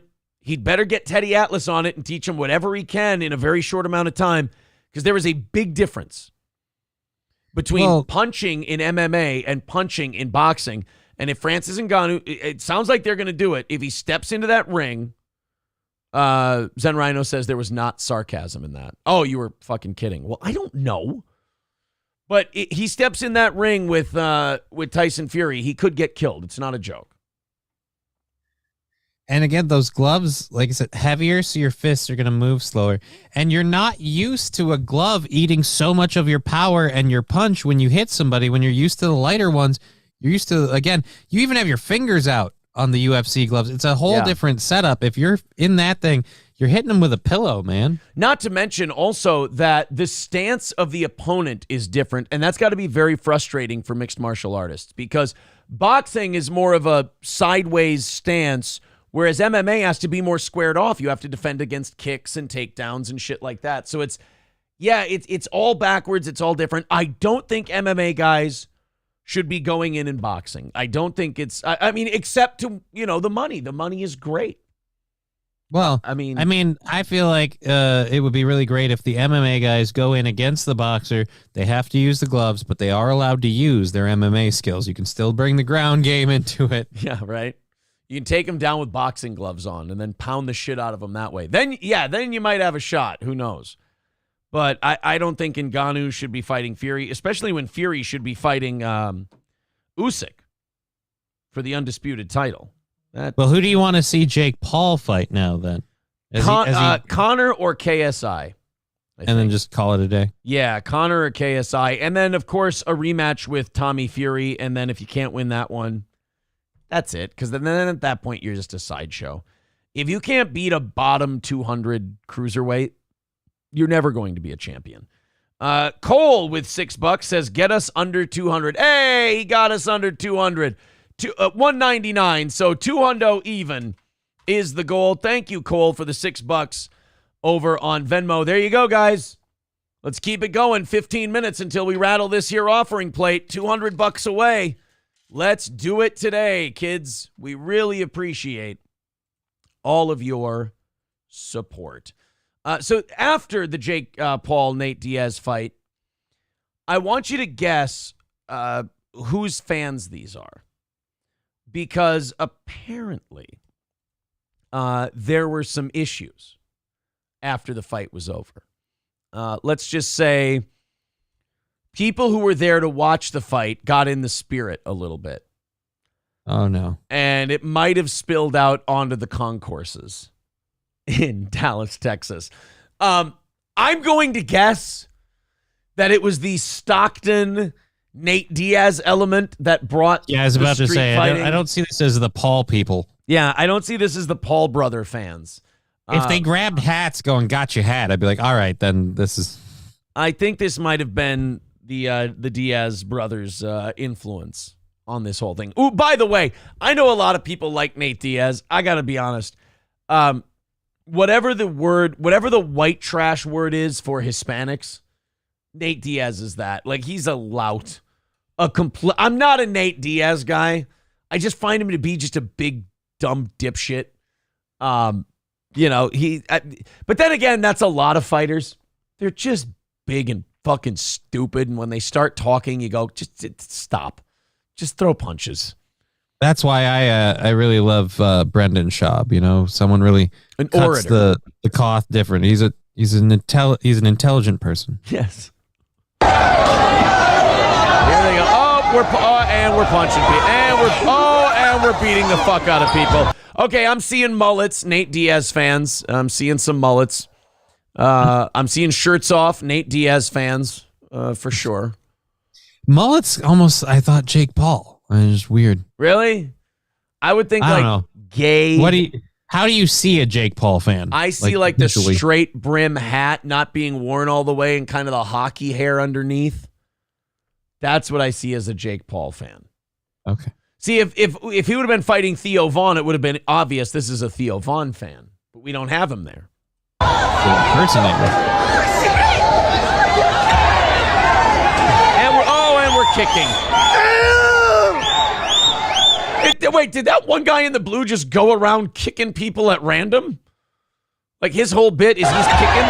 Watch this guy right here. Ran away, and now I'm gonna go kick over here. Now I'm gonna kick another person. Yeah, this is not what we call de-escalation there, Sonny. Did he get to kick anybody else? Nope, they're holding him down. No more kicking. Oh, there's a punch. He's back up. Dude, I like this guy. Where is he? I like this guy just standing there, patting his belly while everybody's throwing fists at each other 10 feet away. What you guys doing? I don't fucking get it.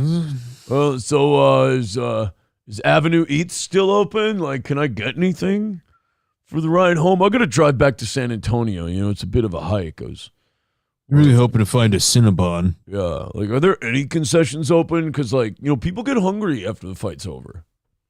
You know, I didn't leave my seat for the whole 4-hour event. Just wondering if I could get something. That's all. Are they flipping pigeons? Yeah, I don't know what that whistling shit was, but Stevie J says the whistling is so Mexican. Diaz is a Wakandan acting conquistador, says Hobo Chili Recipe. Jesus, man. Did you see Logan Paul wrestled the opener at SummerSlam and flew to Jake's boxing match straight after? No, I didn't know that. I forget Logan Paul's a pro wrestler now. And actually, from what I've heard, he's not bad.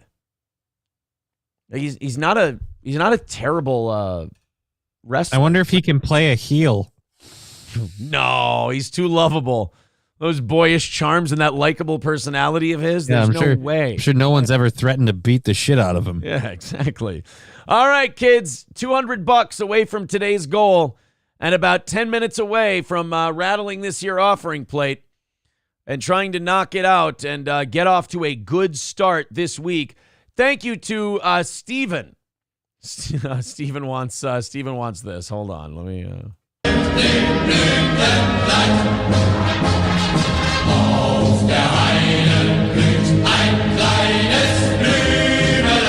Thank you, Steven.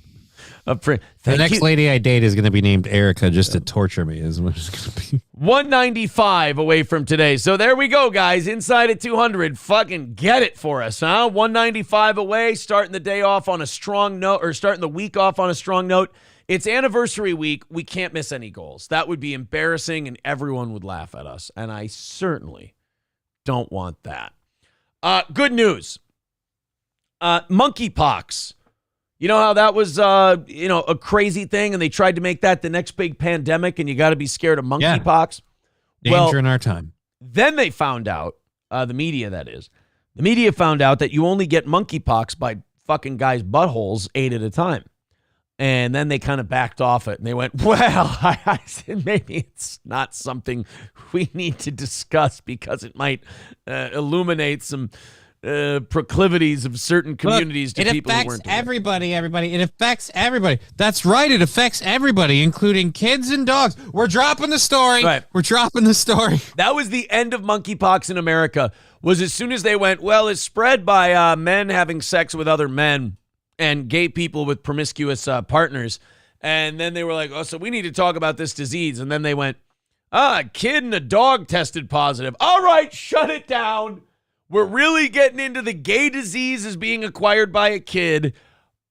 Oopsie daisy. We're gone existed. Not only that, they even changed the name. They didn't want to call it monkeypox anymore. They call it now Mpox. Because, and I'm not kidding, because it came from Africa. Pox. I got some pox at the bathhouse. No, they did it based on how you get it tastes. Pox. Pox. So then they changed the name to Mpox, and I'm not kidding. This was their logic to show you that progressive people in the media are not racist at all. They said, because it came from Africa, we can't call it monkeypox because then people will take it as a racist thing towards Africans. And you're like, no, that's you saying that. I don't think monkeypox and then think Africans. You said that. You said, oh, when I hear monkeypox, I think little black African people. And you're like, what? What the fuck is wrong with you? No. I heard monkeypox, and I thought, oh, a disease that probably started in the primate world, and then somehow made the jump to humans. Don't have any idea how that could have happened. So first it was so the rest of the world has kind of seen pox drop in numbers lately. Guess what? China is seeing its highest increase in weekly number of cases of pox. So one of two things has happened. Either China's been doing a whole lot of butt fucking once they opened their country back up. Or number two, China took monkeypox into a lab, whipped up a quick concoction of it, and is now re-releasing it onto the public more dangerous than ever. Why? What do you get? Do you have another uprising to quell? Like, all right, release the monkeypox virus.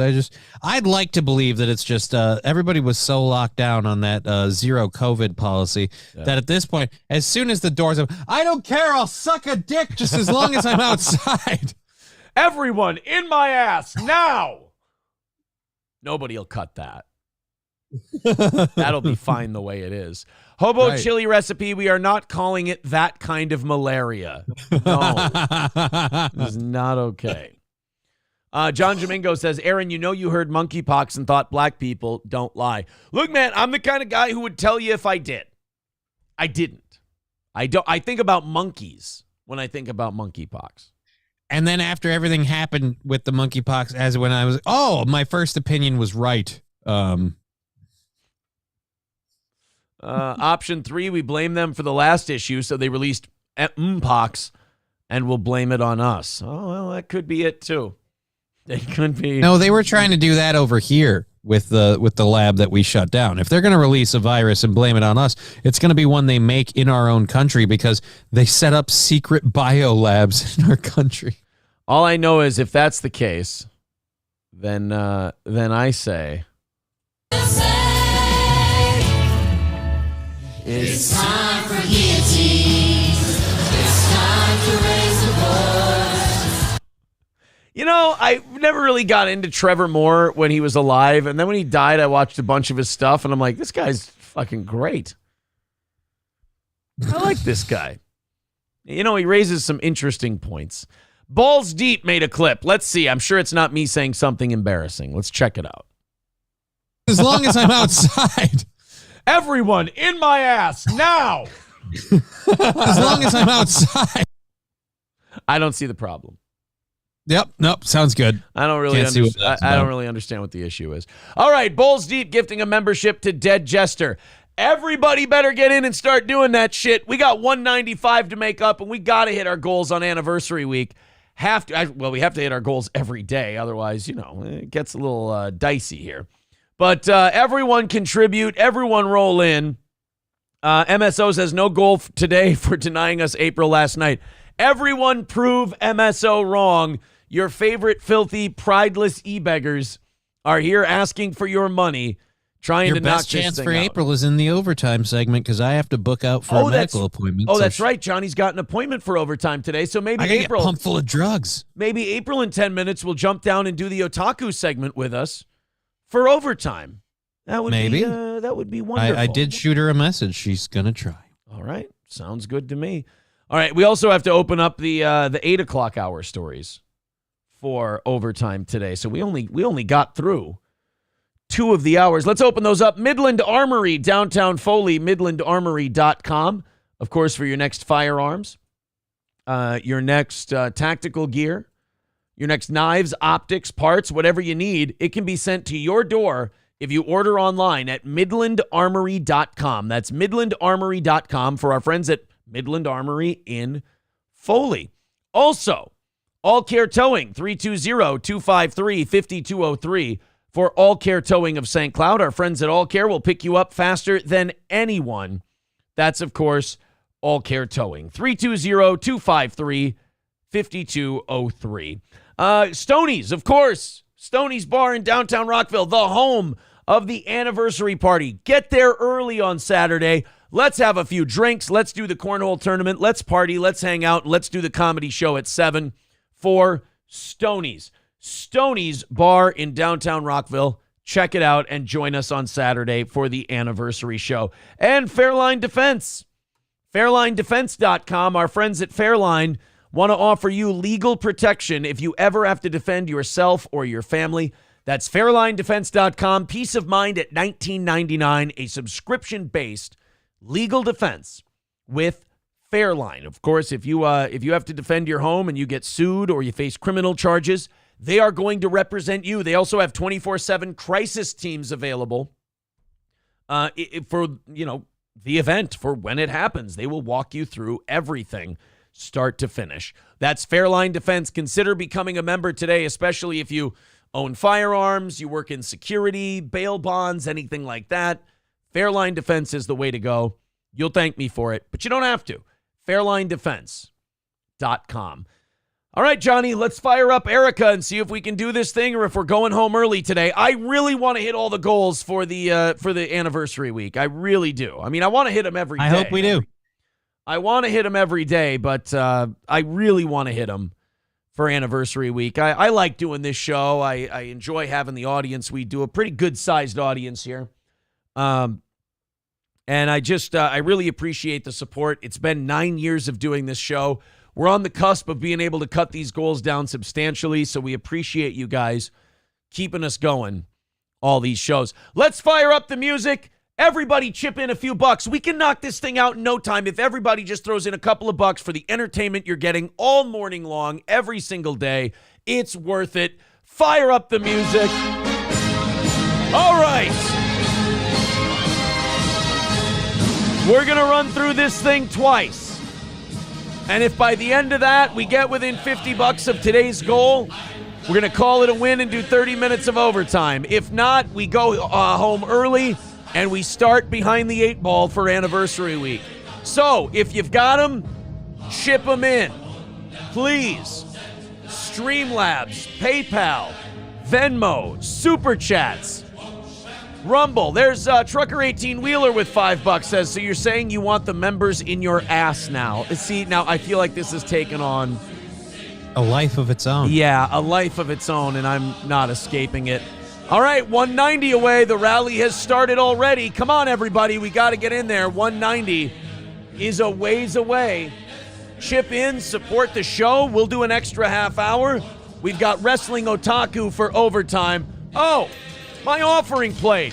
Come on, boys and girls. I love doing shows, and I hope I have a big enough audience to be able to do a show. That's where the goal comes in. Oh, I got to shake these coins out of there. They're annoying the piss out of me. Meaning the goals is the only way to keep Aaron off of his, off of your golf cart delivery service? What are we doing? Yes, my golf cart delivery service, my mail delivery. All right. Join the 2.6% of this audience that contributes to it and keeps it on the air. Come on now, everybody. You got to throw in. Help us out. Keep us on the air. 190 away. It's a ways, but we can do it. Throw it in. E-begging. That's what we do here. I have no shame. All I want to do is my show. I want to entertain people, and if you've ever been entertained by this program, keep it going. We are having a rough time. We're hitting these goals lately, but it has considerably been tougher. Kotod with $2 says, come on, guys. Don't be such Goldsteins. And a membership gifted from Fauci's Pangolin. Thank you. 185. See? Everybody throw in, and we're going to hit this thing. Come on now. You can do it. That's right. I'm rattling. I'm yelling at you. I'm doing it all just to be able to keep a job here. Come on now. All empty. Here we go. 185 away. Oh, boy. Offering plate empty. Come on now. Got to knock it out today. Who's feeling generous? I'm literally just passing it around. Hobo Chili with $5 says for the fatherland. New sign at the door of Steel Toe. No dogs, no... I can't read all that. Thank you, Hobo. No. John Jamingo with $5 on Rumble says, come on, you cheap, lazy, shiftless Nick. 97%ers chip in. Yeah, I mean, come on. If you've been watching the show for free for a while, we'd really appreciate you chipping in. All right, let's restart the music. We got one more time. Otherwise, it's curtains. Lemmy with $10 says, I'm helping. You certainly are. Yes, you are. 170 away from today's goal. I thought today's show has been really good, guys. I'm not going to lie. I think we deserve to hit it today. It was a pretty good show. We flew through everything so fast. It went by really flew through quick. Time so fast. Absolutely. Thank you very much to Crash61 with $30. Curly Adam with $5. There we go. We're 135 away. D Gulag with $2. And Balls Deep with a gifted membership. We're 130 away. We can do it, guys. Keep her going. Let's get the rest of it. Let's see some new names. Let's see some new people throwing in. If you laugh, if you love it, who gives a shit about the e-begging? Throw in a few bucks. Become a member. Marley Analytics with $2. Lemmy with $5 says for otaku content, 125 away. It's doable, you guys. We can do it. I'm willing to make a mockery of myself to keep my show on the air. I'm willing to sit here and just rattle the can at you. Hobo Chili Recipe with $1.99 says, I'm calling the police. You didn't read my Rumble. I'm trying to keep a job here. You see how I'm hanging on by my fingertips? Oh, my goodness. I can barely make enough money to keep this show on. Aaron with $4.99 says, come on, don't be stingy. Alex Nerio with $9.99 says, sorry about the old name. That's all right. And Need Trump with $30 says, let's do it. Guys, we are only $95 away. We are close. We entertain you for 4 hours and we harangue you for money for 5 minutes. That's the formula on this program. $95 away and a couple of minutes left. Can we do it? Ryan the Garbage Man with $5 says, hey, Foxx, give up the cash. Oh, a couple bucks at a time, 90 away from hitting. Can it be done? Otaku and April for overtime. Lemmy with $10 says the rest of my cashed in Google Play points. Hey, that's creative. Thank you. We take 7 of that. 85 away from hitting it. And 1 minute left in the 4 hours of today's show. 1 minute left. Can it be done? We do have to go back 1 minute in the song. We're only 85 away from today's goal, so we're getting closer and closer. Streamlabs, PayPal, YouTube, Rumble, Venmo. Oh, there's Scott with $10. I won't say his screen name because I fucked that up and read it too quick. 75 away from today's goal. We're getting close. No Relish says, just wow. I know, we're going to get there. We'll see. Shameless e-begging, that's what we do at the end of our program, just to stay on the air, just to do this for a job. Can you believe it?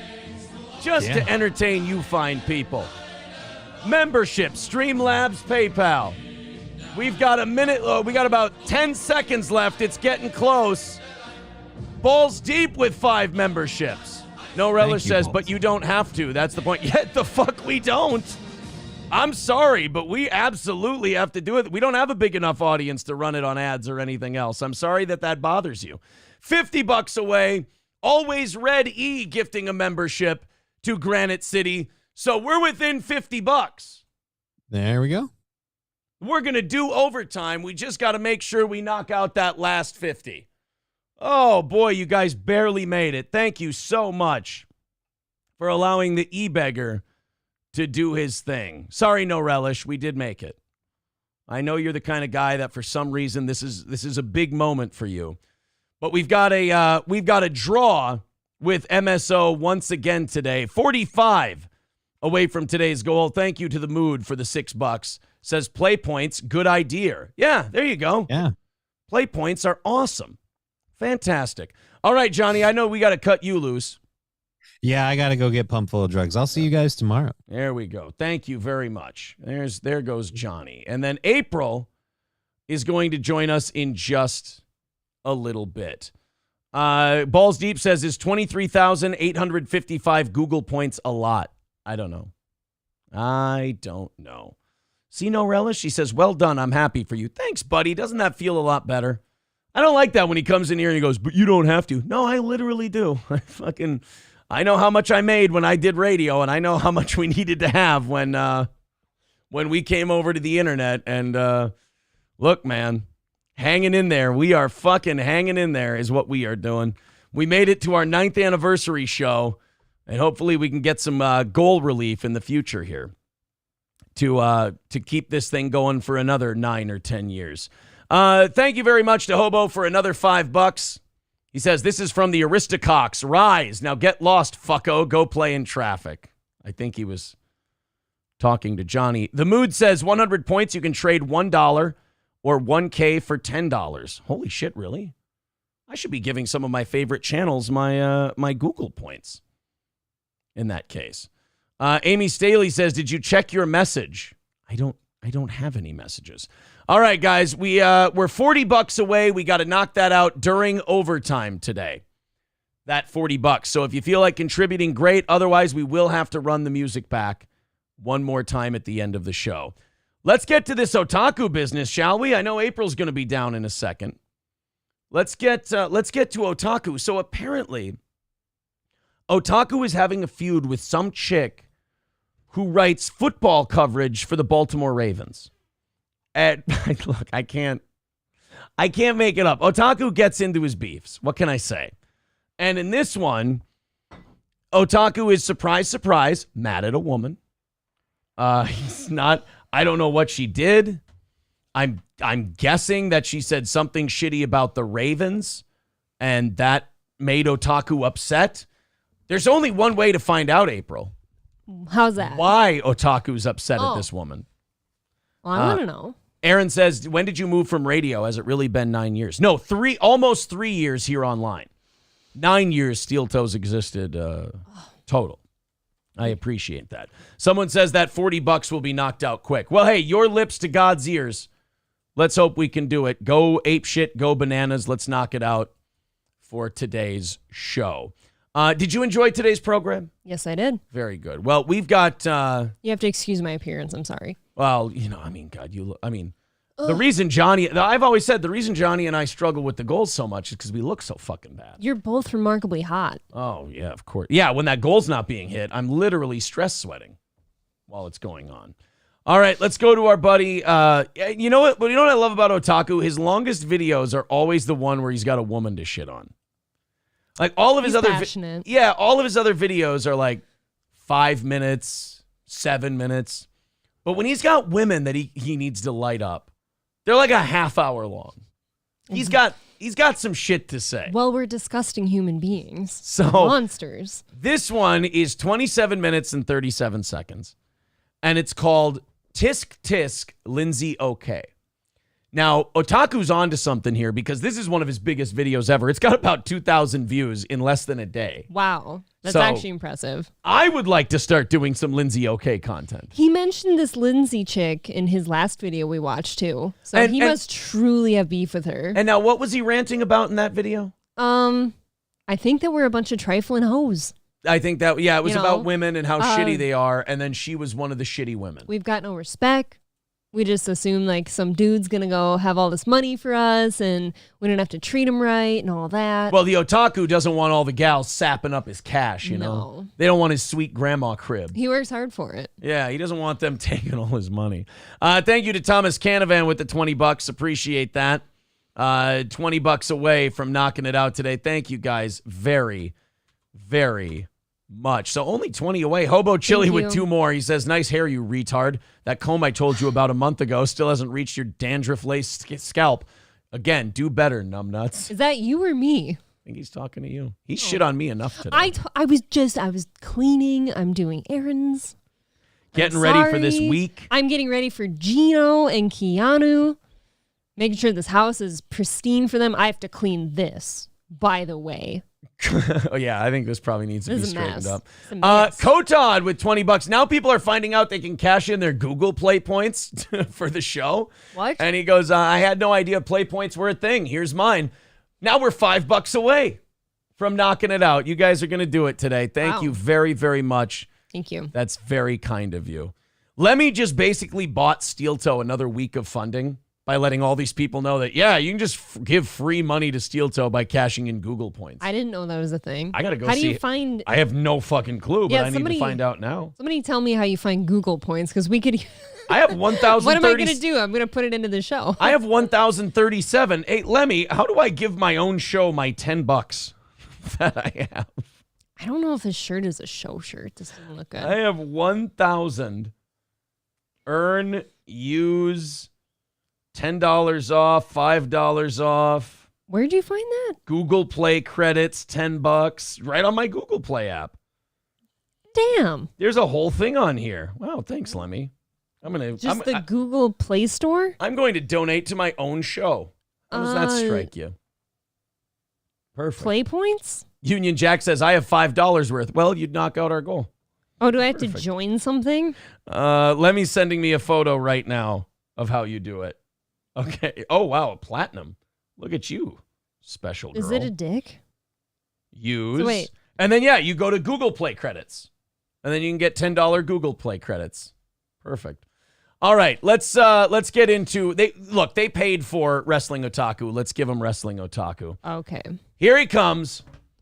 Firing hot. Doesn't like this Lindsay okay. My question is, do we get the wrestling rap beforehand? Yes, he is.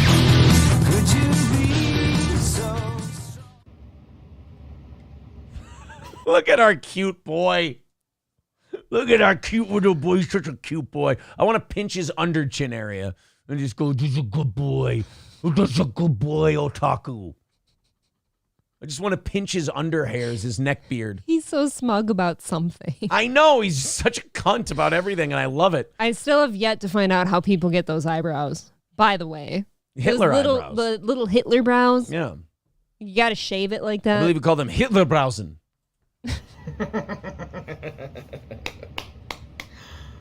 All right, what's going on, ladies and gentlemen?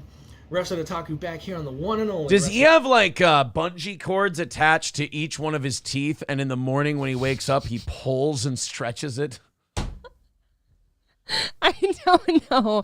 They are perfectly spaced, though, aren't they? Yeah. They're just kind of hanging in limbo. And I say it as a fan of the Rizmaster, but I just need to know how them teeth, they don't get that way. You know what I bet he doesn't have to do? What? Floss. Oh, it just falls out. Wouldn't that be nice? Actually, he does have to floss because sometimes he gets whole chicken legs stuck in there. Well, got to stop inhaling. I guess them, that's a problem. Yeah. An Otaku channel, of course, your personification of excellence here on YouTube and YWC, the Kingpin of the IWC, the O-Dog, the Rizmaster. Back here with this special video. It is Sunday, August the 6th of 2023. So this was yesterday. This is hot off the presses. You know why he's smiling? Why? Because he gets to shit on bitches. He's always happy. It's his favorite pastime aside from wrestling. He loves shitting on bitches and watching pro wrestling. Make this video, man, because I know I got some videos on tap. I'm going to do the Rampage review and the Collision review. And unfortunately, folks, I did not get the chance to do the Warner Wrestling podcast. It was just some things came up, and I'll try to get that done. Maybe. He was eating. What do you think he's eating? Probably pizza rolls. Pizza rolls sounded right. Taquitos. Or Burger King. He went out. Oh, he looks like he loves Burger King. Yeah. Later tonight, I'll have a special Sunday edition of the Warner Wrestling podcast that'll be coming your way soon. Good. And other videos as well. But I want to do. Oh my God, I can't help myself but laugh. Actually, you know what? I'm looking at his teeth. You know what he probably eats? Meth. Gravel. Crack rocks. Just chews on them. I don't know. You're supposed to smoke it, You're not supposed to chew on them. Fuck's sake. You're right. You can't get like chunks out of your teeth like that without rocks, Looks like he eats like soup cans like a billy goat. Cat litter. Yeah. But if you can't tell already, this has already been quite an eventful Sunday for me. Yeah? It's been quite a momentous Sunday for me He's already. so playful. It's been quite a fun day already. You know, Did he it's get quite, sex? Quite amusing. He might have got fucked. Quite amusing. So I let me just kind of get into it here, and that'll be the topic of this video. So I happen to get into a little, shall we say, I don't even want to call it a confrontation. It's just kind of a little, kerfuffle? shall we say, back and forth that I had a back and forth. I prefer a back and forth to fourth. A back and forth, you know. Fourth just sounds hot. I got in a back and forth with some fought. I'd prefer a back and forfeiture. A back and forfeiture is what happens when you don't pay your mortgage. Certain person on the internet, a little somebody on Twitter, a certain individual who has a, shall we say, big following, and this is a woman. And so you know I'm about to go hard in the paint. He could have just puked when he said that word. Yeah, A you know woman. it's a. It's like when Fonzie tries to say he was wrong. Otaku's like it was a. Although just like Fonzie, but instead of hitting the jukebox and it starts, he hits the fridge and the door opens. Right. Perfect. And basically, I am now the target of her white knighting simp followers' wrath, pretty much. See, now, I don't like the Otaku. I'm going to tell you, you're going down a dangerous road here because you're playing the game where, like, I talk shit to someone. Now I'm getting shit on for it, so now I'm the victim. I don't like that shit. I kind of want to know what he said, though. Like, you know what I mean? Like, there's got to be... I hope it was something really simple and offensive, like women shouldn't talk about football. Or, like, women shouldn't vote. Yeah. I hope it was really, like, base level. And they've been pretty much raging about this for the past several hours. And it's been honestly hilarious as fuck to me. But yeah, so basically the... You know what? I will give Otaku this. He and I think he handles this kind of stuff perfectly. He enjoys it. He laughs at it. He has a great time while these people rip him apart. That's the way you do it. I think you could shorten it up, though. His last video, I think he just basically looped the same 4 sentences. Well, we'll for get 20 there minutes. with this one, too. You know? She'll be a dumb bitch 80 point of times. this whole thing is a little kind of exchange of comments between myself and an individual by the name of Lindsay OK. Now, if you don't know who Lindsay OK is, I actually made mention of her. She's the cousin of Lindsay Just Fine. And Lindsay Doing I Eat. Long lost cousin to Lindsay Abysmal. Oh, yes. But her grandfather, you know, times were better back then. He was Lindsay Fine and Dandy. Lindsay is a boy or a girl's name. It totally works. Is it? Yeah. Once before in a video, but this Lindsay OK chick, basically she's like I guess a journalist, columnist, or whatever have you. She writes blogs and stuff for the NFL. She covers the NFL and all that kind of stuff. I've heard she's not bad. She's okay. I've heard she's pretty okay. Yeah. She's done podcasts with people. I looked her up. You know, but if Otaku ever gets a hold of her, she'll be Lindsay KO. You feel me? Oh, for sure. YouTube, she's done like podcasts with been a guest on other people's podcasts. Don't promote your opponent, Otaku. Football in the NFL. And she covers, you know, Why are you all talking the about her so teams much? Or whatever have you. She doesn't necessarily stick She's to got one great team. She covers a tits. I multitude love of her teams. ass. And, Right, he actually just turns this around. He in likes the her past, now. and Jack off to her. And doing my, digging around on this chick.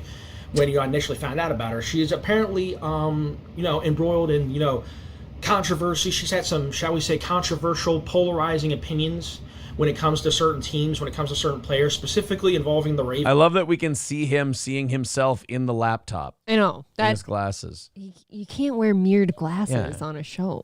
Because she has covered the Ravens, quite.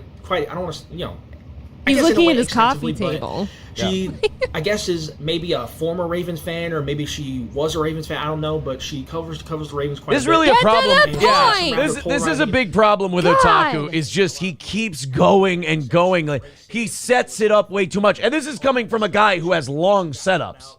Right, you're a bit long-winded on occasion. With a few jokes thrown in. Otaku's just like over-explaining what she does. We're not missing anything right now.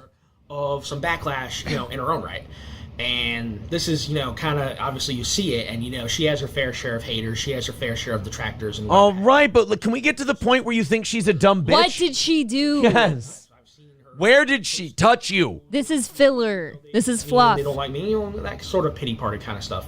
Ugh. Anyway, how I found out about her, how I basically came across her, I believe I first found about this chick on Twitter. You came upon her way long way. Because I'm on and off on Twitter. I'm not as frequent. You're the reason I'm still here, yeah. Are you the fat guy I was sent to save? When you came upon me, wave on wave. The food came upon me, wave on wave. Became a fan of the team. You're the reason I eat gravy. Are you the DoorDash driver I was sent to save? Even though he's no longer here, and even though he's sorry, At least to my recollection, he's still setting it up. Still, and I always will be a Joe Flacco fan, a Joe Flacco loyalist. And what does he have to do with this? I don't care what people say about him. Flacco, Amadeus, Amadeus. Amadeus, Amadeus, Amadeus. Amadeus, Amadeus, Amadeus. No. Oh, Amadeus. Oh, that was Falco. I'm sorry. Joe Flacco person as well, and that's kind of we're a common. I have to make this guy entertaining until he gets to the point. With the Lamar Jackson criticism, I can hear the whistling between his teeth. Lamar Jackson, and I've even gotten some flack for it. But flack about Flacco, huh? Otaku and Michael Strahan play paper football with each other, and they just use their teeth as the goalposts. It's fair. Initially, I was basically like, she doesn't seem like all that bad of a person. She's a columnist, stuff like that. Doinks She has an opinion. But then when I kind of dug a little deeper, and I started seeing what this chick actually was, what she was really like behind, the why are you digging so hard? And all that kind of stuff. I kind of started to see what other people saw, and that is, this isn't necessarily the brightest of light bulbs, shall we say? It's not as. Wait a minute. Are you telling me that a woman who talks about sports for a living is not one of the upper echelon, most intelligent people out there? Get the hell right out of town. Are you telling me that Otaku doesn't like this lady after he looked into her a little bit? But there's people in the entertainment industry. Aren't you supposed to just look at them at face value for entertainment? Why are we digging so deep? And she's not even in the business. She's like a blogger lady. All right, so this is extra bad. Yeah, let's. I'm going to skip ahead by a minute at a time and just see if he gets to the point. She attempted to do today, but which I'll get to in a minute. But she responds to people. I bet you won't get to it in a minute. Should we go forward a minute and see if he gets to it? What do you want to bet on this, breakfast? I bet you breakfast that he doesn't do it. Okay. Guy does it to like another guy or whatever. Nope. Say, I slept with your mom last night. Obviously, people, you hear that all the time. But when a woman does it to a guy, it doesn't have the same effect. I slept with your I slept grandma with your dad last night. Okay. Well, I guess my dad got something. It's like, what kind of lie? Like, I guess he's saying that she talks shit to people by saying, I fucked your dad last night, like you saying I fucked your mom. Yeah, guys don't care if you fuck their dads. My goodness, still shining her. Looks like he's looking up. They're lowering the cow into his T-Rex cage. He's so cute, isn't he? Yeah. Comeback is this, And that just, honestly, that doesn't make you look very good. And honestly makes you look like a slut. It looks... Oh, yeah? Well, I fucked your dad last night. Hey, it took 8.5 minutes, but he's here. Our buddy Otaku finally came out. No. What? Did you have sex with his dad last night, too? I didn't butt fuck his dad, no. See, now I did. I fucked him. Gordy did, too. Oh, no. Gordy really gave it to his Your dad's a slut, thigh. Otaku. Makes you look like a bit of a slut, honestly. And so, yeah, man, so, it's kind of stuff like that. But anyway, fast forward to today. So I personally don't really have anything against it outside of her, her general attitude, just. I don't have anything against her, except for like just all the shit that encompasses her. Okay, no offense. We're almost at 9 minutes of setup about how much you hated her. Yeah. So I'm confused. Look, I don't have anything against her except like her general attitude and outlook on life. He's not holding my attention well. No. More of that prissy, stuck up, superficial, conceited attitude. Outside of that, I don't really have an issue with her. Outside of the fact that I just described her as a complete miserable cunt, I really don't have a problem with her at all. I think I owe you breakfast by now. I think he's pretty much getting into it at this point. It's a draw, then. But anyway, so I happened to yesterday. I'm gonna take it back to yesterday. Yesterday, I happened to see a post that she made. She basically took a picture of herself and posted it. Oh, what'd you do? Did you put like a bar face or like fuck you or like, thirst trap? Gross. I bet you he said something smart ass and now he's going to act like they're into it now. I come across it because I believe I'm following her on Twitter, which is ironic. But yeah, so. It's called X Otaku. And I happened to comment on it, just for the hell of it, just to see what happened. What'd you say? Just a random comment. So I quote tweeted it, and I said, "You look kind of sad." Please, do you understand? Remind Otaku if he ever finds himself in any kind of legal trouble, not to represent himself. That's like typical troll behavior. Right. That's like for the 4th of July, I posted this very lovely picture of myself, and everyone's like, "Wow, you look rough." Yeah. Okay. Like, I mean, that's troll behavior. He quote tweets something, goes, "You look sad," and then he's like, and then she called me a dick, and I was like, well, it's on then. The only reason I think people should do what he did is if you truly believe that you're the one to make her happy. now. Yeah, maybe, Like if yeah. she's sad and you can fix it, otherwise just keep scrolling. You know, and that's all I said. I said, you look kind of sad, LOL. Or I just said, you look sad. That's or a whatever. dick 'Cause she thing to did. say, She dude. posted Yeah. this picture. She was looking to the side like this, and she just looked sad. It's like, why do you look sad in this picture? You know, she was frowning and. Yeah, I have Otaku. No offense, Otaku, but you're the problem in this one. You were a dick. You don't get to passively be a dick and then play victim when someone talks shit about you. Like, Otaku would be perfect on like a Discord or a Reddit, just going to people and going, look what I wrote about her, and then she called me mean. Right. She's so triggered. It's like, dude, you were a dick. Maybe he can tell the difference between like a sexual look, like the bedroom eyes, versus I don't think- sadness, and that's why he doesn't have sex. I don't think Otaku picks up on sexual cues. No. Unless she's holding a bucket of chicken while she's doing it. You know, it was just an observation. And by the way, that's a fat joke, not a black joke. So Wait she a minute. replied back at me by saying, you know, she replied underneath my quote tweet, and she said basically, I'm sad because you'll never get with a girl who looks like me. Oh! Why are you Ba-bing. sad? Now, come on, Otaku. You know what you look like. You kind of opened yourself up for that one. And I don't even want to give her too much credit because that's just the easy one to go I with. have to know what she looks like after this. Huh? What? What the fuck? Like, what the fuck? Why would you even reply with something like that? It's like, There it is. There's that victim mentality. I talk shit first, but because I don't have nearly as many followers as you do, you shouldn't shit on me back. I get that shit all the time from people. People are like, why are you even saying that to me? It says, you were a cunt. I smacked you around for being a cunt, and now you're playing victim when nobody was asking you? You came to me, I didn't come to you. You asked me, I didn't ask you. even like that's the thing that gets me. I'm not even attacking this chick. I'm not. And then you said she looked sad. That's an attack. I guarantee she didn't post an actual sad picture. Right. Attack her at all. I'm not attacking her, insulting her, nothing. All I did was make an observation on the picture you posted. I said you look sad, and that's it. Yet you felt so sensitive. You're so sensitive. I guess You're on 10 minutes of a 27-minute video talking about her response about how you can't get pussy, and she's the one sensitive? Do you know why? He's 10 minutes into this 30-minute video No. about her. He has a huge boner for her.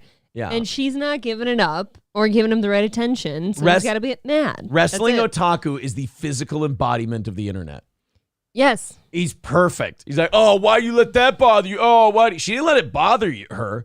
She smoked you for That it. happens. That's why I don't even address anyone anymore. There was one glorious day, I think last year or like early this year, where I decided to like say something to the people being so shitty to me.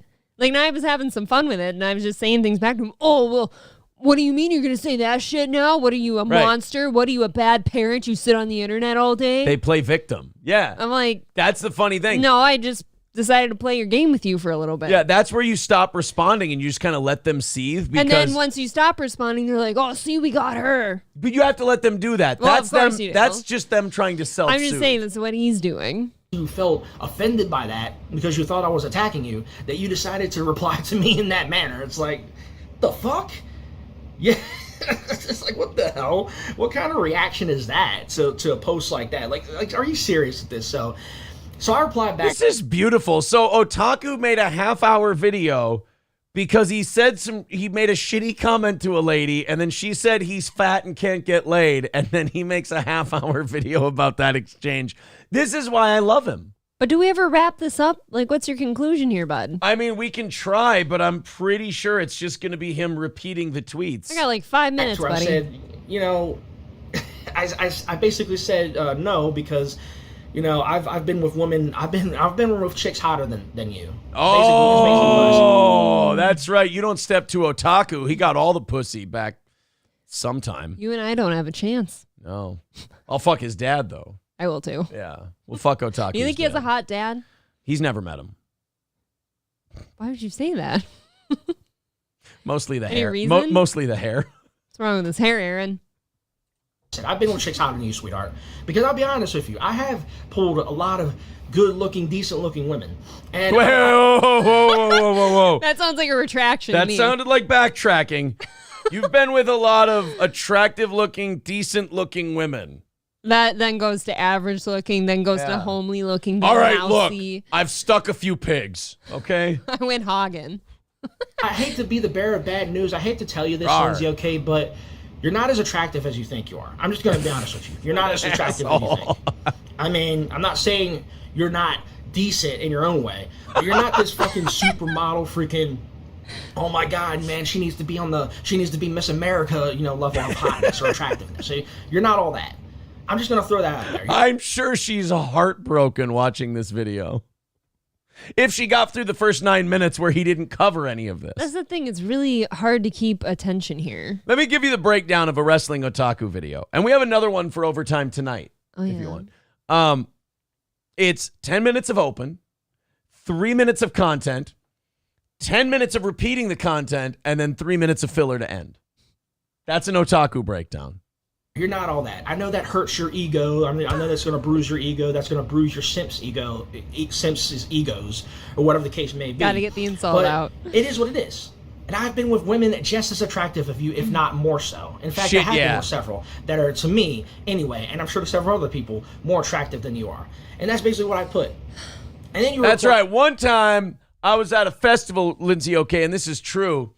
One time I was at a festival in late July, and when the band started playing, the Watermelon Queen said, "Let me show you something that you ain't never seen." She grabbed me by the arm, said, "Come on, let's go." We dipped down, spun around, and do-si-doed.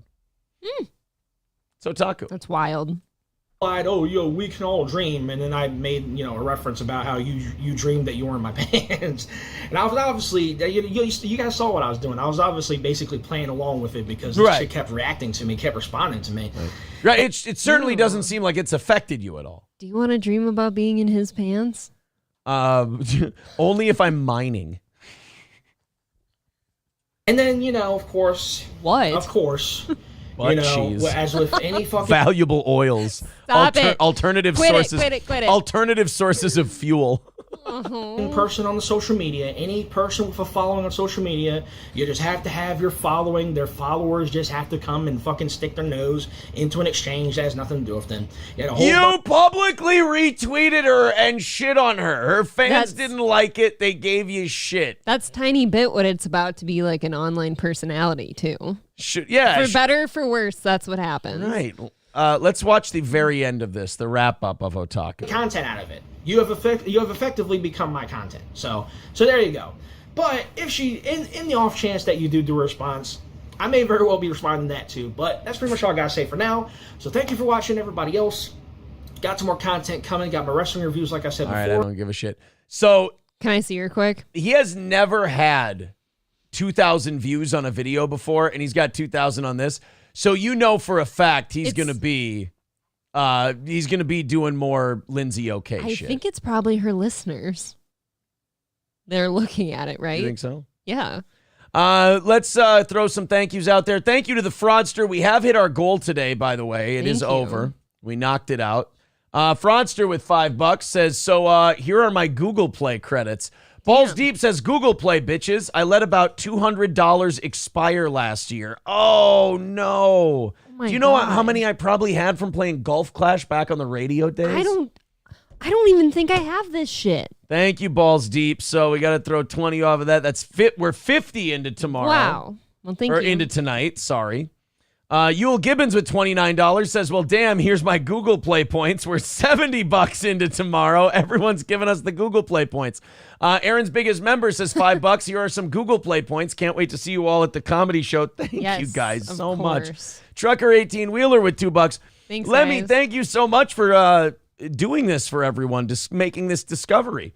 And also, I got to say thank you before we look at Lindsay and then take off. I got to throw a thank you out to, I got to see what he put his name as so I don't read the wrong, I don't want to read the wrong name and be a fucking idiot here. Thank you very much to Otaku's personal trainer. Damn. With $40. So you guys are now $110 into tonight's goal. Thank you. Tomorrow or tonight? Tonight. Okay. It's going to be a small one for this evening. Guys. Thank you guys very, very much. And thank you to the rest of you. Let's find Lindsay OK. This was actually hard to find earlier. They don't have a lot of images. You got to go to of Twitter. her. She's on Twitter. Here we go. So that's Lindsay OK. Oh, she's very pretty. Yeah, she's an attractive young woman. Too much makeup, in my opinion, but she's pretty. Yeah. Ew, what is that? Oh, wow. Oh, boy. What? She got in trouble for some tweets. Maybe we look into this tonight. I don't know, but yeah. Racist tweets? Oh, yeah. Racist and homophobic tweets. I love a good racist tweet while I'm naked wearing the American flag. But you know what, Otaku? I think I might be on Lindsay OK's side.